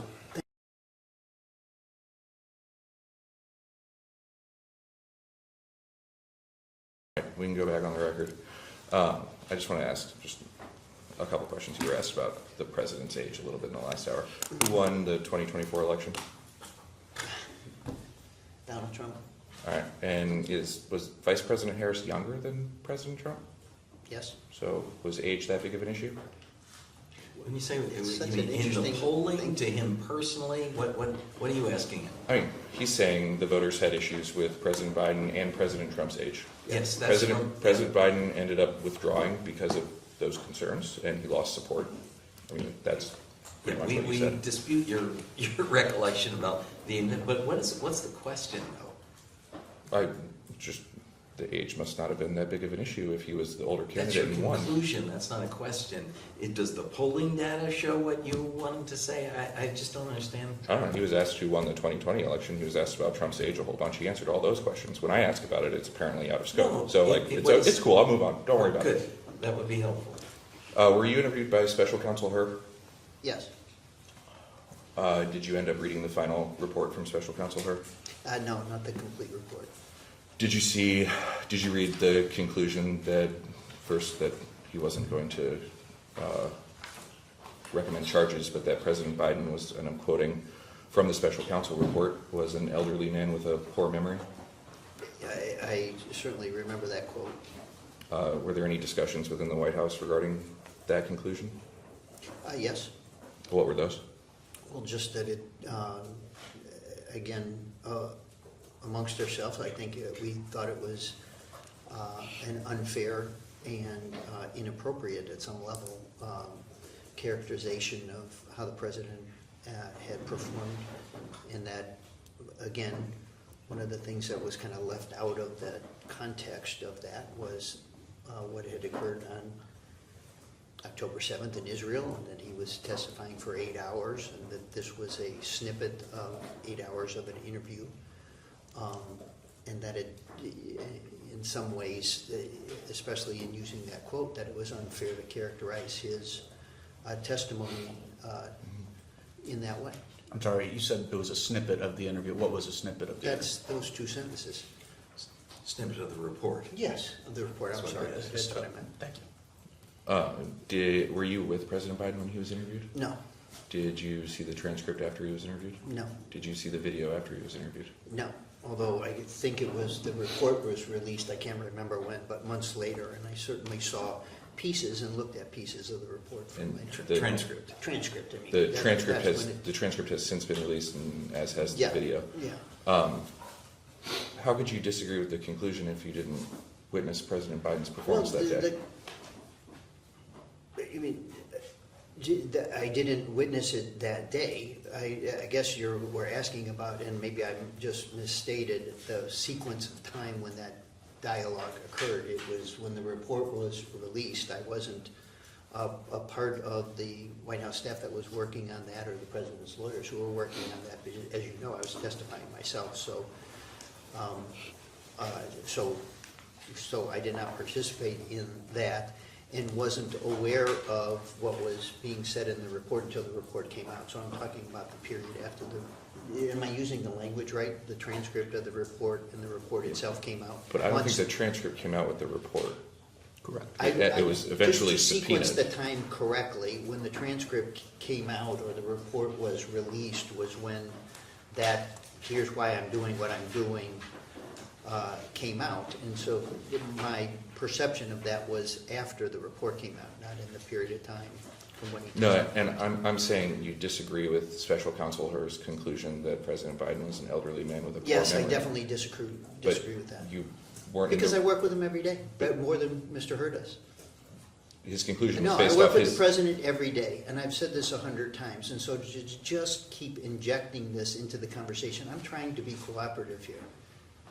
I believed, and I know you have heard, 15 different ways I can say it. I believe the president was capable, responsible, was governing the country effectively every single day. And you can ask the question 100 other ways that you want to ask it, but you're just doing it to try to provoke something from us different than what I've said to you 100 times. I can't say it any other way. And by the way, I think I know better than her does. I know better than you do what the president did and how he performed every day. I was living next to him for most of this time, as close as anyone. And I've already said the president made human mistakes. I've already said that there were, incidences where the president mixed up a topic or forgot someone's name or did something. All of the things that I have said are true. But I have said repeatedly, over and over again, that I believed every single day of the president that the president was capable and effective in performing the duties of the presidency.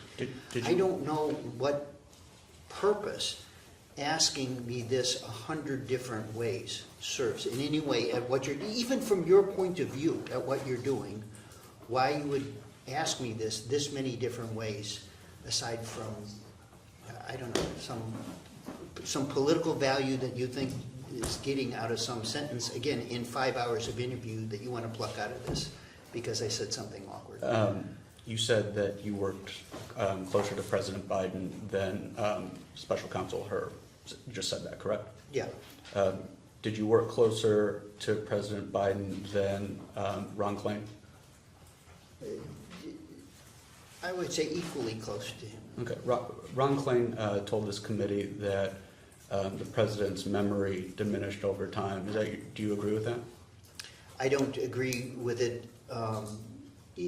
In general, Ron's relationship with the president's predates mine by 20 years, or at least his close relationship with the president. So that's Ron's point of view. It was not mine. Were you involved in the speech the president gave after the special counsel report came out?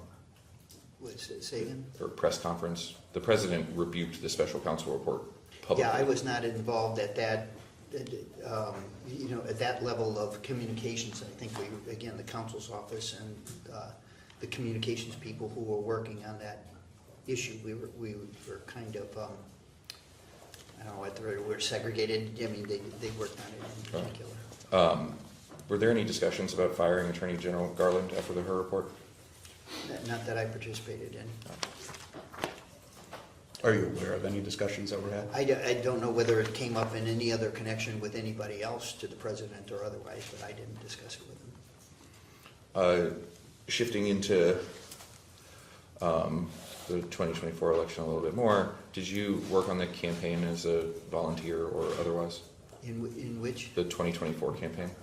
I was working in the White House the whole period of time and handled some set of his political oriented meetings or his public, his, what are they called, public liaison meetings. I certainly was present for all of those, but I wasn't on the campaign and didn't do campaign work. In fact, I was, I think as you know, I was during this period of time negotiating on behalf of the president with respect to in May of 2023 on the debt limit deal on we did 4 rounds on keeping the government open. We did a round on Ukraine supplemental, all in the first quarter of 2024. So my principal responsibilities were still on the official side of his work, but I did participate in, as I'm sure you know, we did a weekly political meeting, and I certainly offered advice about his political strategy.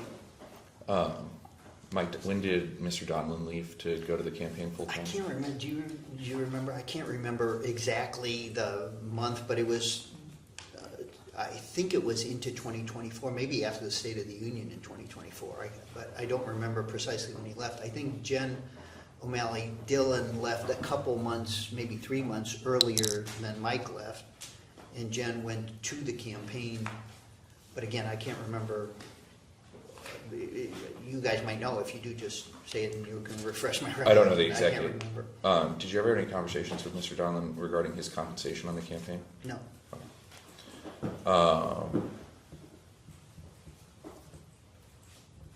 Understanding what you said earlier, that there isn't kind of like a finite date when, I'm running for re-election on this date, right?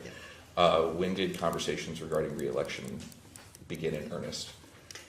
I think beginning after the midterms in 2023, although I think I can't say that we didn't contemplate it before then. I think we were operating on the assumption that the president was going to run for re-election prior to the midterm elections. I think the midterm election results kind of affirmed in our mind that the country was perceiving the presidency in a positive way in spite of some of the other data points that people have said you could interpret as negative. It's again what I just said.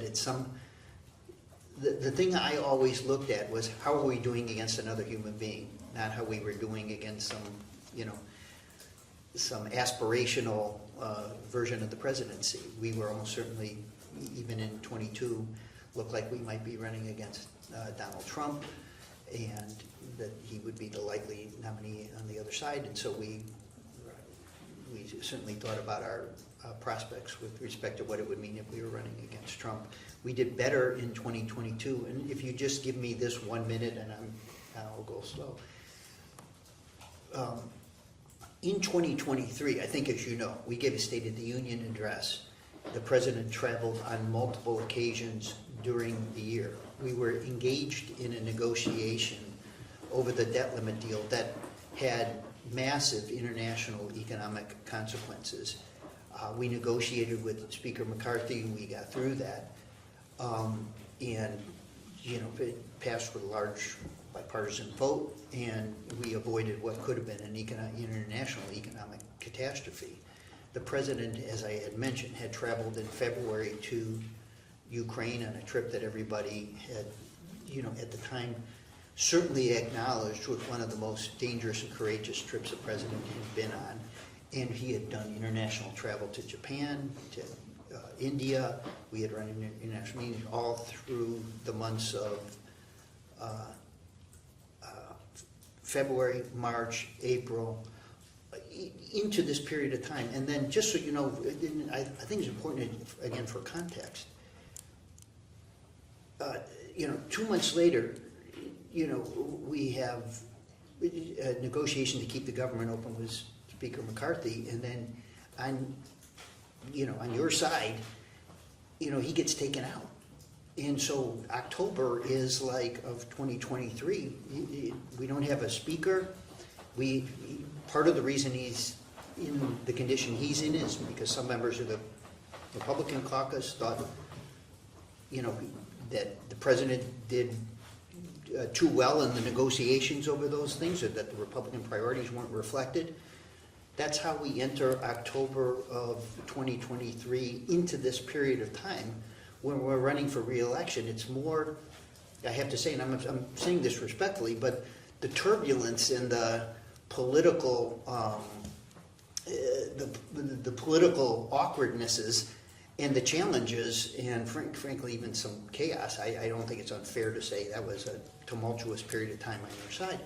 That was all going on the Republican side, and we were governing through the year. We had at least succeeded in getting through rounds of negotiation to keep the government open, to secure a debt limit deal, and to move into 2024 in a condition where I think the Biden presidency was considered to be an effective one. In fact, we used Marjorie Taylor Greene's floor statement, decrying the fact that Biden was the most successful president since LBJ in achieving progressive goals as an ad in our campaign. So it wasn't like just to take our word for it.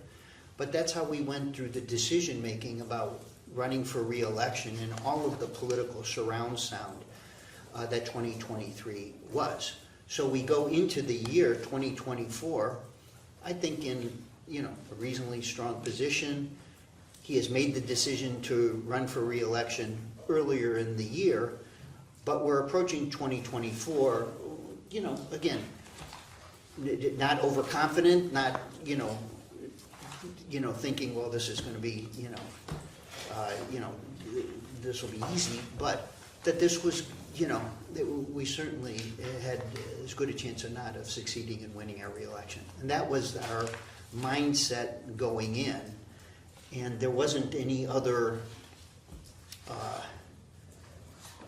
conspiracy or otherwise in the White House about what we were doing. We thought we were doing a good job. He had led, 4 major international travel. He'd been to Ireland. He had been to Japan. We were negotiating with the Chinese. He had a meeting with Xi, I think, in the month of October in 2023. And so we conclude the year that way. And I just think any reasonable person looking back on that year would acknowledge, from your standpoint or from our standpoint, that at least, he had finished the year reasonably strong. And that's how we went into 2024 thinking about his reelection. And I'm sorry for the extended version of that, but I think it's important, again, what seems to be getting lost is the context of why we were doing what we were doing in real time, including in our negotiations with House Republicans. I don't think we were negotiating from a position of weakness. I think we got pretty fair deals in those negotiations, both with Speaker McCarthy and with Speaker Johnson under the circumstances. The president's skill and sagacity in helping directing and navigating that in a way that prevented the government from shutting down and the international economy and the bond market from cratering, that took a lot of skill. And that's how we got through the year 2023 into 2024. And I think, to be fair, you have to say it was a little more tumultuous on your side, not only with respect to the nomination of President Trump, but also with respect to government. Okay. I apologize to everyone here, and I know you want to go home, but I feel like that's important for the context of our decision making, and keep probing it, so I want to give it to you. Thank you, I appreciate it. Were there ever any discussions about him not running for re-election? Or Yes. What were those discussions?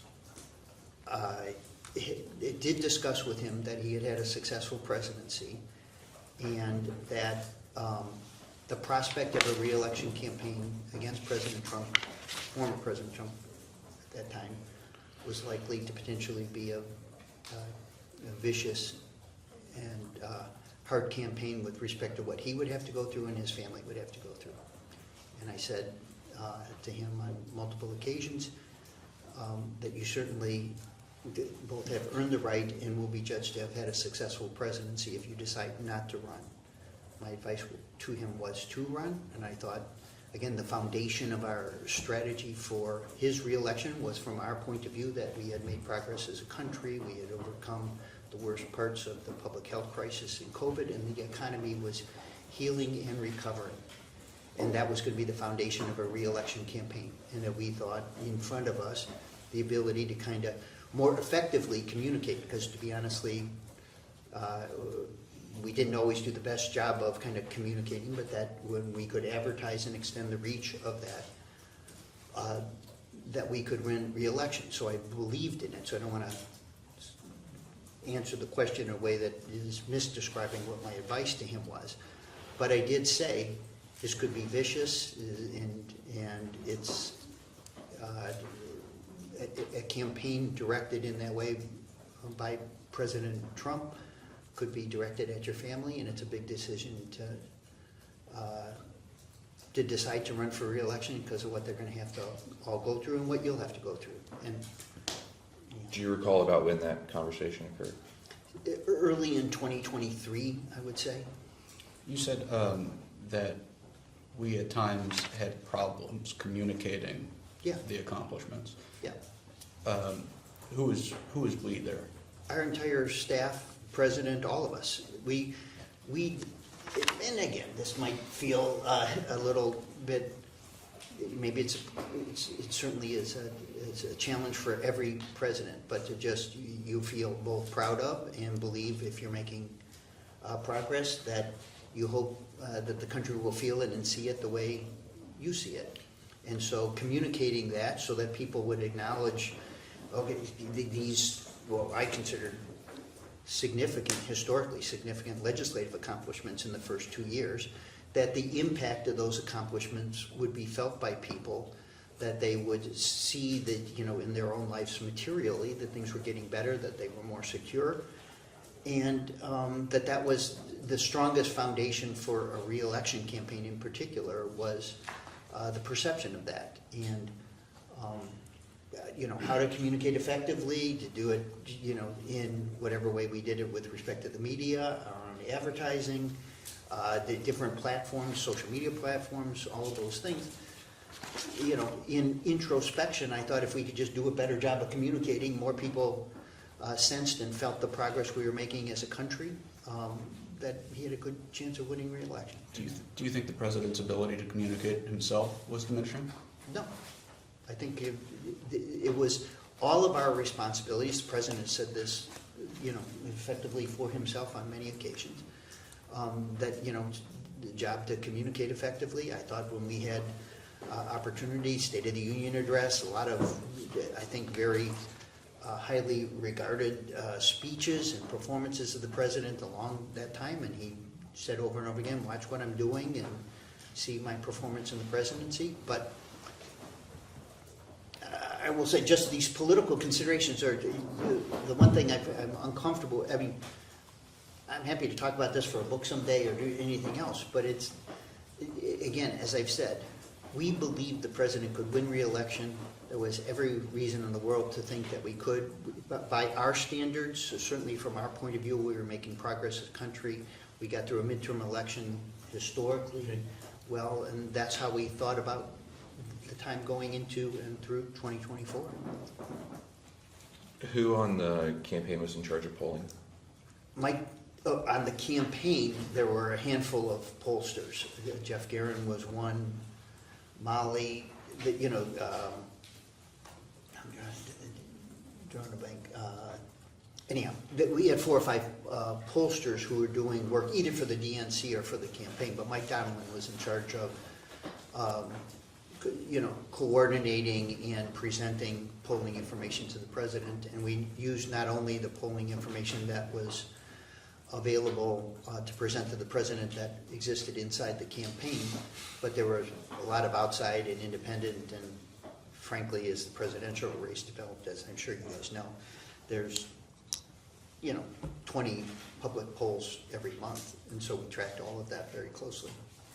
What did the internal polls say at the beginning of 2024? Was President Biden leading President Trump? He was behind by a couple of points. He was, and again, it depended on, as you know, these things moved I can't remember whether we polled every week or every couple of weeks. But we had information, it was pretty static.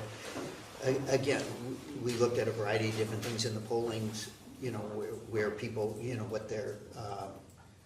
what they perceived were the most important issues, that were facing the country, whether we were succeeding or not with respect to, how they felt about the economy, just the temperature range things. And then oftentimes, not always, but we would do head-to-head. And again, we would look at internal polling, but as often as not, there was more frequent public polling available to us to track the race in those months. Was the fact that the president was trailing President Trump communicated to him? Yes. Would the underlying poll itself be communicated to the president, or would Mr. Donilon summarize the results? Yeah, Mr. Donilon would typically summarize the results, although, again, as you're describing, it wasn't like we ran some hybrid polls. CBS would have a poll, we were up 2 points. Marist would have a poll, we were down 2 points. For most of the 6 months of 2024, the available public polling information had us, either slightly ahead or slightly behind through all of those races. And I think the terminology about being in the margin of error. They certainly, the race was in the margin of error for all of that time. We also looked at how we were doing in these targeted states where the election was likely to be won, and in some of those states during different periods of time we were ahead, and sometimes we were a little behind, but it was always, and we always imagined that it was going to be a very close race. You said that the public polling had you within the margin of error. What did the internals have you? We were behind 2 or 3, certainly in the margin of error during this period of time. We did polling after the debate, and our numbers, we lost a point or two depending on the state.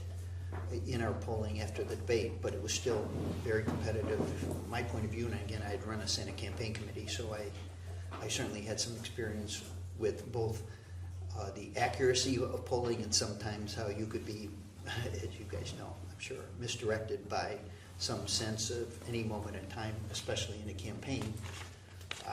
And certainly the reliability or the projectability of a poll that was coming out in February, March, or April of 2024 wasn't, in my opinion, really worth very much, because it wasn't, you know, an entire campaign was, and events themselves were more likely to affect a result than how you felt about or where the race was in February, March of an election year. Shifting to the debate, prior to the debate, were you involved in the decision to agree to a debate with President Trump? Bless you. Bless you. I'm sorry, say that again. Were you involved in the decision to agree to a debate? Yes. Who else was involved in that? Ron, Mike, Anita, Bruce, Jeff, kind of the senior staff was, the senior staff was involved in the kind of advice giving or decision. And the campaign staff too, obviously at that point we're at the debate. Some campaign staff, depending on a meeting, I mean, we did kind of regular campaign meetings, but they were more of the once every 2 weeks, once every 4 weeks variety earlier, probably once every 4 weeks and once every 2 as we went into the spring and summer. In the time preceding that, obviously less frequently. But I was in the, you know, advice giving, decision making about the debate. Were you in favor of the debate? No. Why not? Really for the same reason that I had articulated about the campaign and running for re-election, at least as a consideration, even though I thought he should run, believed he could win. I just thought that what he would have to go through in a debate and what was gotten out of the debate in 2020, that I just thought it had the potential to be, you know, vicious and personal and not too edifying for anyone in the country. And I really didn't think, again, you know, some of this I'm saying from my perspective, so I'm trying to say it as respectfully as I can. I thought he had beaten President Trump in both of the debates in 2020 pretty handily, and we didn't get that much marginal benefit out of winning the debate. And so I thought if we were good, you know, it was not necessarily worth engaging in a debate of that kind with Donald Trump. So just to clarify, I think what Mr. Benzing was referencing was the decision to have the debate early. I was referencing having a debate at all. So you were okay, against debate having a I debate thought I at heard all. you correctly. I was against doing the debate at all for the better part of 9 months or a year as we were contemplating doing this, whatever this was, the time frame when we started to talk about the debates. To be precise in the answer, then when we decided to do the debate earlier rather than later, we were certainly imagining, and I think in the end agreed to 2 debates. And so one of them earlier and one of them later in the cycle, I thought was something that was as advisable as waiting. I didn't have a stronger view. I held the view that we should not, my advice was that we not debate at all until pretty late in the process. And I will say that just so that you understand, as we presented the president, as we get closer, although I had expressed that point of view to him earlier, the consensus was amongst our advisors that we should debate, and after, you know, some numerous debates about debating, made the decision to recommend that he needed to do that. And at that point, you know, as the decision's being made, you try to support the decision. Even this is again, I know you guys live this, so you know what I'm talking about. But it's important for the record for this to be said. There's sometimes when you give a president advice and then he makes a call, or you also 8 people think, hey, we got to do this, and you're like, okay, I've given my advice, I've said my piece, but he's made the other decision. And then you do everything you can in support of the decision he made, even when you disagree with it. And about this, I certainly, when he made the decision, the recommendation from the folks who were more involved, I'm sure you got this from Ron, because Ron, you know, helped to lead debate prep. But once the decision was made to go forward and to debate, this notion of going earlier was put on the table, and folks thought that might be a good idea. Again, it's kind of to the narrative that we were hiding the president all this time, but. Was anyone else against a debate? I don't think so, certainly not, as you can tell, as repeatedly as, or as persistently as I was. I do think, it occurred to folks that the value of debate was worth considering just because of the pain he was going to have to go through to do it against President Trump. And I'm saying that, I think you know what I mean. And you brought up the timing of the debate, so once the decision was made that you were going forward with the debate, it was, I believe, the earliest debate in the cycle Yes. ever. Yeah. Why was the debate held so early? I think the idea was do a debate in the summer. We believed that we would do well in the debate. That would help to consolidate, the views about our presidency in the same way that, given the State of the Union is, the kind of more public things that we were doing, we felt like we were doing a good job. The public was perceiving it. It was helping us. So do a debate early, that the president would likely do well in the debate, and even though the marginal utility might be small, it would still be worth doing. So once he did it, we decided to move it up. I will say, again, 1 minute, 2 minute editorial comment here on top of what I'm doing, but as you know, President Trump didn't debate against his Republican opponents the entire primary campaign. He had a healthy primary against them. He mixed up Nancy Pelosi and Nikki Haley's name. He didn't debate them for all the time. And there was no investigation, there was no hearing about his cognitive ability, and nobody convened or called all of the people on his campaign staff to determine whether or not he was being hidden from public view or being prevented from speaking to the public. I always wonder, as we're engaged in this, while you're pursuing this, I think in support of some point about our abilities or not, you must appreciate the irony of the fact that you're asking this about President Biden and you never raised it with respect to President Trump and why he never conducted a debate on the Republican side. Was a rationale for the early debate to attempt to dispel voters' concerns regarding President Biden's age? It was the consideration of the challenges around his age existed throughout the period of time when we were looking at the race. It was one of the biggest considerations. I think that and the perception of the economy and making progress on inflation were the two biggest issues. Inflation and the president's age were the two biggest concerns as we approach race. So the answer with respect to age was, and one of the arguments for doing it was that this, the president doing an effective job in the debate would help, set aside or to help people see that age wasn't a consideration with respect to the president as benefit. Just like doing well at the state, as you know, the commentary in the post-State of the Union and for his speech at D-Day and a variety of things that he did along the way, his, kind of the bigger, more public-facing things, the media filter, oftentimes was quite positive about the president and with respect to dispelling concerns about age. And so some of the commentary, understanding where some of the data was on this, his successfully doing those things or his effectively doing them was a way to counter that narrative. So doing the job, the last thing, 20 seconds. The president believed doing the job every day, he said this out loud publicly, watch me, I can demonstrate, and just watch how I'm doing this job and make a judgment about whether or not my age is an issue and with respect to how I was doing the job. And that's what he felt, and that's what we tried to execute on all the time. And we knew when he was running against Donald Trump that in the public's mind he was in a very competitive race. How does doing a debate earlier dispel concerns about the president's age? It's a public event like the State of the Union that a lot of eyeballs would be on and people would pay attention to it. And if he performed in the way we expected that he would, that it would be a positive rather than a negative. But doing that 3 months later his age wouldn't be much different. We were going to do it again in 3 months. It's, again, as you know, some years they did 3 debates, some years we did 2 debates. Some primaries we did no debates. That was a little unusual this time.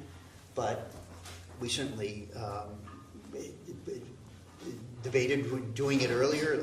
As I said, some features of every campaign are slightly different. The dialogue and the negotiation around the debate in 2020 was quite contentious, as you may or may not know. And so the entire approach to the debate itself and how President Trump would conform to the rules and the negotiation and what was being put on the table would, there was a real debate about internally about whether or not, or what could occur when we were doing a debate with him. President Trump, stretched the norms of what was considered acceptable debate behavior in his debates, both against Hillary Clinton, against his Republican primary challengers. He called half of them every name in the book. So whether or not there was value in debating President Trump, even if you were winning a debate, and what you would get out of that was certainly something, again, from our point of view, there was something to be considered. You said one of the goals was performing well could ease voters' concerns about his age. How does performing well change President Biden's age? It doesn't. It's just the perception of his age and whether people felt like he was, whether age was interfering with his ability to do the job, or in winning a debate, because it was a head-to-head competition, he was running against Donald Trump, who there were also concerns about his age. And so there was the potential that in winning a debate, he might get some marginal benefit from doing that. So is age more of a euphemism for fitness for office in this case? I don't think so. Age was the consideration. That was what But the age doesn't change with the debate. Whether or not the voters believe he's fit changes with the debate. But that's not what he said. What he said. About 800 times today. What he said was that age was a political issue, and they were trying to address it. And then he just said that performing well at the debate could quell voters' concerns about his age, but performing well at the debate doesn't change his age. No. It changes the voters' perception of his ability to be president. No, he was being president. 50% of the voters at the time we went into this, by the way, 48% at the time we did this, when he was running against Donald Trump, which is what you do, still thought they were going to vote for him. That's what the data, that's what the polling said. So you're not running against some aspirational president, nor is President Trump, or where his job approval rating is today, which is at 40%. You run against another human being. And the only question that ends up mattering is whether you're ahead and you got more votes and you won more electoral votes. And all these other things about presidential performance, or whether that, where anyone is in a race at any point in time in a campaign, this was in June, right? I mean, we had 4 months of a campaign in front of us. We had $1 billion to spend, to advertise, to shape public opinion. We had another debate. There are all kinds of things that could change the trajectory of a race back and forth. It was definitely, when we went into the debate, and 3 weeks later, it was still a very close race. That's just a fact. No, and I understand all that. Okay. But having an earlier debate does not quell issues about President Biden's age. His age wouldn't change. No, it would change the competitive nature of the race, one direction or another, marginally. I actually thought it might, my point of view was, it might not be worth it. But he made the decision to go forward with the debate, and it had the potential to have a marginal benefit in winning the debate. I'm still confused how performing well at the debate quells voters' concerns about the president's age. Okay, you I don't know explored what else to this, say. and he just talked about this for 45 minutes. The record will be what it is. 45 minutes. Okay, an hour. Well, we've been talking about this for 5 minutes, maybe. Okay, that's fine. You think age is not does not correspond with fitness in office in this situation. that having a debate 3 months earlier I think- would change. Hold on. Hold on, don't respond. Let him ask his Having the question. debate 3 months earlier in an attempt to, part of the attempt was to quell concerns about the president's age. Him performing well would change voters' perception on his age. No, it wasn't done for that reason. You said it was wasn't done for that and the economic concerns. No, those were the two central issues. That wasn't the reason to debate earlier. And you, again, I'm either not explaining this correctly or certainly not succinctly enough. But the question was whether to debate or not. When we made a decision to debate, when to debate.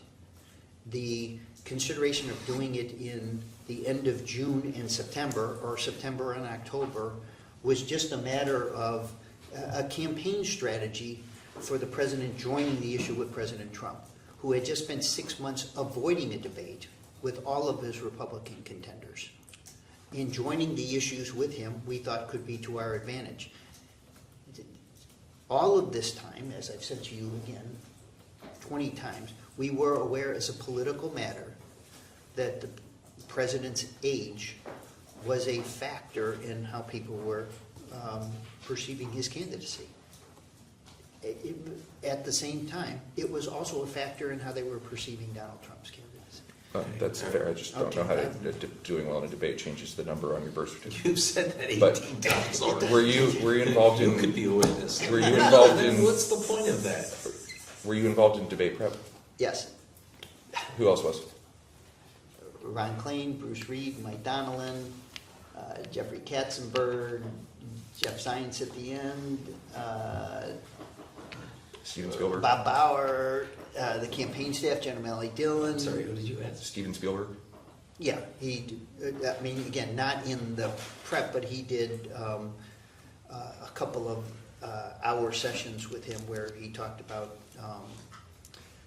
Like so- controlling facial expressions and that kind of Yeah, thing. well, presentation stuff. I mean, he's, as you know, world-class director. And debate prep, the final stretch of debate prep took place at Camp David, is that correct? Yes, Was President Biden engaged in prep?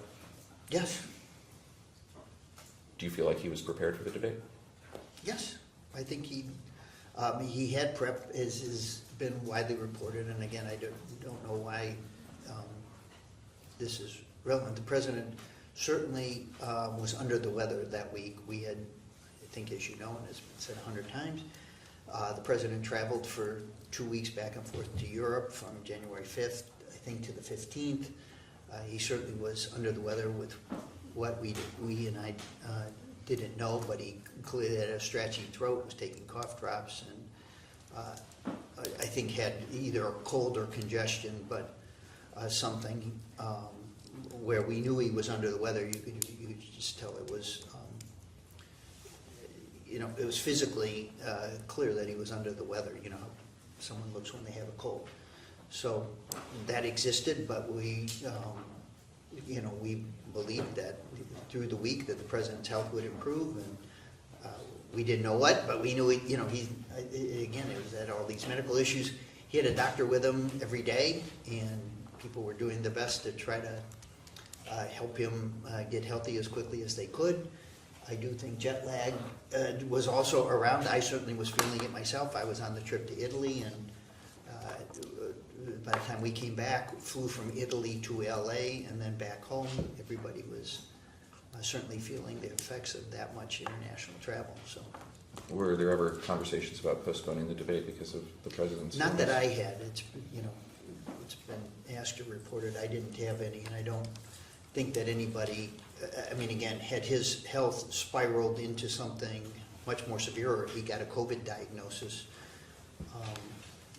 which again, the symptoms were in the vicinity of certainly something where I think he was tested for COVID, although again, the doctors handled all of his medical stuff, and obviously we didn't, or certainly weren't in a position to make judgments about it. Mr. Klain said that he felt like when he got to Camp David that the president was not prepared, that the normal kind of notes the president would make on right. note cards were not there, Yeah. that he was not prepared and was not ready to debate. Yeah, I think he was prepared, meaning he was ready for debate prep, but whether he had studied his brief and done it, there wasn't much opportunity to do that in the preceding 2.5 weeks. And so, again, in self-consciousness, I think we've all thought through whether it was a good idea to fly back and forth to Europe twice in that period of time, and the consequence of that we'll have to live with. That was probably a mistake on all our parts in terms of,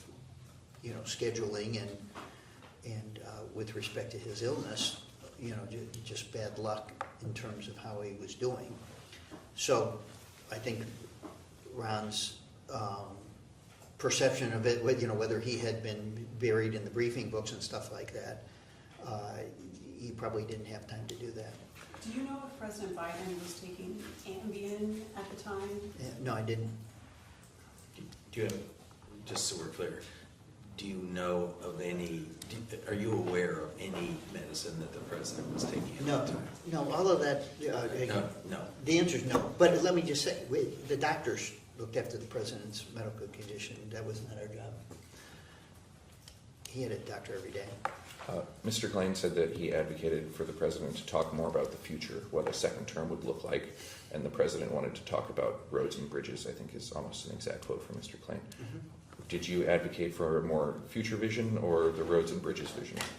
Again, I just think, again, you're talking, we were in a discussion now literally about our political strategy and what we thought was most effective for the president to talk about. I certainly had the point of view that we had considerable accomplishments on the ledger, and that it was important that the president make the connection on the set of things that we had accomplished, and that was Ron's cute little shorthand about talking about the infrastructure bill.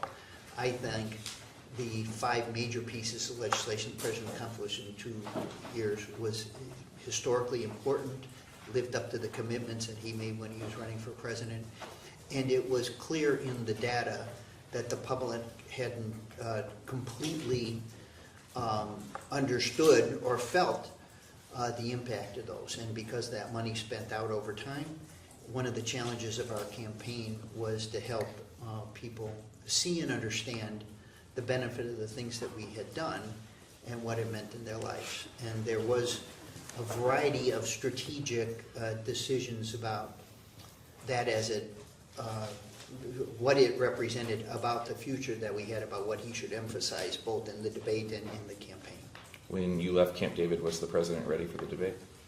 I think he was, and I'm sure you've got this from Ron. Sometimes the way it was, and the same thing applied to a speech or a public performance of any kind. Sometimes prep was great, sometimes prep was okay.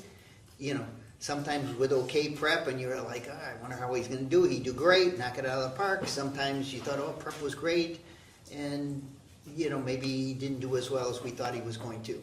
And I have to say, from the president's perspective, all of us sitting around, grading him everything, with, at some level is, I'm sure is annoying, and I think.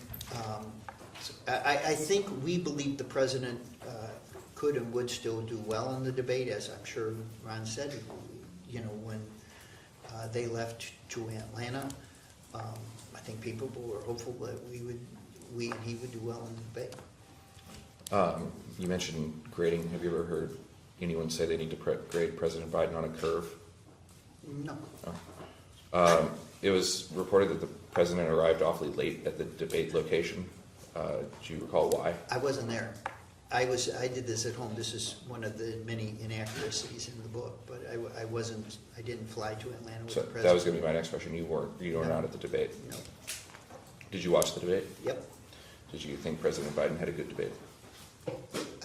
No, I thought he certainly he certainly didn't perform as well as he and we were hoping. He made a couple of, I'll characterize them how you did, mistakes. At one point said, we finally beat Medicare. Mm-hmm. What did that mean? I don't have an interpretation. It was a mistake on his part, just like the dozens of mistakes that Donald Trump made in the same debate. Certainly the perception of how President Biden was doing was what it was, and that he had a rough night. But I'll also say there was many, many things in that debate that Donald Trump reinforced the public perception of himself in a negative way. That certainly was what our information out of focus groups and data revealed. And so the marginal advantage to him of that debate was really quite small, rather than as large as the chattering class had hyperventilated about it. But it did have an effect, and it had an effect certainly on how our party perceived the president's chances, and that had an effect on our decision-making in the next 3 weeks. But again, it's just, I think it's a cheap shot to like point out two things that the president did. I could, as you know, I could spend an hour here of the time that you're being polite about letting me revise and extend my own things to tear apart everything that Donald Trump has done. I mean, he's made many errors, he's misstated many things, and he said things that are completely untrue over and over and over again. And I'm choosing not to do that to avoid annoying you. And I would respectfully ask, you can imagine, you know, I certainly know that that wasn't our best debate performance, but to ask or me to explain why some specific piece would be my asking you whether you could explain why the hell Donald Trump did whatever the hell crazy thing he did in the last 2 weeks. It's just not, you know. After the debate, I'm sorry, but did you no. talk to Mr. Klain about the debate? At what time? After it? I mean, anytime after? Or? Immediately after. I don't think I did. I don't remember that I did. I might have. We certainly, or he might have been in on a call with the group of us. But again, the president stayed on the road after the debate. He went, even that night, he did an event in Atlanta, went to North Carolina, went to New York to do an event, a Stonewall event with the community, and did a fundraiser in New Jersey. So I didn't see the president until, whatever, 2 or 3 days later. I can't remember whether Ron, I don't think I spoke to Ron alone in the post facto. Sometimes, you know, when we were in the primaries, Ron and I would be sitting next to each other and talking. But I don't remember talking to him either then, but we might have been on a, you know what I mean, Jeff might have convened a group call that we had. I don't remember. What was the general feeling of the president's performance at the debate? We knew that it certainly was not a strong performance, and we knew that we were going to have to, you know, spend some time working on a political strategy and to survey and see how the public was perceiving it. I mean, I think, again, it looks like you've read the book, so you know, my point of view was that sometimes what the punditry or the chattering class would perceive in an event, the country and the public just didn't see it the same way, or they didn't react to it as, you know, as extravagantly. And so something, and by the way, we experienced this in 2019. You know, people basically said he was dead. We had certain commentators who said, you know, Biden's done, it's over, and this was in July, and obviously we came back and won a race. So my point of view certainly was, in this period of time, everybody just, we should take a breath, see how the public perceived what just happened, see how that, what the reaction to it would be, keep doing our job, keep working, and see how this feels, you know, a week or 10 days from now, and then we can make the judgments about what we should do. And during that period of time, we had a lot of incoming, we took a lot of advice, listened to a lot of advice, and made decisions about what he was going to do in the future. Immediately after the debate, were there any conversations amongst the White House about no longer running for re-election? Certainly the thought of that had occurred to us in the days. I can't remember whether it was in 12 hours or 24 hours or 48 hours, but it did, you know, we obviously knew that the effect of the debate might have, you know, precipitated that on the part of some people. Did you have any conversations directly with the president regarding the debate? What time frame? After he got back from Raleigh or whatever the next step was? Yeah, by that Sunday or Monday when he got back, he was pretty, you know, booked through the next couple or 3 days.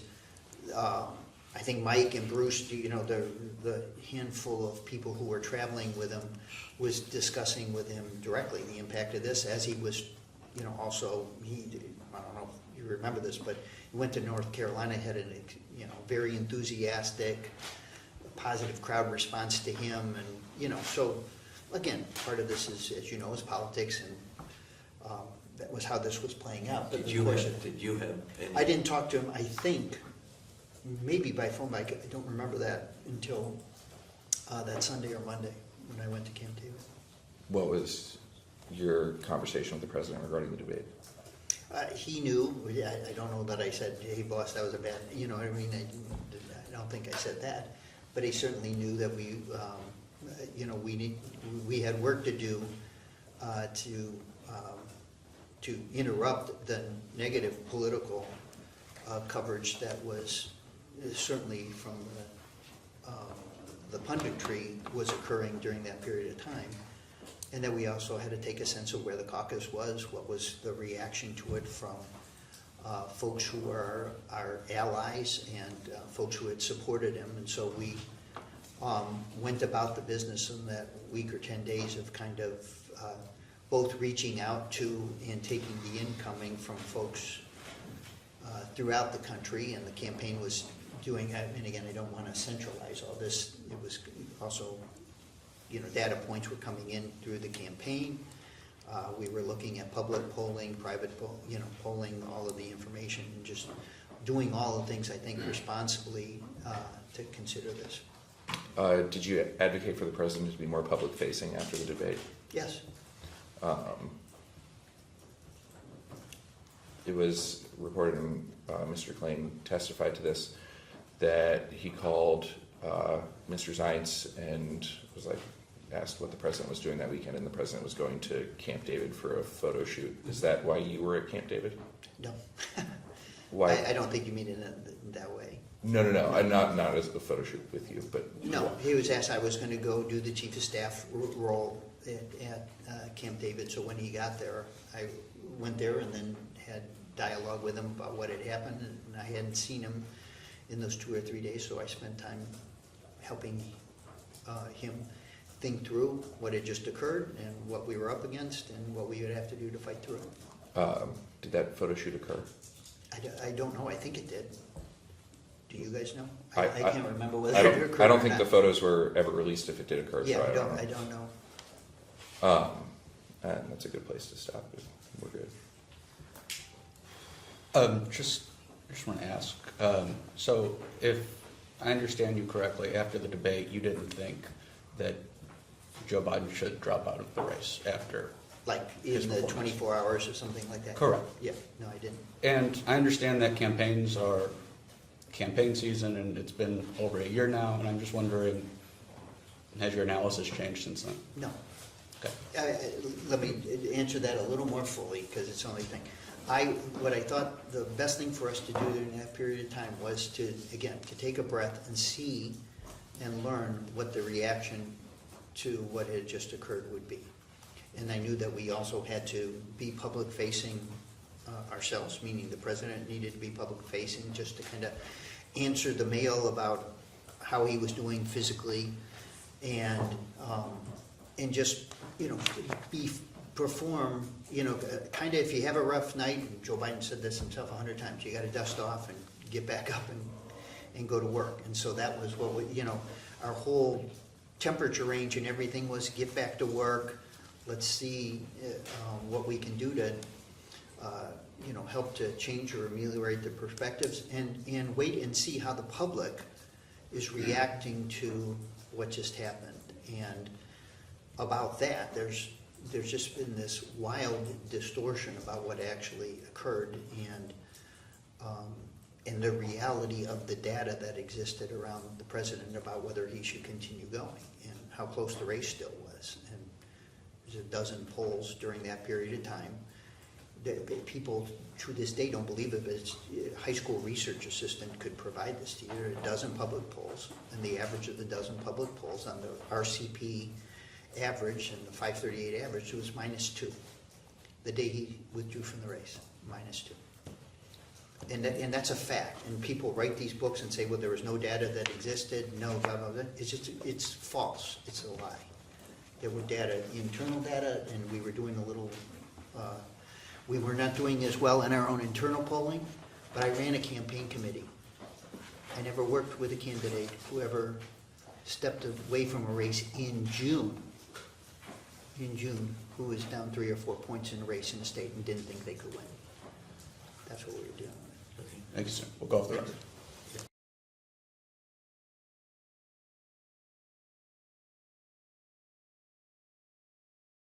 We can go on the record. During the last hour of questioning, you were asked some questions regarding statements purportedly made by Mr. Klain during his transcribed interview. And I just want to point out that the majority did not quote from the transcript of Mr. Klain's transcribed interview, and so you are relying on their representations of what he said in that interview. Is that correct? Yes. Best of my knowledge. One of the things that the majority represented Mr. Klain said in his transcribed interview was that President Biden's memory diminished over time. That is not what Mr. Klain said. As the transcript will reveal when it is made public, Mr. Klain said that although President Biden had aged and was a bit slower than when he was younger, his memory remained more than adequate to serve as president. Does that match your That's what opinion? I feel. Say it on the record. Yeah, that's what I feel. So you would agree that his memory was more than adequate to be president? More than adequate. You have also been presented with a number of quotes from various publications. For example, these various books that we have been discussing at points. I've probably been introducing it more than they have. You noted in the last round of questioning that these books had some inaccuracies, including saying that you were at the debate when you were not actually there. Is that correct? Yeah, amongst many others. So is it fair to say that, in your opinion, these books should not be relied on as a documentary account of President Biden's term in office? Yes, I think so. There are many firsthand sources who I think will be happy to document the success of the Biden presidency and the work that he did and his ability, capabilities, vision, and character and judgment all along the way, which again, I just want to reemphasize. I can't say this strongly enough. I think about to find that everybody who worked with him felt the same way, and I think you'll be able to transcribe plenty of material on that front, and certainly will be my point of view for the rest of my life. And a very similar question, but is it fair to say that, in your opinion, just because something is in one of these books does not necessarily make it true? Yeah, that's, I'm sorry. thank you for saying that. Yes. So was the decision to have Joe Biden publicly debate Donald Trump 3 times, including one time earlier than normal, was that part of a conspiracy to hide Joe Biden from the world?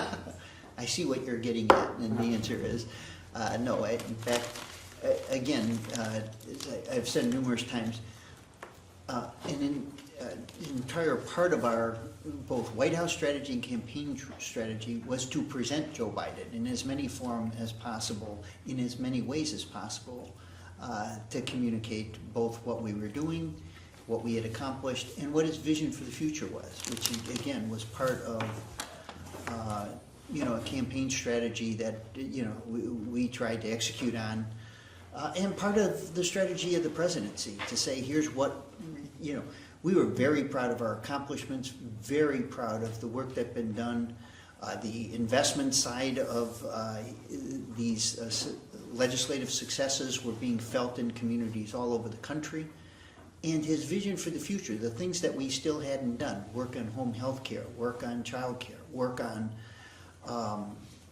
what we could do with respect to the cost of housing and even with respect to the prices of groceries. We knew that there was work that was left to be done, but I think it is inarguable, objectively, that we had made enormous progress, certainly in the 3 years that had preceded it. And it was something to be proud of and something that I will forever be proud of. So the decision or the debate about when to debate Donald Trump, whether to debate Donald Trump, those are matters of campaign strategy. That's political calculus, right? Yes. And whether debating at one point in time or not debating, or debating multiple times, might affect voters' perception of the electability or the approval of a given candidate, Joe Biden, Yep. right? Yep. Or might dispel pre-existing, well-polled concerns about age of both candidates. Those are still political decisions, right? Yes. They have nothing to do with whether Joe Biden was anything but what you said, fit to be president. Yeah, no, and again, I'm saying this respectfully, but this entire dialogue about our political strategy and campaign strategy was a political discussion, dialogue that was going on in the White House. We were running for re-election. It had nothing to do, zero to do with the president's ability to do the job that he was doing every day of the presidency leading up to that point in time and after, until the day we left. Does the quality of his debate prep at Camp David change your testimony at all? No, and again, as I said, with respect to preparation in general, and even with respect to what you were pointing with recall or memory, sometimes the president didn't think we were giving him good advice. Sometimes he disagreed with the recommendations. Sometimes he chose to say something differently because he thought it would be more effective than what we recommended to him.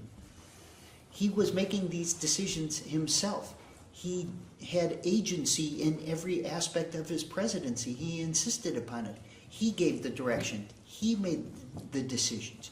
He let us all wide open with respect to the advice that we gave him, with respect to counsel. He encouraged differences of opinion, and then he made the calls. And by the way, those of us who worked for him, when he made the calls, it was our job to try to fulfill the priorities that he had articulated and to get the job done. And that's what we worked on after that. And this idea that somehow, number one, the insanity of the idea that somehow we were doing it in his stead.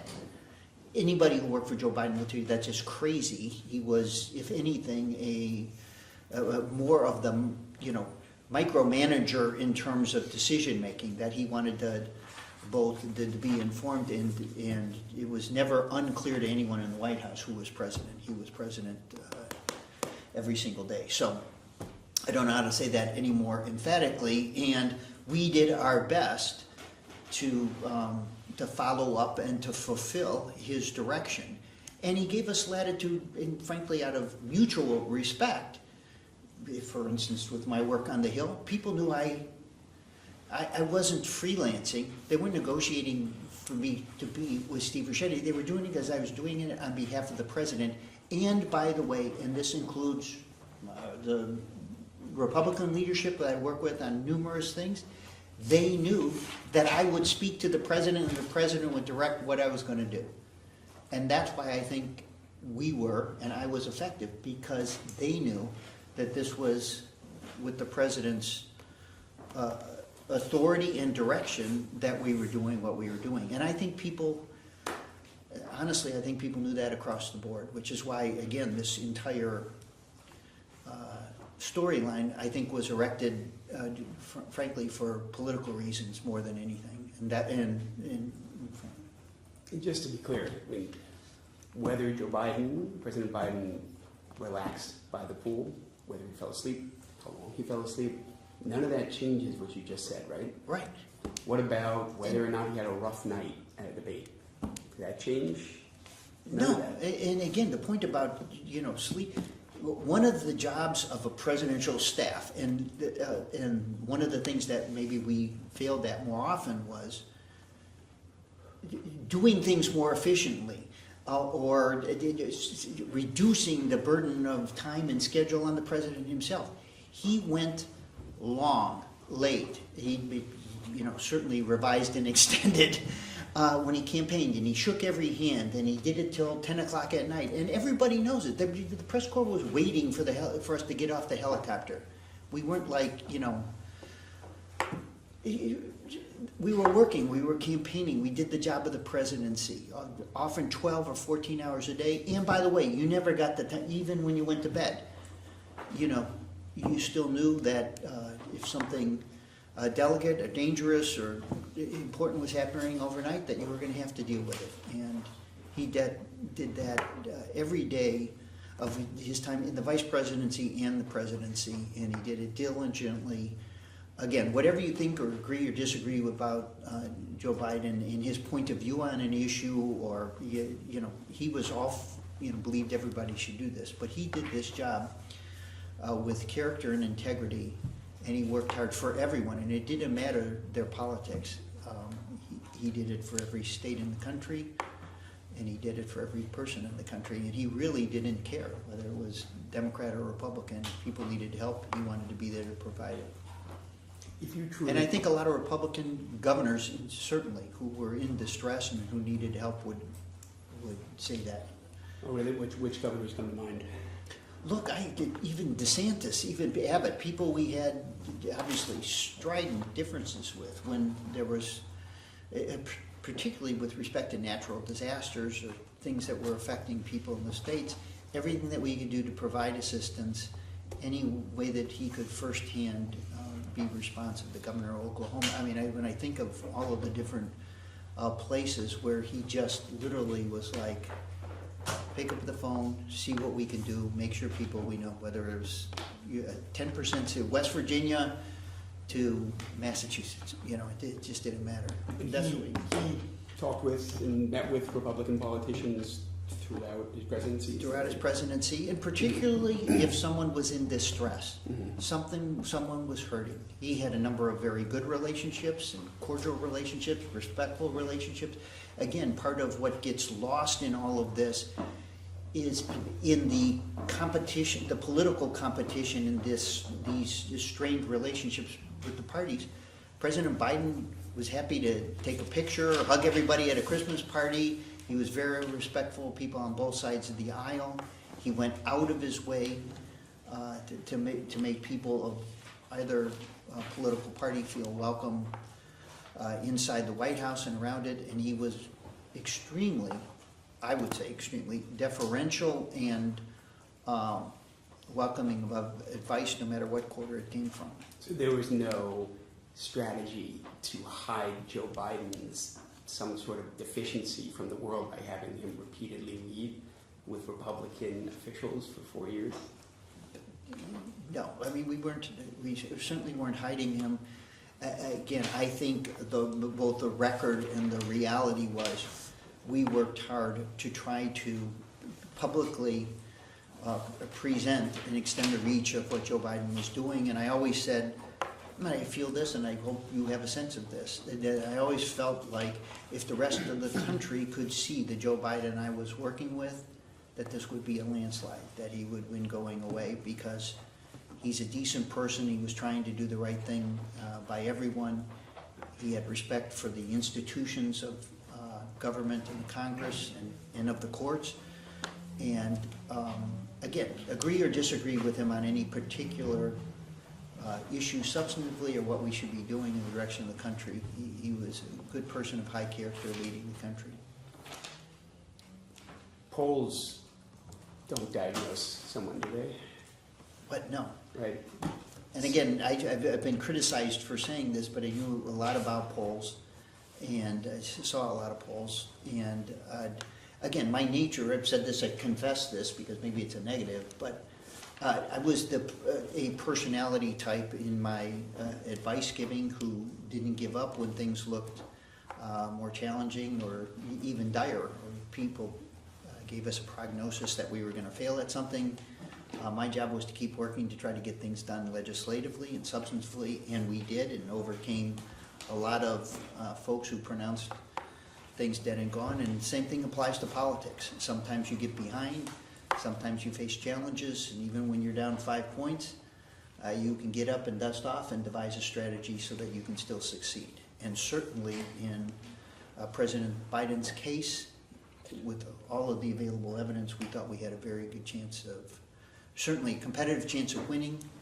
And the reason we wanted to win is we wanted to extend the reach of the things that we had already done, because we thought we had made progress. You've just described sort of the team around President Biden, both on the campaign side and then governing. I understand that team may have changed at different points in time, so I don't want to generalize too much. Yeah. But if that team thought that for some reason President Biden was not up to be president for another 4 years, are you confident that someone would have said something?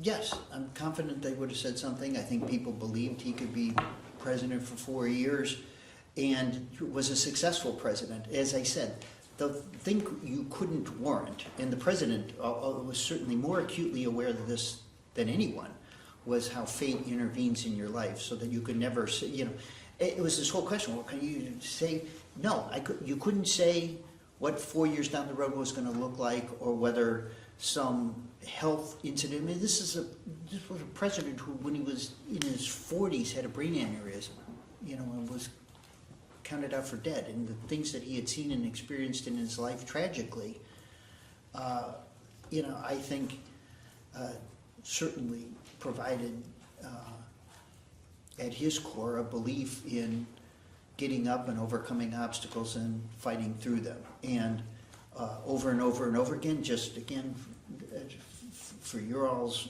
consideration, he didn't feel, he said many times, he didn't feel his age. He felt like he was doing a good job. He worked out. He outworked many of us many nights. He worked a rope line longer when, folks who were staffing him were gasping for air and ready for bed. And It's a mistake. and I said it was just, he always worked harder. It was fair to say, did we try to sometimes structure his schedule to be more efficient? Yeah, we did. But it was just against his instinct to keep going and going and going. And in the presidency, in every president I worked for, and I believe this is consistent throughout Democratic and Republican presidents, managing your time and your schedule and keeping control of the competing demands so that you can do the things that are required in the presidency, getting a good night's sleep, that's a good idea. And, finding a way to eat well or to work out and to do those kinds of things, those are important to the job and the demands of the job, particularly when you're running for re-election, so you not only have all of the demands of the job itself, but then a national campaign on top of it, that puts stress on the system. Some of the books, which again, just my colleague noted, were not debating whether they're completely accurate. We don't have them here. We haven't shown them to you. Yeah. I don't think the majority is doing that either. You haven't seen, you haven't read everything. No, I'm a little more jumpy about it than even Well, that. Maybe just because I'm so. This is not an interview Yeah. about going line by line through Yeah. any of the books. Thank you. But generally, some of the books have suggested or alluded, with innuendo, depending on which book, I suppose, that the people around Joe Biden, around the former president, were loyal to him, but not to, say, the country, or their personal loyalty, right, clouded their judgment, or something potentially more nefarious. Any response to that? Yeah, that is completely false. That narrative is false. It is grossly unfair to the people who did it. By the way, many of the people who I think by insinuation that was being applied to, this was the third president that they had worked for. We all were very proud of our work for each of the presidents that we worked for, and certainly I was very proud of the work I was doing with President Biden. And we thought, more importantly, the foundation of what we were doing to run for re-election, my belief was our performance in the presidency itself and what he had accomplished, what he had achieved. And I thought that was in the interest of the country. I do to this day. The progress we made, we will feel the benefit from many of the things we did for years to come. I think we left the country in an improved position from the country that we inherited. And I think that was plenty of progress to build on. And we were looking for the opportunity, not out of self-interest, but for the opportunity to finish the work that we had started. So again, as you can imagine, we take this we take this quite personally.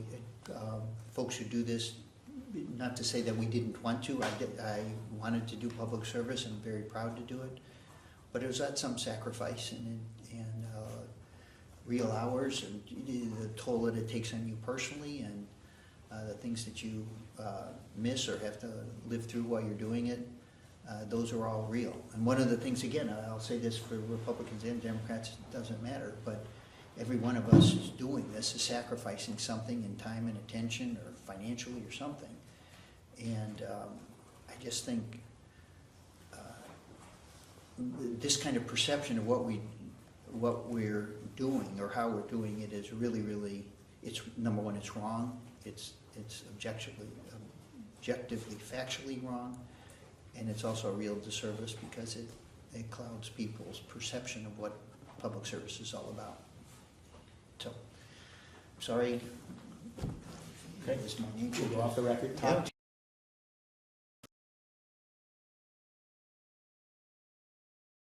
Just real quickly, minority brought up the books, so I want to return to the books. You testified earlier that you've read Original Sin, right? Yes. Sorry. You disagree with the characterization of how the White House was running based on that book, correct? Correct.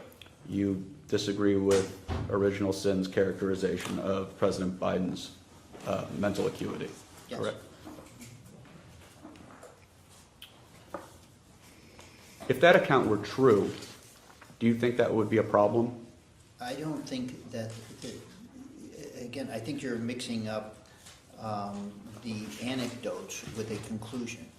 What I have argued with intensely is the conclusion that the things that it cited as evidence of his cognitive decline were evidence of his cognitive decline. And I can go through those one at a time. I did not believe some of the things that they said happened, I did not see or perceive in the way that they saw them. But what was worse was that they added those things up and said, and therefore, this was evidence of his cognitive decline.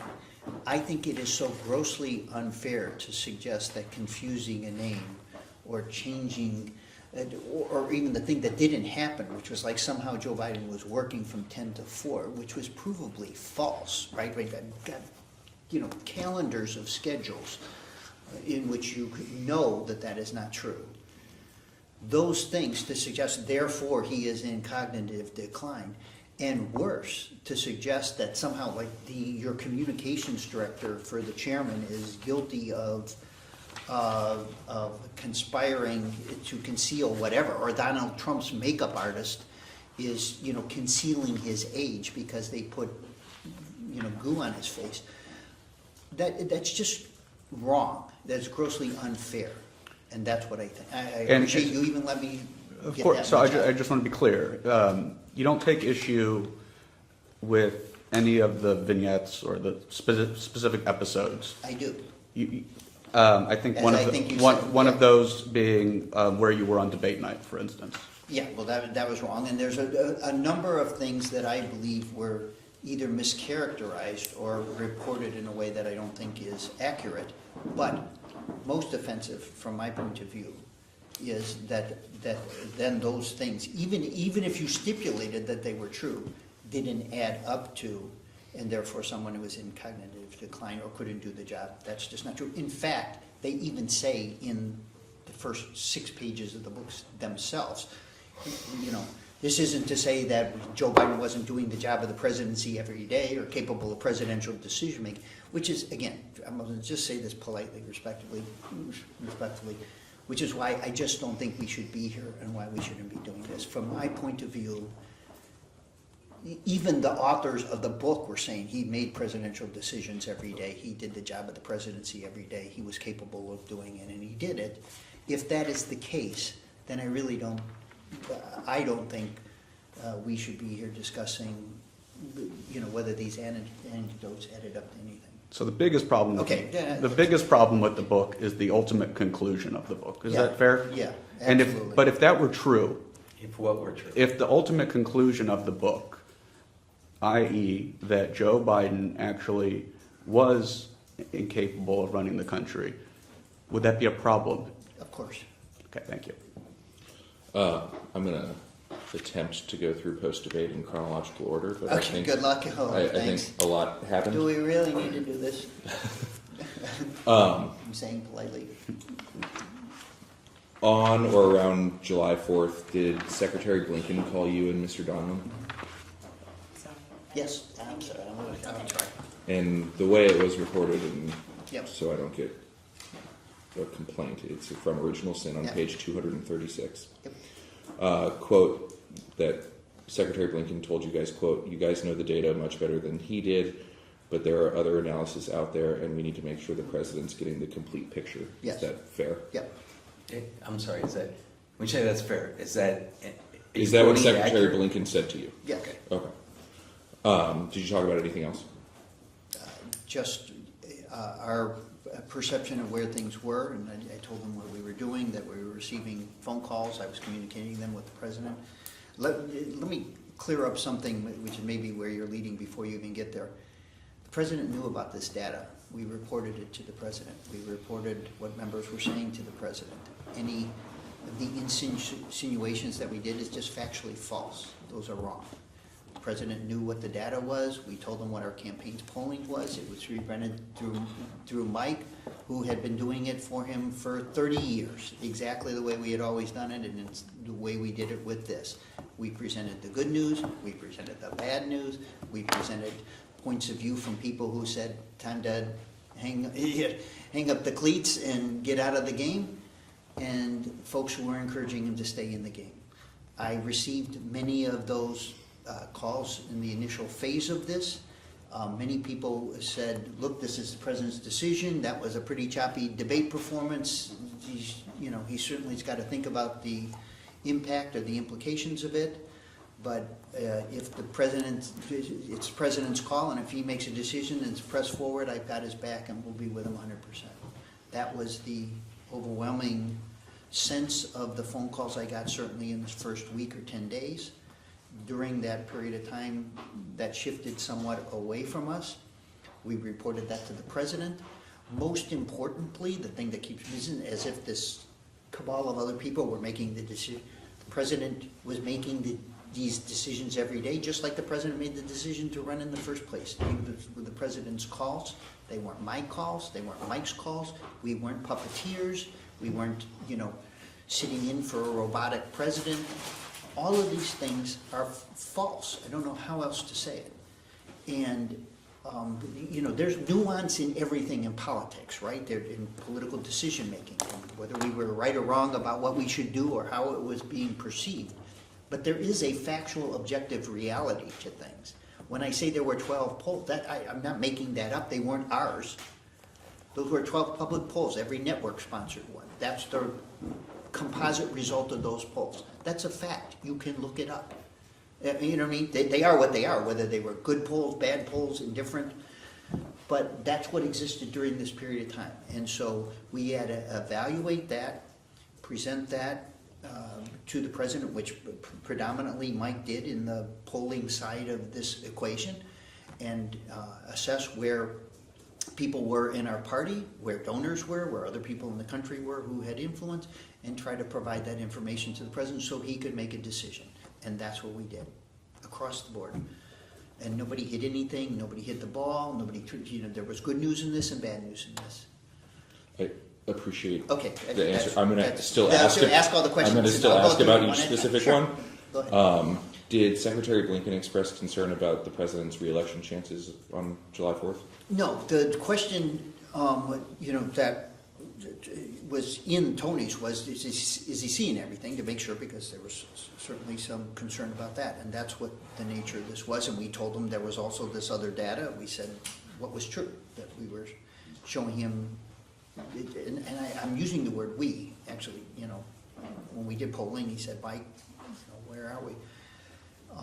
And What? Mike presented both the internal polling dynamic and data and recommendations, what two of the pollsters were recommending to the president.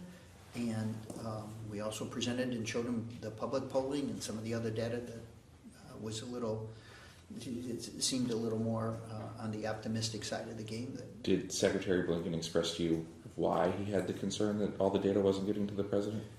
No, it's just there was this kind of conjecture that maybe, you know, as the vibration was occurring about whether to run or not, whether he was getting all the information, because there was some information that was negative. Did you discuss this phone call with President Biden? And no, what I suggested to Tony was that Tony talked to the president directly. They were very close. Do you know if And I think they did. Okay. But you didn't bring Secretary Blinken's concerns to the president? I don't know, I can't remember whether I talked to him or not. I said to Tony, you should talk to the president directly, and I think he did. I mean, I'm almost certain he did.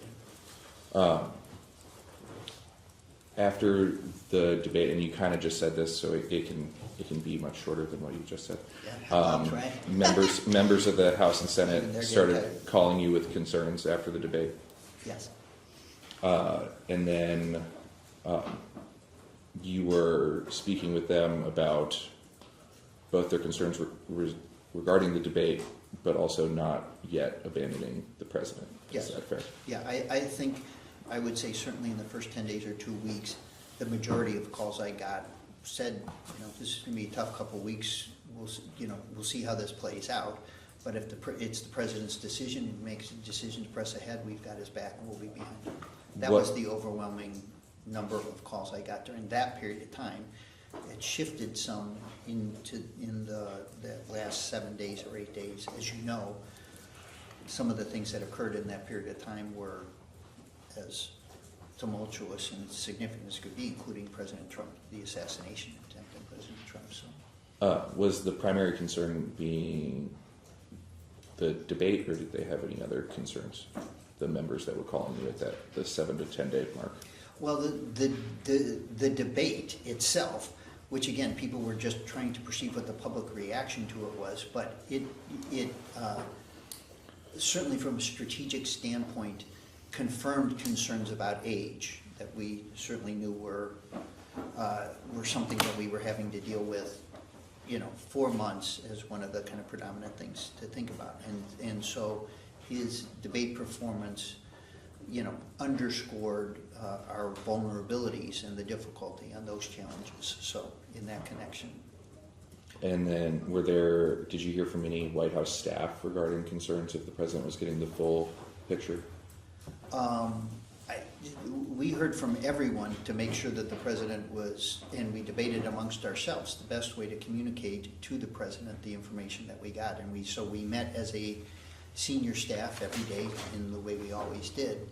And we tried to structure both reporting of information to the president about where things were with respect to the data and the polling and what people were perceiving with respect to the donor community and the kind of the political infrastructure of a campaign, and also what we were hearing from our allies, Democrats on the Hill. On July... And that I was doing at an almost kind of daily basis, and importantly, which always gets left out of this, the president himself was doing Zoom calls, had meetings with congressional caucuses. I think he met individually with former Speaker Pelosi, with Hakeem Jeffries, with Senator Schumer, and had numerous phone calls with members individually too, where he got counsel about how to navigate this. On July 8th, President Biden issued a letter saying that he was staying in the race. Were you involved in the drafting of that letter? No, I was not involved in the drafting, but I certainly was aware of the effort to do it. I was with him as he was making the decision about doing it, but if I remember right, Mike drafted the letter. Mr. Donlin did. Whose idea was it to send that letter? I think it was, several of us recommending that the letter be sent affirming this position of the president that he intended to press forward and that he was going to run. Who's included in several of us? The senior staff. Would that include Mr. Bernal? I don't know whether he was in the room at that time. I'm not positive. What about Ms. Tomasini? She was probably in the senior staff meeting where we discussed doing that. Again, I don't remember, was that a Monday or Tuesday? I can't remember. I don't know. I can't be precise because a lot of, we discussed in that senior staff meeting, a strategy for responding to things so everybody knew that we were doing it. No, like Mike didn't say, let's send up a letter and do it on his own. He discussed it with me, he discussed it with Jeff, discussed it with Bruce, the senior staff. Is anybody at that point saying something along the lines of, well, maybe we should reconsider running in this race? Yeah. Who? Everybody had the conversation on both sides of that equation. Was anybody? I mean, internally, people were saying that there are some people who are suggesting that you step aside, and there were other people who were encouraging to stay in the race. And we were devising a strategy for how the president can make a decision based on that, and receiving information, right, data points that we were communicating to the president, but we were also taking time. It's not the kind of decision after running in a primary, winning a primary that you just decide, okay, we had a rough night, we're getting out. And as I said, and again, this is extremely important, I think, to at least acknowledge or understand. That's not the kind of thing you survey in 48 hours and say, oh gosh, there's the conclusion in politics. How political issues or challenges settle over time is a better way to kind of design a strategy or think through a big decision in politics, and that's what we did. And over time, the one thing that I think has been inaccurately reported is if over the course of that 2 weeks that somehow the bottom fell out of the president's support in the country vis-a-vis his race against President Trump. A lot of people thought or expected that would happen, but it is not actually what happened, and so that was a consideration for us too. Let me be more precise. Sure. At this time, was anybody in the senior staff saying maybe we should drop out of this race? We were amongst each other saying maybe that was, on the one hand, maybe we should drop out, and on the other hand, we should press forward. Was there anybody? And the president was still of the mind that we were going to press forward and do everything we can in support of pressing forward. We all were supporting that and trying to think through strategies that we could, present the president, do interviews, do things that were responsive to the counsel that we were getting about our way to muscle through this. And so we acted on some of that advice. We certainly had a bunch of meetings with colleagues on the Hill to make the case for his presidency. We met with all the governors. We did a variety of things in service of continuing to move forward. But again, we're talking about like a 3-week period of time. The responsibilities of the presidency existing alongside of this, so you're still doing your day job every day and trying to think through ways or strategize about ways to ameliorate the impact of what the politics of the debate might have been. Was anybody more adamant in those meetings about? Let me just interrupt for 1 second. I will admit, this starts to feel like an investigation of political decisions in the West Wing, as opposed to what you said in your letter when you sent us, signed by the Autopen.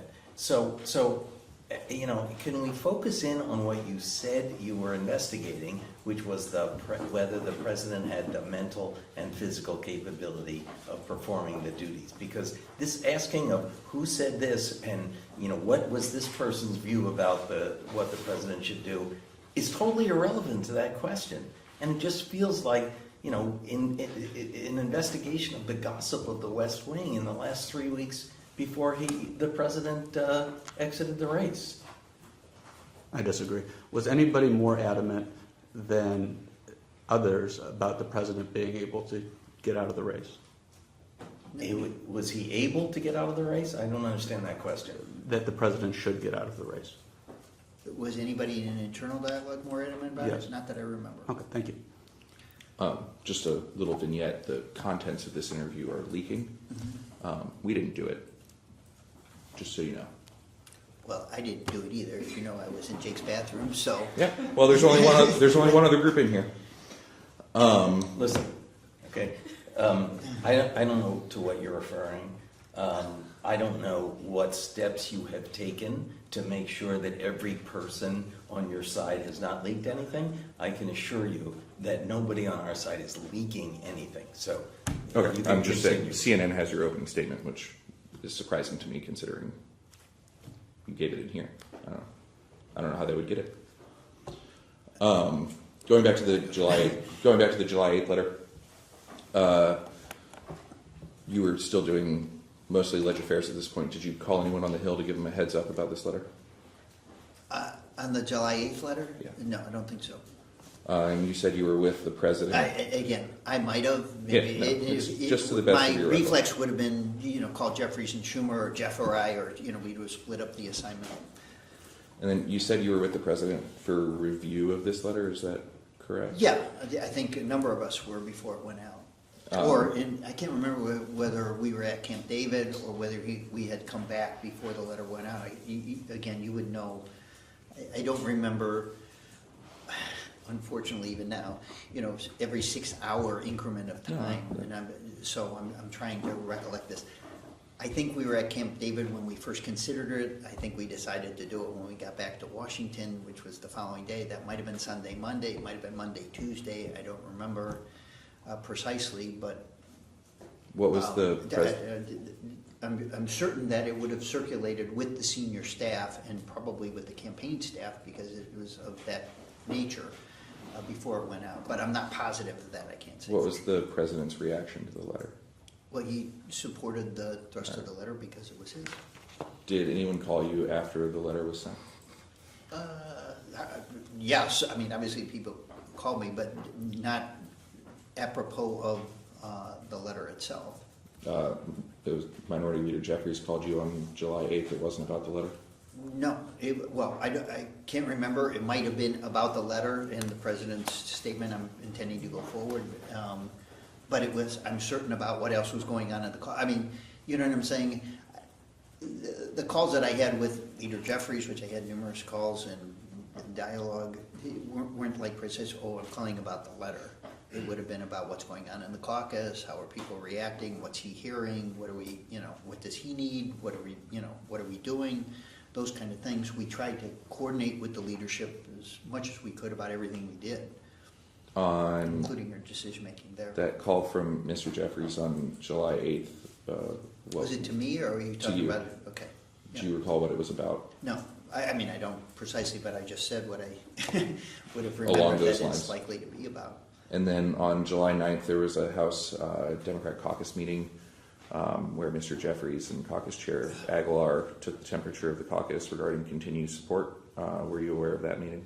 I wasn't aware of the meeting until after it occurred, but Did someone call you after the meeting? I talked to Pete Aguilar after again, you're gonna have to help me with precise dates, because I don't remember. This was July the 10th 9th. or the after the date. We got out, I think, on the 21st or something like that. I can't remember whether it was this call or whether it was several days later that I had the call with Pete Aguilar. It was reported that Yeah, Mr. it's Jeffries in the and Mr. Aguilar called you after this meeting Yeah. to discuss how the caucus was feeling. Yeah. Do you recall what they discussed with you? Yeah.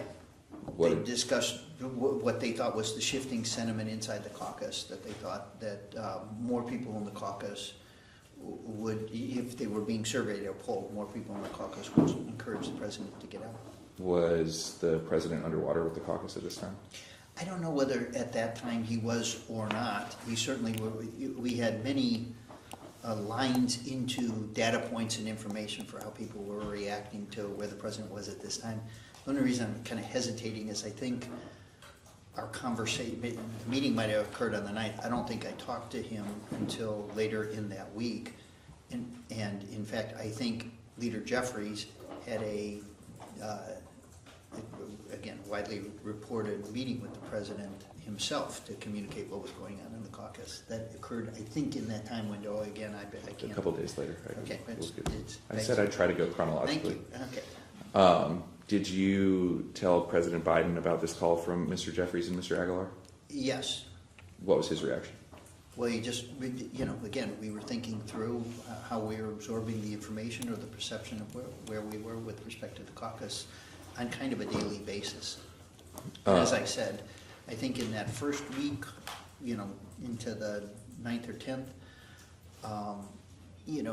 we felt like the recommendation to the president was of the kind that I described, and that shifted over the course of the following week or 10 days.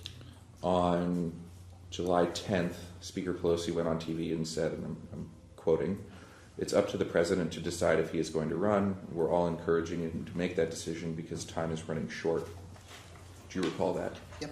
What was your reaction to her statement? Well, in the way that it was described, I think I was a little frustrated only in that morning, I can't remember which one of the rags had reported that we had kind of turned the corner and, the caucus was consolidating support behind the president. So it's why I'm not sure you probably have the dates in the vicinity of being right, but the sequencing is a little off in terms of when these meetings occurred or when I had the conversation with Pete. But because the Pelosi interview kind of interrupted what seemed like the momentum, and again, the president had done public events that weekend and had done all kinds of caucus meetings, had support in the Congressional Black Caucus, Progressive Caucus, other places. And so I think it was Axios, I can't remember which one of the rags in the morning was reporting that the president seemed to have kind of turned the corner in the caucus and support behind him was consolidating, encouraging him to stay in the race. And then I can't remember if she was Monday or Tuesday or whatever day she did Morning Joe. But that kind of interrupted what seemed like the momentum where people were consolidating, only in that the president had said in the letter, I've thought this through, I've heard from a lot of people over the course of the last 10 days, and I'm gonna stay in the race and I'm gonna continue ahead. And then she was saying, well, the president hadn't decided, which looked like it was at odds with what the president had just said in the letter. And so that created, enough stir in the press that we had to deal with that over the next several days. Did the Speaker's office give you a heads up about this? Speaker Pelosi's office? Yeah. I don't think so. Was That's certainly not the interview. I was in communication with her the preceding week, but. Did you tell the president about the Speaker's comments? On the show? Yeah. Yes. What was his reaction? Well, again, some level of frustration or disappointment, I guess is the best word, given where we were and where we thought she was. Because it was our perception that she had been encouraging him to muscle through this and stay in the race. And then this seemed to be at odds with where we thought she was. And this is where the timeline could have confused you. That same day, Mr. Aguilar called you again. Okay, so maybe it's the second call that was a little more testy than the first call. Yep. I can't. Look, you must understand. During this period of time, I was getting multiple calls from multiple members every day, and I can't remember precisely who called me, No. hour by hour. We're here to help refresh your recollection. Yeah, well, and I'm doing my best. Well, part of the problem with this is it may be accurately refreshing my recollection, it may not be, because some of this has been reported, including what people said, in ways that might ingratiate things that they said or advice that they gave post facto, when that wasn't what we were really hearing at the time. So, reportedly, on this call, Mr. Aguilar talked to you and asked if anyone had gone into the Oval Office and told the president we could lose everything. Yeah. And you reportedly said, we know Yeah. people feel that way, and he reiterated his question. What we You said, I reportedly think, said no. Yeah, exactly. That thing, we could lose everything at the time, which was whatever this was now, 10 or 12 days into this. No one had expressed in as dire terms as Aguilar was expressing to us what the feeling of the caucus was. And that was not the perception that our legislative staff or I felt, given the nature of the calls that we had received or the calls that the president had participated in himself by Zoom with the caucuses and with other members. Now, that wasn't extraordinary, as you can imagine. It's easier to make a call to the president to say, you know, I got your back and I'm with you 100%. So, you know, we certainly factored that in. But when he said that to me, as if that was somehow, you know, everybody should have known that, it just, you know, I took that to the president and said, hey, look, you know, Aguilar's responsibilities have a sense of where the caucus was. It seems to have shifted, you know, quite negative. And that was news to us in that the advising counsel we had gotten up to that point did not suggest something as problematic as that suggested. So you did tell President Biden about this call? Yep. What was his reaction? Well, he's, again, was disappointed that it seemed like the trajectory of this was moving away with the people we cared about. On July 11th, Senator Schumer reportedly called the White House to request a meeting with you, Mr. Donlin, and Ms. Dunn. He's doing the whole book. Did Did you guys do any research on your own, or are you just taking it straight from the book and doing it? I don't have access to the White House call logs. No, I know, but I mean, did you just at least have asked someone else something about it? You're just doing this right out of original sin. It's like, is that a documentary? All of these are conversations directly with you. No. I understand what Like, you're I asking. can't ask but- Mr. Klain about conversations Senator Schumer No, had you're with just you. doing it all lifted straight out of the book. It's just like, Well, you've said that. I will answer all of these questions. In fact, one of the reasons I'm here voluntarily, just whether you like it or not, I'm going to say this. I'm here voluntarily to clean this record up. There's so much in this book that is mischaracterized, misleading, and untruthful that it sounds awkward to say, but I'm glad I came here to be able to do this so I can say this on the record, because this is a bunch of crap. That's totally fair. And I know, and like I so said, go ahead, keep asking. Go I ahead. haven't Yeah. gotten the opportunity to interview you about Go so ahead. the quotes, Keep so going, I need keep to ask. going, okay. Right, but I'm sorry, just to be clear for the record, when you're saying you purportedly heard this, you purportedly said that, these are from the book that you're taking. Yeah, and then I'm asking him if it's true, and he's saying yes. I understand that. I just want to be clear that when you say it reportedly you said this, or purportedly somebody else said this, you're taking these from the book. Or, I mean, Nancy Pelosi's was from Morning Joe's transcript. Okay. So some original Yep, research, yep, to be fair. That's good. And if they're not true, if the quotes are inaccurate, tell us. No, again, what you're asking me about is the decision-making about the president to withdraw from a campaign. Had nothing to do, zero to do with the president's decision-making, his ability to do the job as president every day. Anything that is relevant to, I think, the premise of this investigation, that the president wasn't capable of doing the job or we were covering it up, has nothing to do with this decision-making. Zero to do with it. We decided not to run, and I told you the president decided not to run because of the impact it was having on the Democratic Party. And why the president decided not to run for re-election has nothing to do with his performance in office or what he did in his official capacity in the job. Zero. It's just about whether he could run or win for re-election, which is, again, it will be the subject of 10 more books and for history, but is not a capacity issue with respect to the president performing the job, including no one saying that who suggested he get out of the race, who said, yeah, and I think you should resign the presidency because you're not up to the job. No one said that, including on your side, by the way, and I would have gotten the phone calls if they did. Okay? So it didn't happen. So the president was doing the job every day. He made a political decision to get out of the race in service of unity in the Democratic Party, and it had nothing to do with his ability to do the job. He was doing the job every day. And nobody called, including you guys. They didn't say Joe Biden needs to step aside, he's incapable of doing the job. Nobody said that. He said he's doing the job every day. They wrote it in quote the book. Go to page 4. We'll pull it up. So I'm sorry, but the investigation is about that, right? Or allegedly about that. I don't think you'd be holding an oversight investigation about whether the president should run for re-election or not. But that's what you're asking me all the questions about, whether he should run for re-election. And that is, in my opinion, it's both a mistake and it's going to come back to bite you in the ass because this is a terrible precedent. But go ahead. I mean, again, I'm happy to answer these questions. I don't know what these people told you, I don't know if these people expressed concerns regarding President Biden's mental acuity, so I'm just going to ask the questions, and if they didn't do that, they didn't do that. Like, that's where it is. On this call, again, July 11th, Senator Schumer reportedly, original sin, page 255 for the fact checkers in the room, said, you need to hear from them and answer their questions, and if you don't do it, 10 senators are going to send a letter to the president calling for him to drop out. Yeah, say the front part of that one again. You need to hear from them, meaning the senators. Yeah, he did.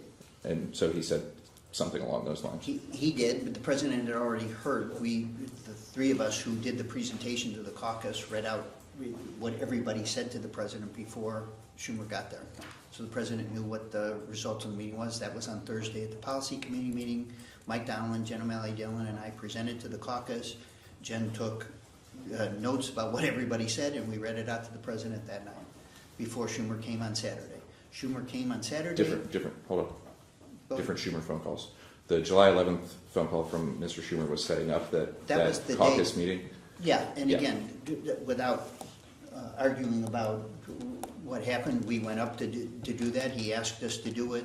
There has been some, in the way that the story has been embellished.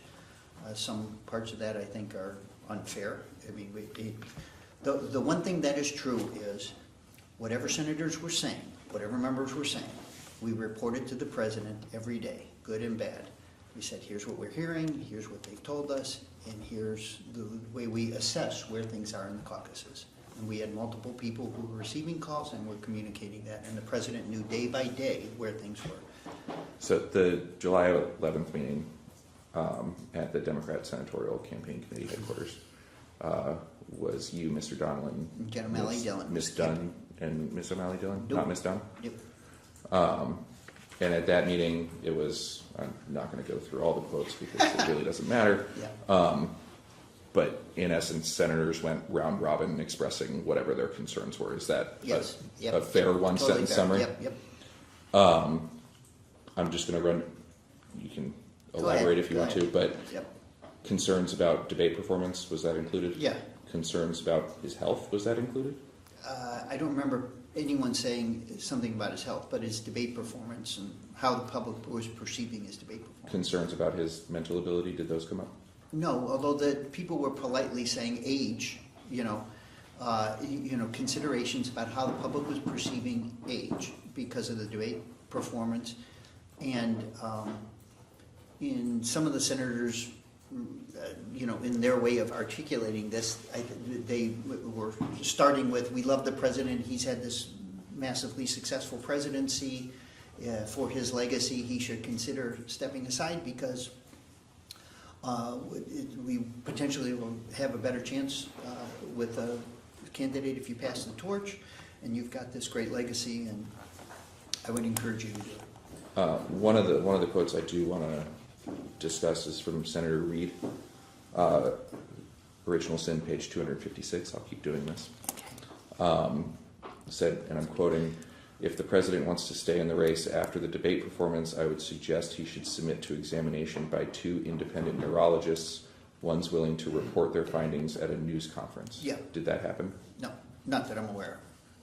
Senator Reid never said that in that meeting? Oh, I think he did say something, at least in that vicinity. Okay. I don't What were you remember saying, what were you precisely. saying no to? To my knowledge, the neurological tests weren't conducted. Okay. I'm going to just back up just a little bit. Just Senator Reid said something along those lines at that Yes, meeting. yeah. And then the neurological tests that Senator Reid suggested were not conducted. Not to my knowledge. Did you tell President Biden about Senator Reid's We comments? read out on this? every comment from every senator was read out to the president that night. And then I'll skip over some other ones. Just It's okay, but you know. I get where you're going here, I think, but. I don't want to bother anyone. Too late. Allegedly, at the close of the meeting, Yep. Senator John Fetterman asked how many people in the room were with President Biden, and out of 51, maybe 5 said yes. Yeah. Is that fair? Is that accurate? Is that accurate? That Senator Fetterman said that? How many went to president? Number one, 51 weren't there. so there was a smaller number, but it might have been 40. And by my count, I think there were probably 9 or 10 who were still supportive of that, and 5 or 10 who were, certainly didn't want to say that to the president, but I knew had reservations about it, doing it, but didn't authorize me to say to the president that that's what they thought, and another 25, or probably half of the caucus, who was encouraging him to step aside. What were your thoughts on that? I mean, that you were We down to knew 10% at of the that, caucus? well, we knew by the 11th that there was a, momentum of recommendations that were going to the president from people he cared about and respected, and that was a serious issue, something that we really needed to consider. In fact, it was, as I said to you, it was, in the end, I think one of the big reasons he made the decision to step aside, in spite of the fact that I think we certainly had the delegates who could have mushed through the convention, and again, in the counterfactual, he could have stayed in the race and gotten through the convention and had another debate and done better, and maybe the results would have been different. We don't get to do that counterfactual, but I knew at that time, and we presented at that time, where we thought, and Mike was there to present the data, and the reality of the data, in spite of people can hold their breath till they turn purple and deny that this existed, and it's written in the book that there was no data to support it, but there was just a hell of a lot of polling data to suggest that the race was still dead even. That's just a fact. And we can keep ignoring it till we're blue in the face, but Did Senator Manchin say something along the lines during that meeting of, there comes a time when you have to tell your dad, it's time for me to take away the car keys? yeah. Yep, I kind of remember, that was a more memorable way of saying it. Yeah. And that was reported to the president? Yes. Yeah, some of these things were along the lines of, I'm saying this with regret, but the president's 80 years old, it's time for him to pass the torch. And that was certainly the advice which we share with the president. When I asked kind of the preliminary questions with this, I asked if any of the senators expressed concerns with President Biden's health. Is taking away the car keys not a concern with the president's health? Well, in the way, yeah, I thought you meant his physical health or something like that. But, Well, I mean, this is about, what they're implying, I thought, or the way we heard this, was they were implying, look, it's time for him to step aside. You don't think the car keys statement was regarding mental acuity or anything? No, I don't think, again, you can cherry pick a sentence, and Manchin just said it. Look, Manchin said in particular, I don't think he has the fire in his eye. I don't think he has the energy, which is different words than mental acuity, which I don't think he said. But what he said was that he had the energy, or words to that effect. His emphasis was, just for accuracy's sake, his emphasis was, look, to run again, you just have to have the fire in the belly so deeply burning that you're willing to put up with all the bullshit you're going to have to put up with for the next 3 months. And Manchin's perception was that the president just didn't have the same fire in the belly.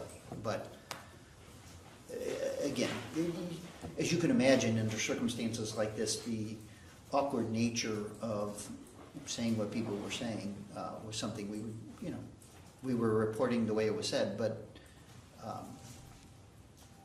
Okay. At the end of the meeting, and I think you've said that you did report everything back to President Biden, but I'm just going to ask the question. At the end of the meeting, original SIN, page 258 for everybody, Senator Schumer instructed you and Mr. Donlin to tell the president in detail about this meeting. Yeah. And you did. You did. Yep. That was a yes? Yes, Sorry, yep, we did.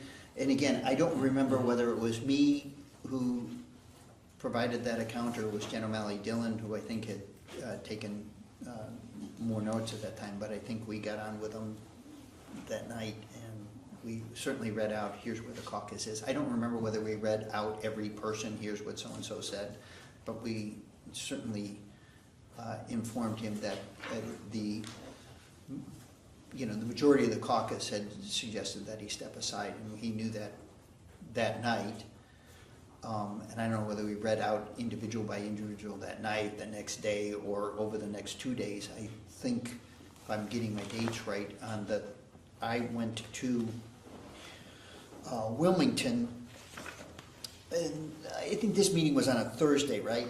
I think it was Thursday because it's like the Thursday policy meeting, and I went to Wilmington on Saturday. We had 2 more caucus calls scheduled on that Saturday. Schumer was meeting with him at like 4 o'clock. And I had also, basically before Schumer got there, read out the meeting itself to him, although he has his own version of,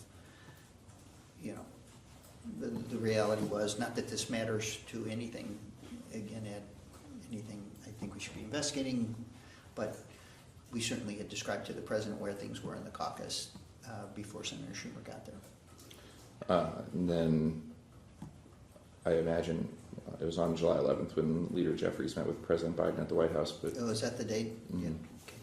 Yeah. And it was. They had conversations, as I'm Yes. sure you know, Schumer and Jeffries had a phone conversation with him 4 or 5 days earlier. It's, again, the part of this is like we didn't know what was going on. We had calls, we met with them, we did leadership meetings. Pelosi met, I think, on the Tuesday with the president, or had a dinner with the president. Jeffries came several days later. Then Schumer came on Saturday. The Schumer meeting obviously was occurred on that Saturday after he had had these 2 phone conversations with the caucuses, the Progressive Caucus and the New Democrats. Trump was shot like an hour later when the president was at church.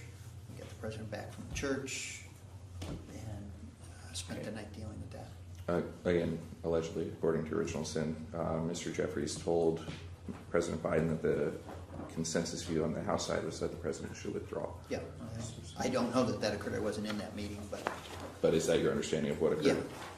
So at this point, we're sitting at July 11th. Both the majority of the Senate and the majority of the House thought President Biden should withdraw. yeah, I think that's safe to say. By that time, that certainly was what we were being told. And then Speaker Pelosi, reportedly, I don't think anyone's seen the letter publicly, about July 12th, wrote a letter to the president, called the NATO speech he just gave a masterclass. The event in Detroit is positive, but ended the letter with that it's not a reason to stay, but a way to go out on top. Yeah. Did she send that letter to the president? I don't know the answer to that. I think she did, but she did not do it through me, which, again, partially was unusual during this period of time. Because I had, I think, the closest relationship with her. But during this period of time where her advice was shifting, I did not speak to her, and when she had talked to the president, she had called him directly, and I think she sent this not through me, but I can't remember whether she sent it through Annie or through our Legis Affairs office. I'm not sure. But again, it's interesting that you cite those 2 things, which were also true, and I forgot to mention, but are in support of this thesis. There was this thesis about what he was able to do or not do, but I can't remember what day this was, the 9th or 10th. The president did an hour and 10-minute or an hour NATO press conference, and there's nobody who could have watched that and said, "Oh gosh, this guy didn't." It was a masterclass. He went around the world. He covered every topic. The International Press Corps. He did mix up Putin's name. But it was an hour long to underscore the point I'm making about who gives a shit whether a president or anyone mixes up a name on occasion, versus the hour that he devoted to addressing the International Press Corps and covering any ground that anybody asked him for. And Pelosi had seen that, and the night before the president got to Wilmington, he had this huge rally, enthusiastic support for him in Detroit the night before. So she must have sent that letter the next day or the day after. And again, it could have been that remained her advice. It was my understanding that was her advice. But again, with respect to that advice and how the president was doing or where he was perceived, it underscored the other point about he certainly was capable of doing the job every day. He was doing the job every day. He answered the mail at the NATO summit, not just at the press conference, but he conducted the meeting for 2 days. The United States had hosted it. And again, to not weigh that when you're making these strong declarative statements about the president's cognitive ability, people who are in cognitive decline, who have cognitive challenges, can't do an hour press conference in front of the International Press Corps. You just can't do that. That is not like an on-again, I can turn that on for this hour, I can turn that off. That's just bullshit. Can I ask, That's an appropriate legal thing to say. responding off the last question regarding how this letter was got to President Okay, Biden. yeah, I'm sorry. I think you said that Annie may have transmitted it to. I don't know how it got to us precisely or who received the letter. Because, It's a simple question. I don't know the answer. No, I just wanted to understand who you were referring to when you said Annie. Are you Yeah, talking about Annie Annie Tomasini? Yeah. And I'm just, I'm trying to understand Ms. Tomasini's role. Yeah. Would she often be? Sometimes if people were trying to reach the president, sometimes they would call Annie directly because people knew that she was, number one, with the president, oftentimes, if he was on travel, or into the evening, if he was doing something, she could get something to him quicker. So sometimes people would call Annie. And Pelosi's chief of staff and scheduler, who we work with, on numerous occasions, sometimes if she was trying to reach or send a message either to the president or to us, she would do it through either Annie Tomasini or through the Oval Office Operations Office, which was right outside of the president's desk, rather than through either Shawanza or me, where sometimes things were communicated through the Ledge Affairs. That's it. Did you discuss the speaker's letter with the president? After he got it, I don't remember whether I did or not, but certainly the import of what she was saying was. And then you mentioned it a little bit, and I can skip over the details, just want to ask one question. That weekend, July 13th, you and the president went to Delaware? The night Trump was shot? I think it was that weekend, yeah. Yeah, I was there Saturday morning, got there, we did the two calls, the two caucus calls, did the Schumer meeting. I think an hour later, the shooting occurred, the president was at church, we got him back home. We met for a couple hours. I think we called Trump that night. I think we called Trump at 8 or 9 o'clock at night and talked to him. Not we, meaning the president did, but I was with the president. And then we made the decision because of the kind of the moment, and again, the investigation itself, when something like this occurred, as you know, there's just a whole series of things. You don't know whether this is conspiracy against the United States or, what the hell's going on. So we made a decision, I think, at around midnight to take the helicopter back to Washington. We went back that night. I'm almost positive I've got that. So my understanding of that weekend is similar. There was a call with the Progressive Caucus, a call with the New Democrat Caucus. Yeah. And Then just to cut out a lot of questions, were their concerns similar to what you had heard, that it was a political viability problem, not an age or mental acuity problem? Yeah, it was, the advice of the president was to get out, and these were political discussions. Almost. Are you asking whether the congressional people expressed that it was an electability problem? Yeah, I'm trying to avoid asking questions about all of them. Appreciate it. These were the overwhelming, in fact, I don't remember anybody even using the word mental acuity or acuity. I don't think that those words were never expressed to me in that way. This was a political consideration. The debate performance in the minds of many Democrats who were on the Hill underscored the concerns about the president's age. And that's the language in which this was described. Okay. And then I don't think the words mental acuity were used by anyone. But the debate underscored the public's concerns about his age and yeah. electability from that. Yeah, on that basis. I'm going to ask about it. I can guess your reaction. Again, according to original sin on page 263, Senator Schumer claimed that you and Mr. Donlin did not tell the president what happened at the caucus meeting. I take it by your testimony today that Mr. Schumer is wrong about that? Yeah, he is. And that he called Mr. Zients and said, I want to see the president. If you don't put something on the calendar, I'll make the request public. That was before. Yes. You see what I mean? He had that conversation before, I even think before the meeting, because he was agitating for us to come to the meeting. We had to make a decision about doing the Yes. meeting itself. So I think that was maybe on Wednesday. We agreed to do the meeting. The three of us went up, we participated in the meeting, and reported the meeting to the president. I can't remember, Mike traveled with him, I think, the next day. So I think Mike told him what the reaction was in the caucus private, alone as well, because I think Mike was on the Michigan trip. I'm not positive of that, but I think that's the case. But the reaction of the caucus And then by was the time- communicated to the president. And then He just didn't have that power. But it was also, I have to say, it's similar to the Pete conversation. We were telling the president what we were hearing every day. Sometimes we were learning in real time that things were in a more difficult situation than had been expressed to us then. And I can't say hour by hour, oh shit, Aguilar called at 4, I reported to the president at 5. Mhm. It didn't work like that.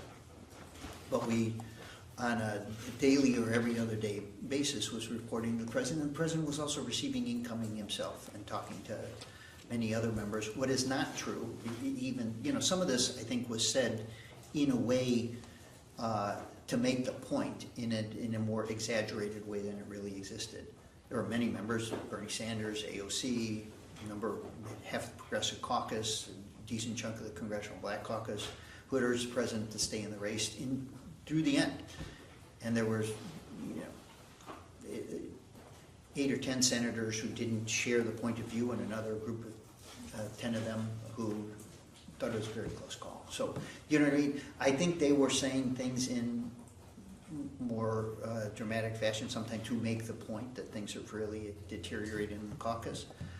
But And then that was fair game. I didn't. Senator Schumer arrived. You escorted him to meet with President I talked to Biden. him for 15 minutes before he went in. Then he organized, I think, his notes that he wanted to go over with the president. Then he went upstairs and talked to the president alone. I was not with them. When you talked to Senator Schumer, did you correct him regarding your conversations with the president? No, I had told him that we had told the president, and I can't, because I wasn't in the room, I don't know what the president said. He's read up his account of it, so I don't want to dispute it, but I think he's a senator. He also knows, and certainly the president sometimes would say, out of respect and politeness, to where he's getting the information. That is, I think, part of the explanation for why he said things to Senator Schumer in Senator Schumer's version of this that he said he did. And then my last questions for this hour. The DNC formed like a what-if committee, allegedly. And according to the book again, they called, whoever was on that committee called you and said that Biden can still win at the convention, in essence still has the delegates, Yeah. but it's going to be ugly and it'll be tight. Is that true? Yeah, I think that was Mignon Moore, if I remember right, or maybe it was Donna Brazil, I can't remember, but during that period of time, from the day of the assassination attempt until the following weekend, we were still assessing whether or not he would stay in the race or not, and whether the delegates would hold, whether we could still win the nomination. We were being reassured that they would, so he would, because those delegates were pledged to him. He had run in the race and had won, and they were pledged delegates to him. So we were reasonably certain that he would, if he wanted to be the nominee, that the path to the convention would be, turbulent because of the encouragement for him to pass the torch, but that he could still be the nominee, and there was still a strategy and $1 billion of a campaign budget to spend to both to represent the president at the convention and to conduct a campaign with that might change the dynamic in the race, and that as soon as what we believed was possible was that the numbers could shift because it was our perception that the bottom hadn't fallen out of the race, that you could construct a strategy to stay in and to have a chance of winning. Before we go off the record, it's been kind of like anonymously reported that anonymous people near President Biden think that he got pushed out by the political elites. Do you agree? Do you think this was a push out by the political elites and President Biden could have continued and run and won? I don't know is the honest answer. I mean, what I do know is that what we did, we didn't win with. And so there's a couple of counterfactuals. One is he could have stayed in the race. He could have gotten through the convention, spent $1 billion and beaten Donald Trump in a debate in September, and the entire dynamic of the race might have shifted. It's why, with 3 months to go in a campaign, hell of a lot of things can happen in a race to change the dynamic of the race, and you really, 3 months out, to say, well, here's the way this is going to go, and someone can, it's why I find it especially offensive, the kind of mercenary pollster position of all of this about what you can and can't do, because it's just not the way things work in politics. People come back in races that they're behind and overcome obstacles, and the dynamic can change and the events can change. And so we didn't do that counterfactual, and we couldn't do the other one about the president deciding not to run in 2020, the beginning of 2023. That's the other counterfactual. Had we done that, what would have occurred, who would have been nominated, and how that would have worked out. Plenty of reasons, one could argue, but those are the two counterfactuals. We can't do them. Good. We can go off the record. I think in the last hour, Majority Counsel made some sort of comment on the record about a document that had been provided to the media, described, I guess, as Mr. Ricchetti's statement or something like that. I know lie detector tests are kind of in vogue these days. I understand our counsel has been communicating offline, but whatever document that was not provided by the majority to anybody. And also note, just because, by the minority to anybody, it's true, I can't speak for the majority. The other thing I'd also note is that if this is a statement, I don't know if the record reflects it, but I don't believe there was a document accompanying the reading of the statement at all. I haven't seen that. So, You read it? yeah, but was it provided? We didn't get it. Yeah, so anyways, Mr. Ricchetti, I think I'll be very brief with you here, because it's near the end of the day, past the end of the day. But during the last hour, I think you talked a little bit, very briefly, about a conversation you had with Anthony Blinken. At the end of that conversation, or some part of it, he expressed some concerns or contrary views or something like that, political dynamics, and you said, please feel free to give the president a call directly. Yeah. So that was not you somehow being a gatekeeper and preventing negative or contrary information from going to President Biden, was that? No, it wasn't. And then I believe you also said things, you were being asked about negative information coming from members of Congress, and you were asked if some of that bad news had been provided to the president. Yeah. And you said yes. Yes. So that also wasn't you trying to protect or cocoon President Biden from bad news during this period, right? Right, exactly. Okay. Again, I'm going to read a passage from yet another book, 2024. Okay. I'm not asking anyone to comment on its veracity. Okay. I don't have a page cite, but it's near the end. It describes the thing at the end of President Biden's presidency, in the beginning of President Trump's, when they meet near the very end, and they have a meeting in the Oval Office, and it says, Biden spoke softly, but he showed no signs of confusion, and he went into detail on a variety of topics. He never needed any assistance or intervention to stay on topic. At one point, he stood to fetch some pictures from a console table, and his gait was labored. But mentally, he seemed sharp and smart. Trump left astonished, remarking he didn't understand what had happened at the debate. Didn't seem like the same guy. Now, Donald Trump is not here, as far as we know. He has not yet been invited to be a witness for this investigation, but just wanted to read you that passage from yet another one of these books, 2024. Yeah. We'll go off the record. We can go back on the record. I've asked everybody this question. Have you ever spoken to George Clooney before? Yes. When? I can't remember numerous times in the course of the 13 years I was with Biden. Did you speak to him near the publication of Mr. Clooney's op-ed calling on President Biden to withdraw? I can't remember when I spoke to him by the phone, but I certainly knew it was coming, and I don't know whether, I can't remember whether I talked to him or Katzenberger talked to him. Katzenberger talked to him directly. But you knew the op-ed was coming? Yes. A couple days in advance, week in advance. As he was considering putting it in. And he had texted, texted. Did you tell the president that the op-ed was coming? I said it was, I told him that he was contemplating it, and I can't remember whether I told him or Katzenberg told him. It's been pretty widely reported that most Biden aides think President Obama or John Favreau or John Lovett were involved. Do you have any knowledge of that? None. Were you at the fundraiser with Mr. Clooney and Miss Julia Roberts before I get in trouble for that again? Yep. In LA? Yes. Were you near President Biden when George Clooney greeted him? I that was night? near him, but I didn't see the seconds of their seeing each other. So I know the account. I also know that there are other people who were present who say it didn't happen.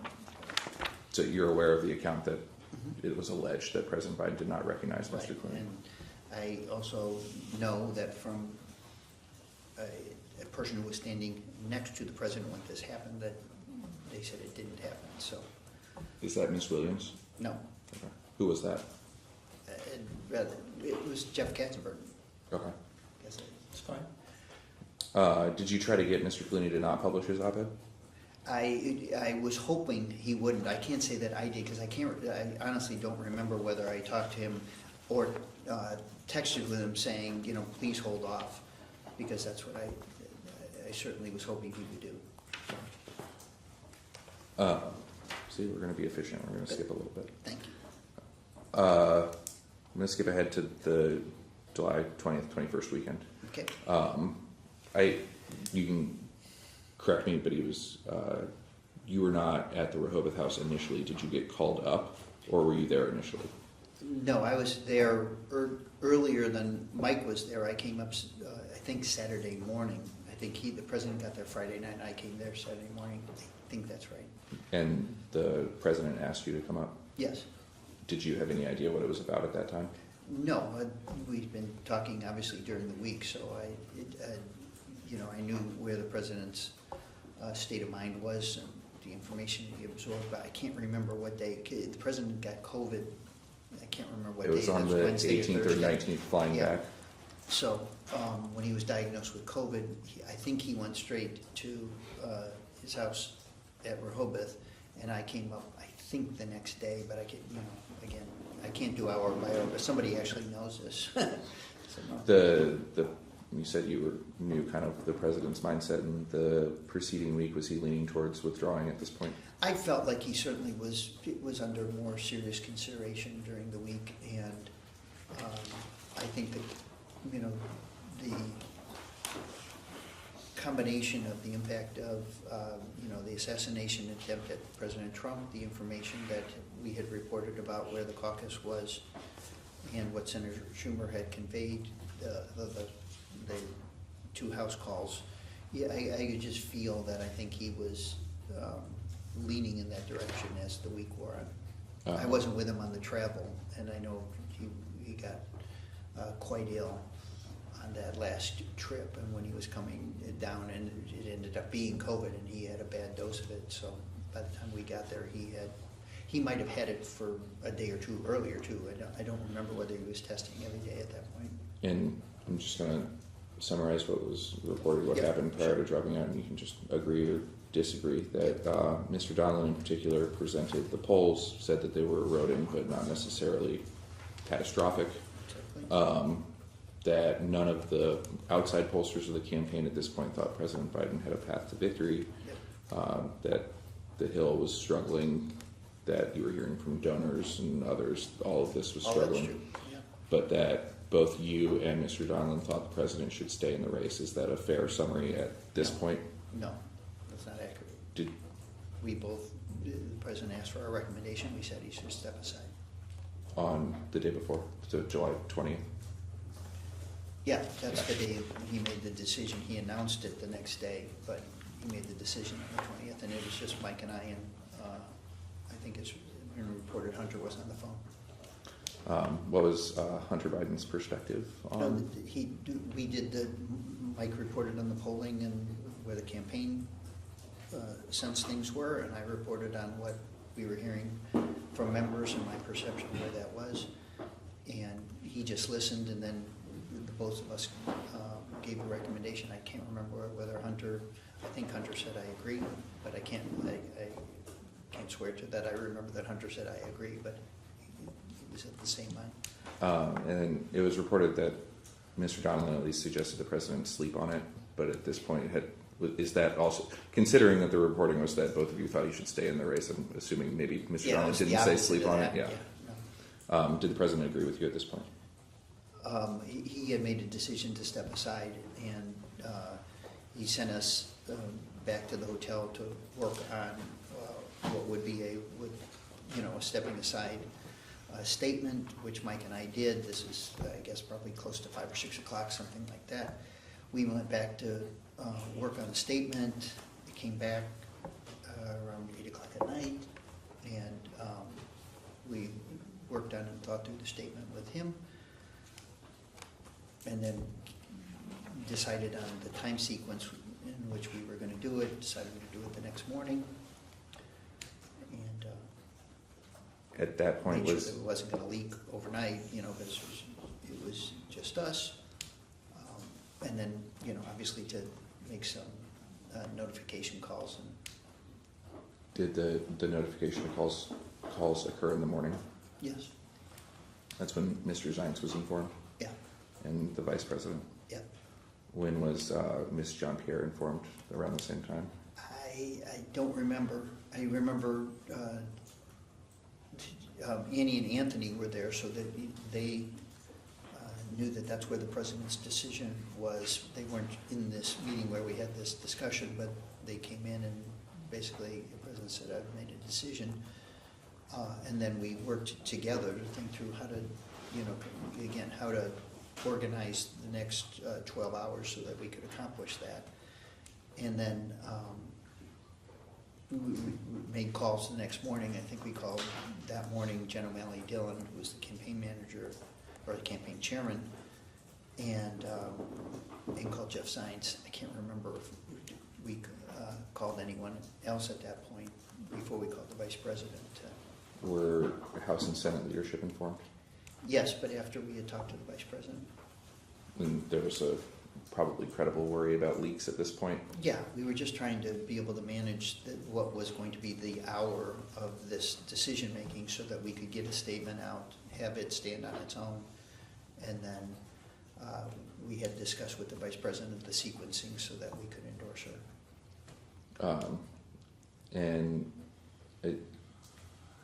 Ashley Williams testified that she learned of it via Twitter. Mm-hmm. Was that was the reason that White House staff weren't told that you were worried about leaks? Yeah, we just didn't want it to leak before we were able to announce it ourselves, and any wider distribution, and you just run the risk. That's how we held it overnight. It was just his family and Annie, Anthony, Mike, and I that night. There were just an awful lot of public statements saying the president was never considering dropping out. The president also sent the letter, but it sounds like maybe there was some point in time where a decision was made prior to the decision being made. From the public perspective, it just looks like Ms. Jean-Pierre, Mr. Bates, all these people were going out into the public and were ill-informed, that they just didn't know what was going on behind the scenes. Is that just because of the leak concern, or is it? Yeah, it was a leak concern, and the president hadn't made a decision. And we were, with respect to a decision like this isn't something like you make a decision and spend a week kind of negotiating how you're going to talk. But we knew He was still running until he decided he wasn't running. And we were behaving, and the campaign was behaving like he was running until he made a decision that he wasn't running. Going back to, it was like, 7 hours ago. The Yeah, discussion. keep me inside of Aide, just because I heard Nira did Aide. Is that right? No, it was Who did less Aide? than that. Who did Aide? Somebody I did think Aide. you're the most right now. Yeah. I had asked kind of like the very preliminary question about discussions. We whittled it down to President Biden's age in conjunction with re-election, and you had said yes to Dr. O'Connor. So I want to talk a little bit about that a little bit more. And I'm not following. Just tell me where we I are. don't know, that's not my recollection. Mind you, I thought he said that there was a discussion with Dr. O'Connor about medical issues, but not the political issues at all. Right. okay. That is what I said. Okay, well then I'll stick to that. Yeah. My apologies. Every year the president did a physical, Dr. O'Connor released a letter. Were you involved in the editing process of that letter? No. Were you involved at all in medical consultations or medical treatments performed by Dr. O'Connor? Nope. Did you ever discuss President Biden's treatment or health with Dr. O'Connor? His health only in that, to be informed if he was sick. If I was traveling with him or something like that, but not in the way I think that you're intending to ask the question. I didn't consult with any of the matters on health. Did Dr. O'Connor ever express concerns to you about the president's health? No. Except when he was actually sick. But no concerns regarding a cognitive Capacity. test or capacity? Nope. This was touched on a little bit, but I'm going to ask it a little bit broader. Hunter Biden said that the president was on Adderall during the debate. Do you have any knowledge? Or You meant Ambien. Ambien? Yep. Excuse me. No. The answer is no. I'll save you time. No knowledge of Nothing. Ambien use? Zero. My assumption, so please correct me if I'm wrong, is that the press office was involved in the presentation of the annual physical. Is that fair? Yeah, the communications staff was certainly involved in how to transmit it. I can't remember, did Dr. O'Connor, did we do that like behind the lectern in the, I think it was the annual custom for the doc to go out behind the podium where the press briefing was and give his report, and then, I don't remember if O'Connor I ever think briefed that's or how if he it was did just that. the press secretary. yeah. Neurologist Kevin Kennard visited the White House 8 times in 8 months in 2023 and 2024. Were you aware of those visits? Nope. Did you learn of them after the fact? No, in fact, it's the first time I heard that.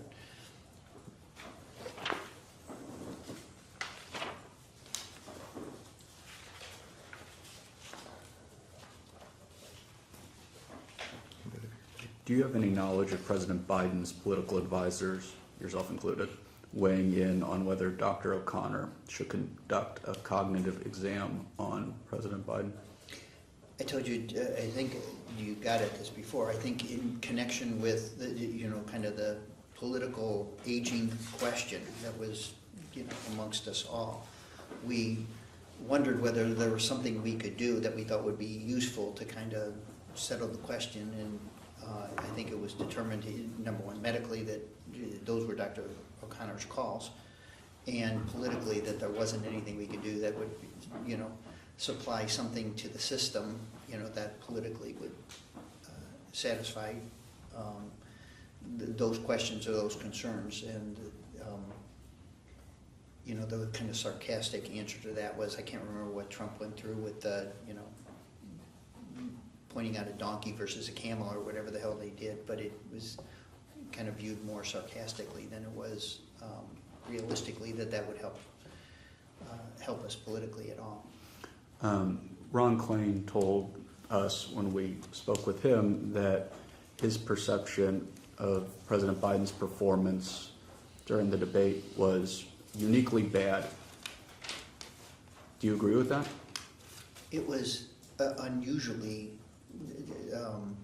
underperforming for the president and vice president. I think he had done better in every other debate that I had witnessed that he had performed in. Had you seen him behave that way, though, previously? In what way is that? I mean, I think he had a bad night on the debate stage. I've seen him make mistakes before. I thought that was,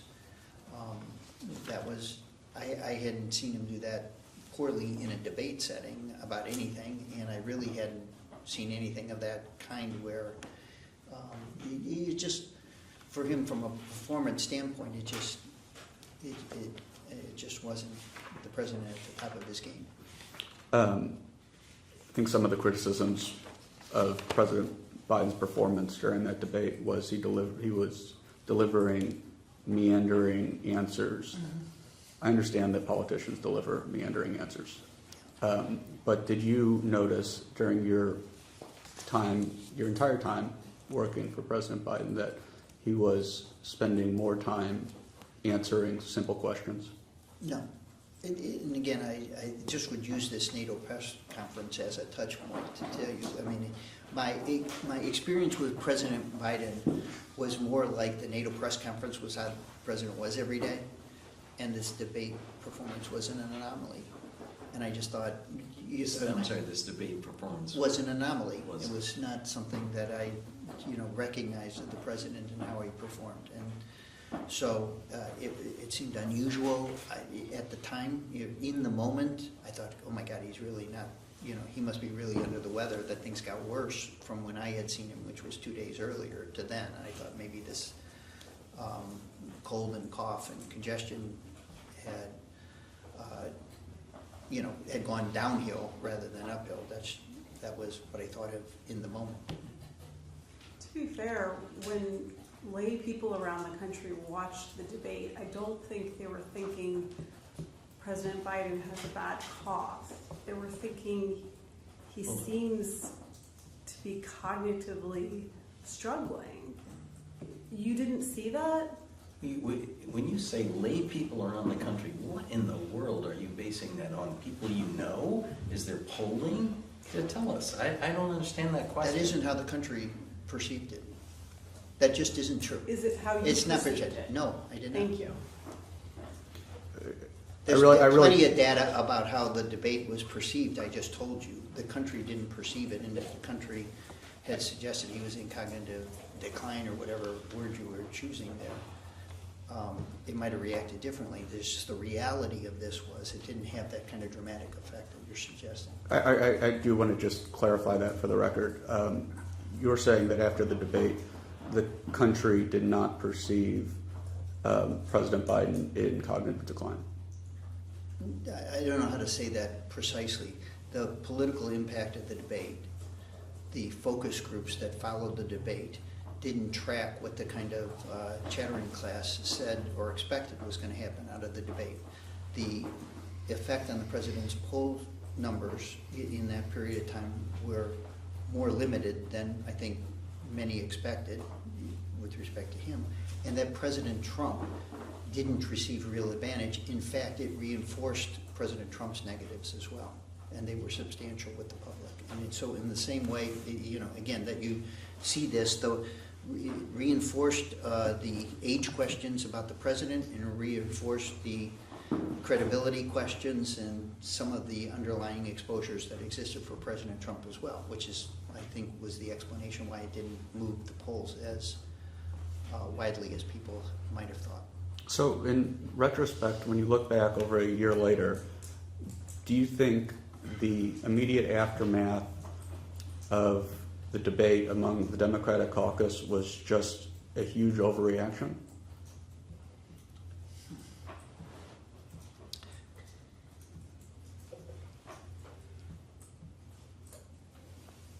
Well, I don't really know how to answer that. It's a speculative question that you're asking me, and it's very hard to know. Again, I've been doing politics for 30 years, and it's hard to do counterfactuals with any kind of reliability because you just can't prove anything else you're going to say. I'm just asking your opinion, sir. I believe that President Biden, the day after the debate and the days after the debate, was the president I knew before the debate, and he was strong in his performance, had done well in the presidency, and was succeeding in the presidency. And so I still believed, certainly in the aftermath of the debate, that a political strategy could be constructed where he still had a chance to win. I believe that. USA Today on June 30th, 2024 has a headline that says, more than 70% of voters say Biden doesn't have mental, cognitive health to serve. New poll says. What do you make of that?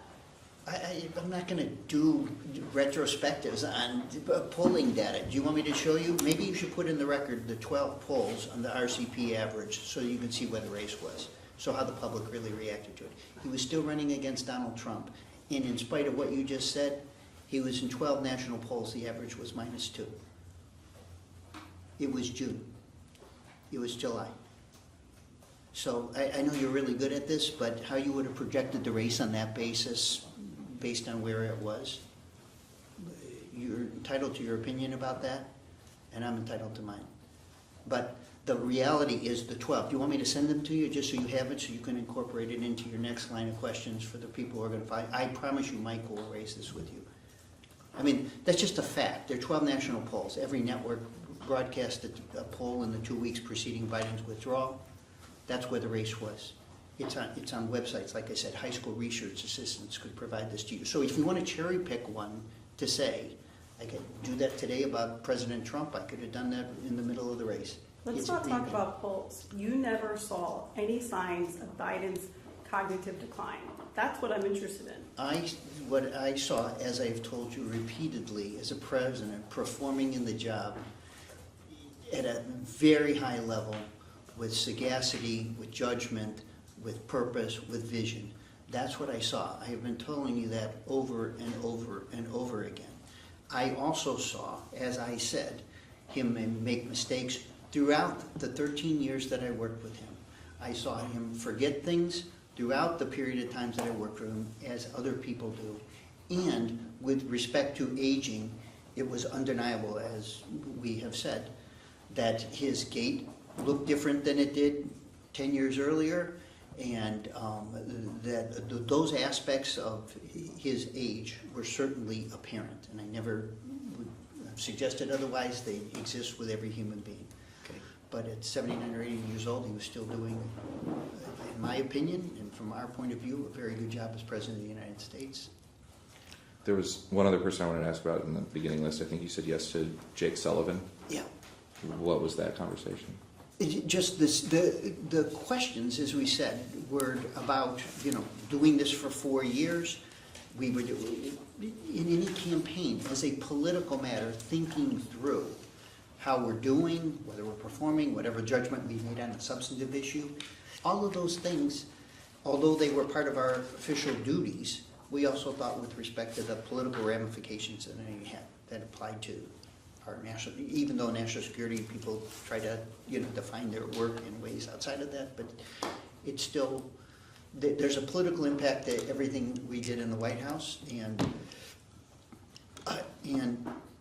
on days when we were doing great, we wondered, how we could continue to do great again, and days when we didn't do so well, both with respect to him and with respect to our advice and performance with him, we tried to be self-critical and to improve. I'm going to read just exactly from Mr. Klain's transcript so I Sure. don't get hit for paraphrasing. That's right. Mr. Klain said the he in this situation is Jake Sullivan, didn't think the president had been as effective as he'd been in the past, and said, it will be hard for him to win re-election this way. This occurred after the debate in 2024. Yeah. And we asked because he was now less effective than he was in 2022, and Mr. Klain said apparently yes. Did Jake Sullivan ever bring effectiveness concerns to you? Just effectiveness in national security, Yeah. or as a candidate? Effective I'm not at being the following. president. This was after a NATO meeting. I just don't, I don't know what to say about that and what he said to Ron. I talked to Jake frequently about everything, and as I said, we certainly, were aware and cognizant of the president's age and what impact it might have on both his performance as president in the future and about his prospects in a campaign and doing the job. And by the way, the president was mindful of it himself, as he said repeatedly, multiple times. He was aware. President Biden less effective as president in 2024 as he was in 2022? I don't think so. And then one final question. We've talked about the books an awful lot. Your perspective on the books, everybody's perspective on the books. Did Mr. Tapper and Thompson lie? No, hold on.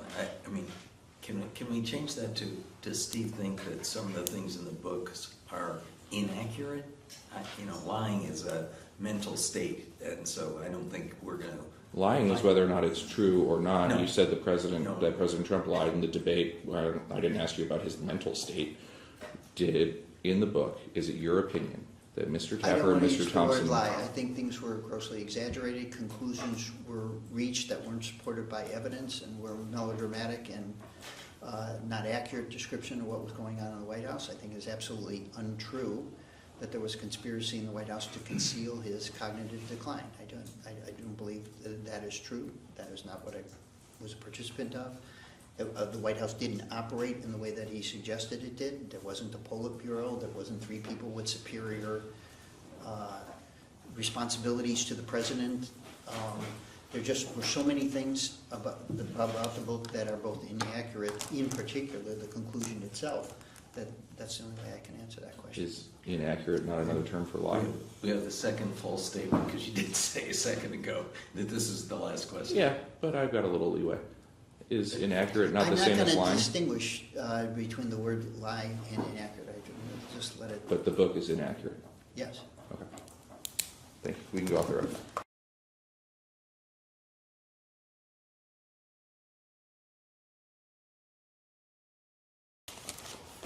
Is inaccurate the same as lying to you?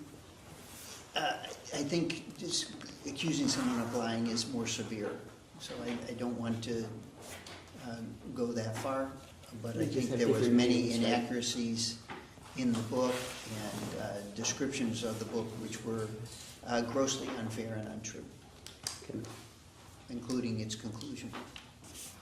So I think earlier today, maybe very earlier today, you had mentioned that the same day you received the letter, or the letter that was published from Chairman Comer inviting you to this transcribed interview, a presidential memorandum issued from the White House directing the White House counsel in collaboration with the Attorney General and other agencies to investigate the matters that are also the topic of this investigation. Is that right?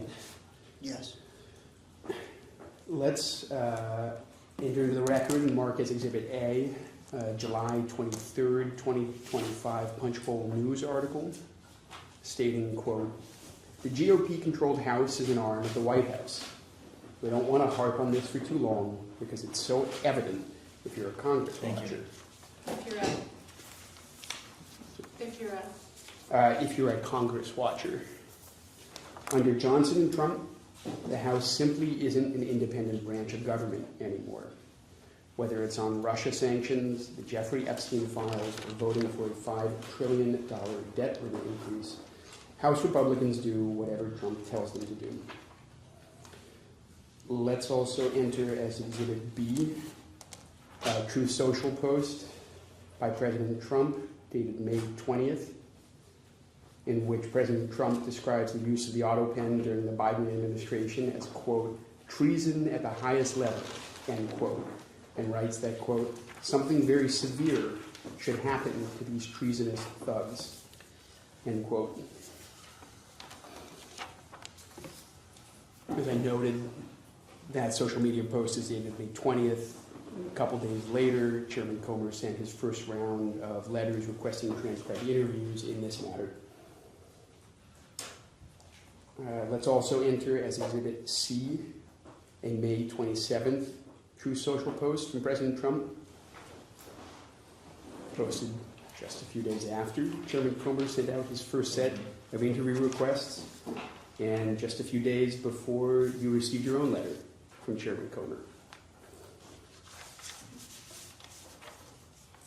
Can you see Mr. Ricchetti, where on that post it says, other than the rigged presidential election of 2020, the biggest scandal in American history is the Autopen.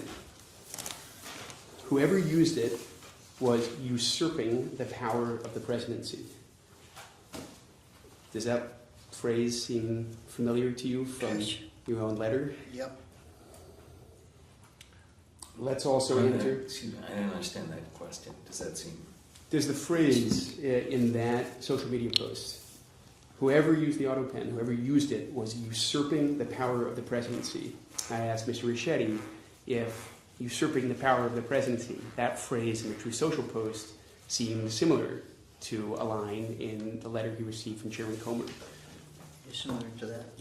I thought you were referring to the fact that the letter we eventually received was signed by an Autopen, which I thought that's what you were referring to as something similar to what President Trump said.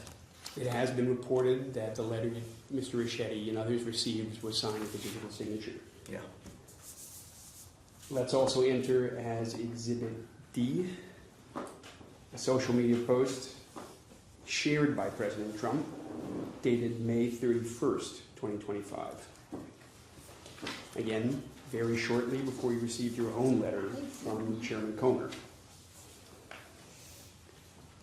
This one you may have heard about.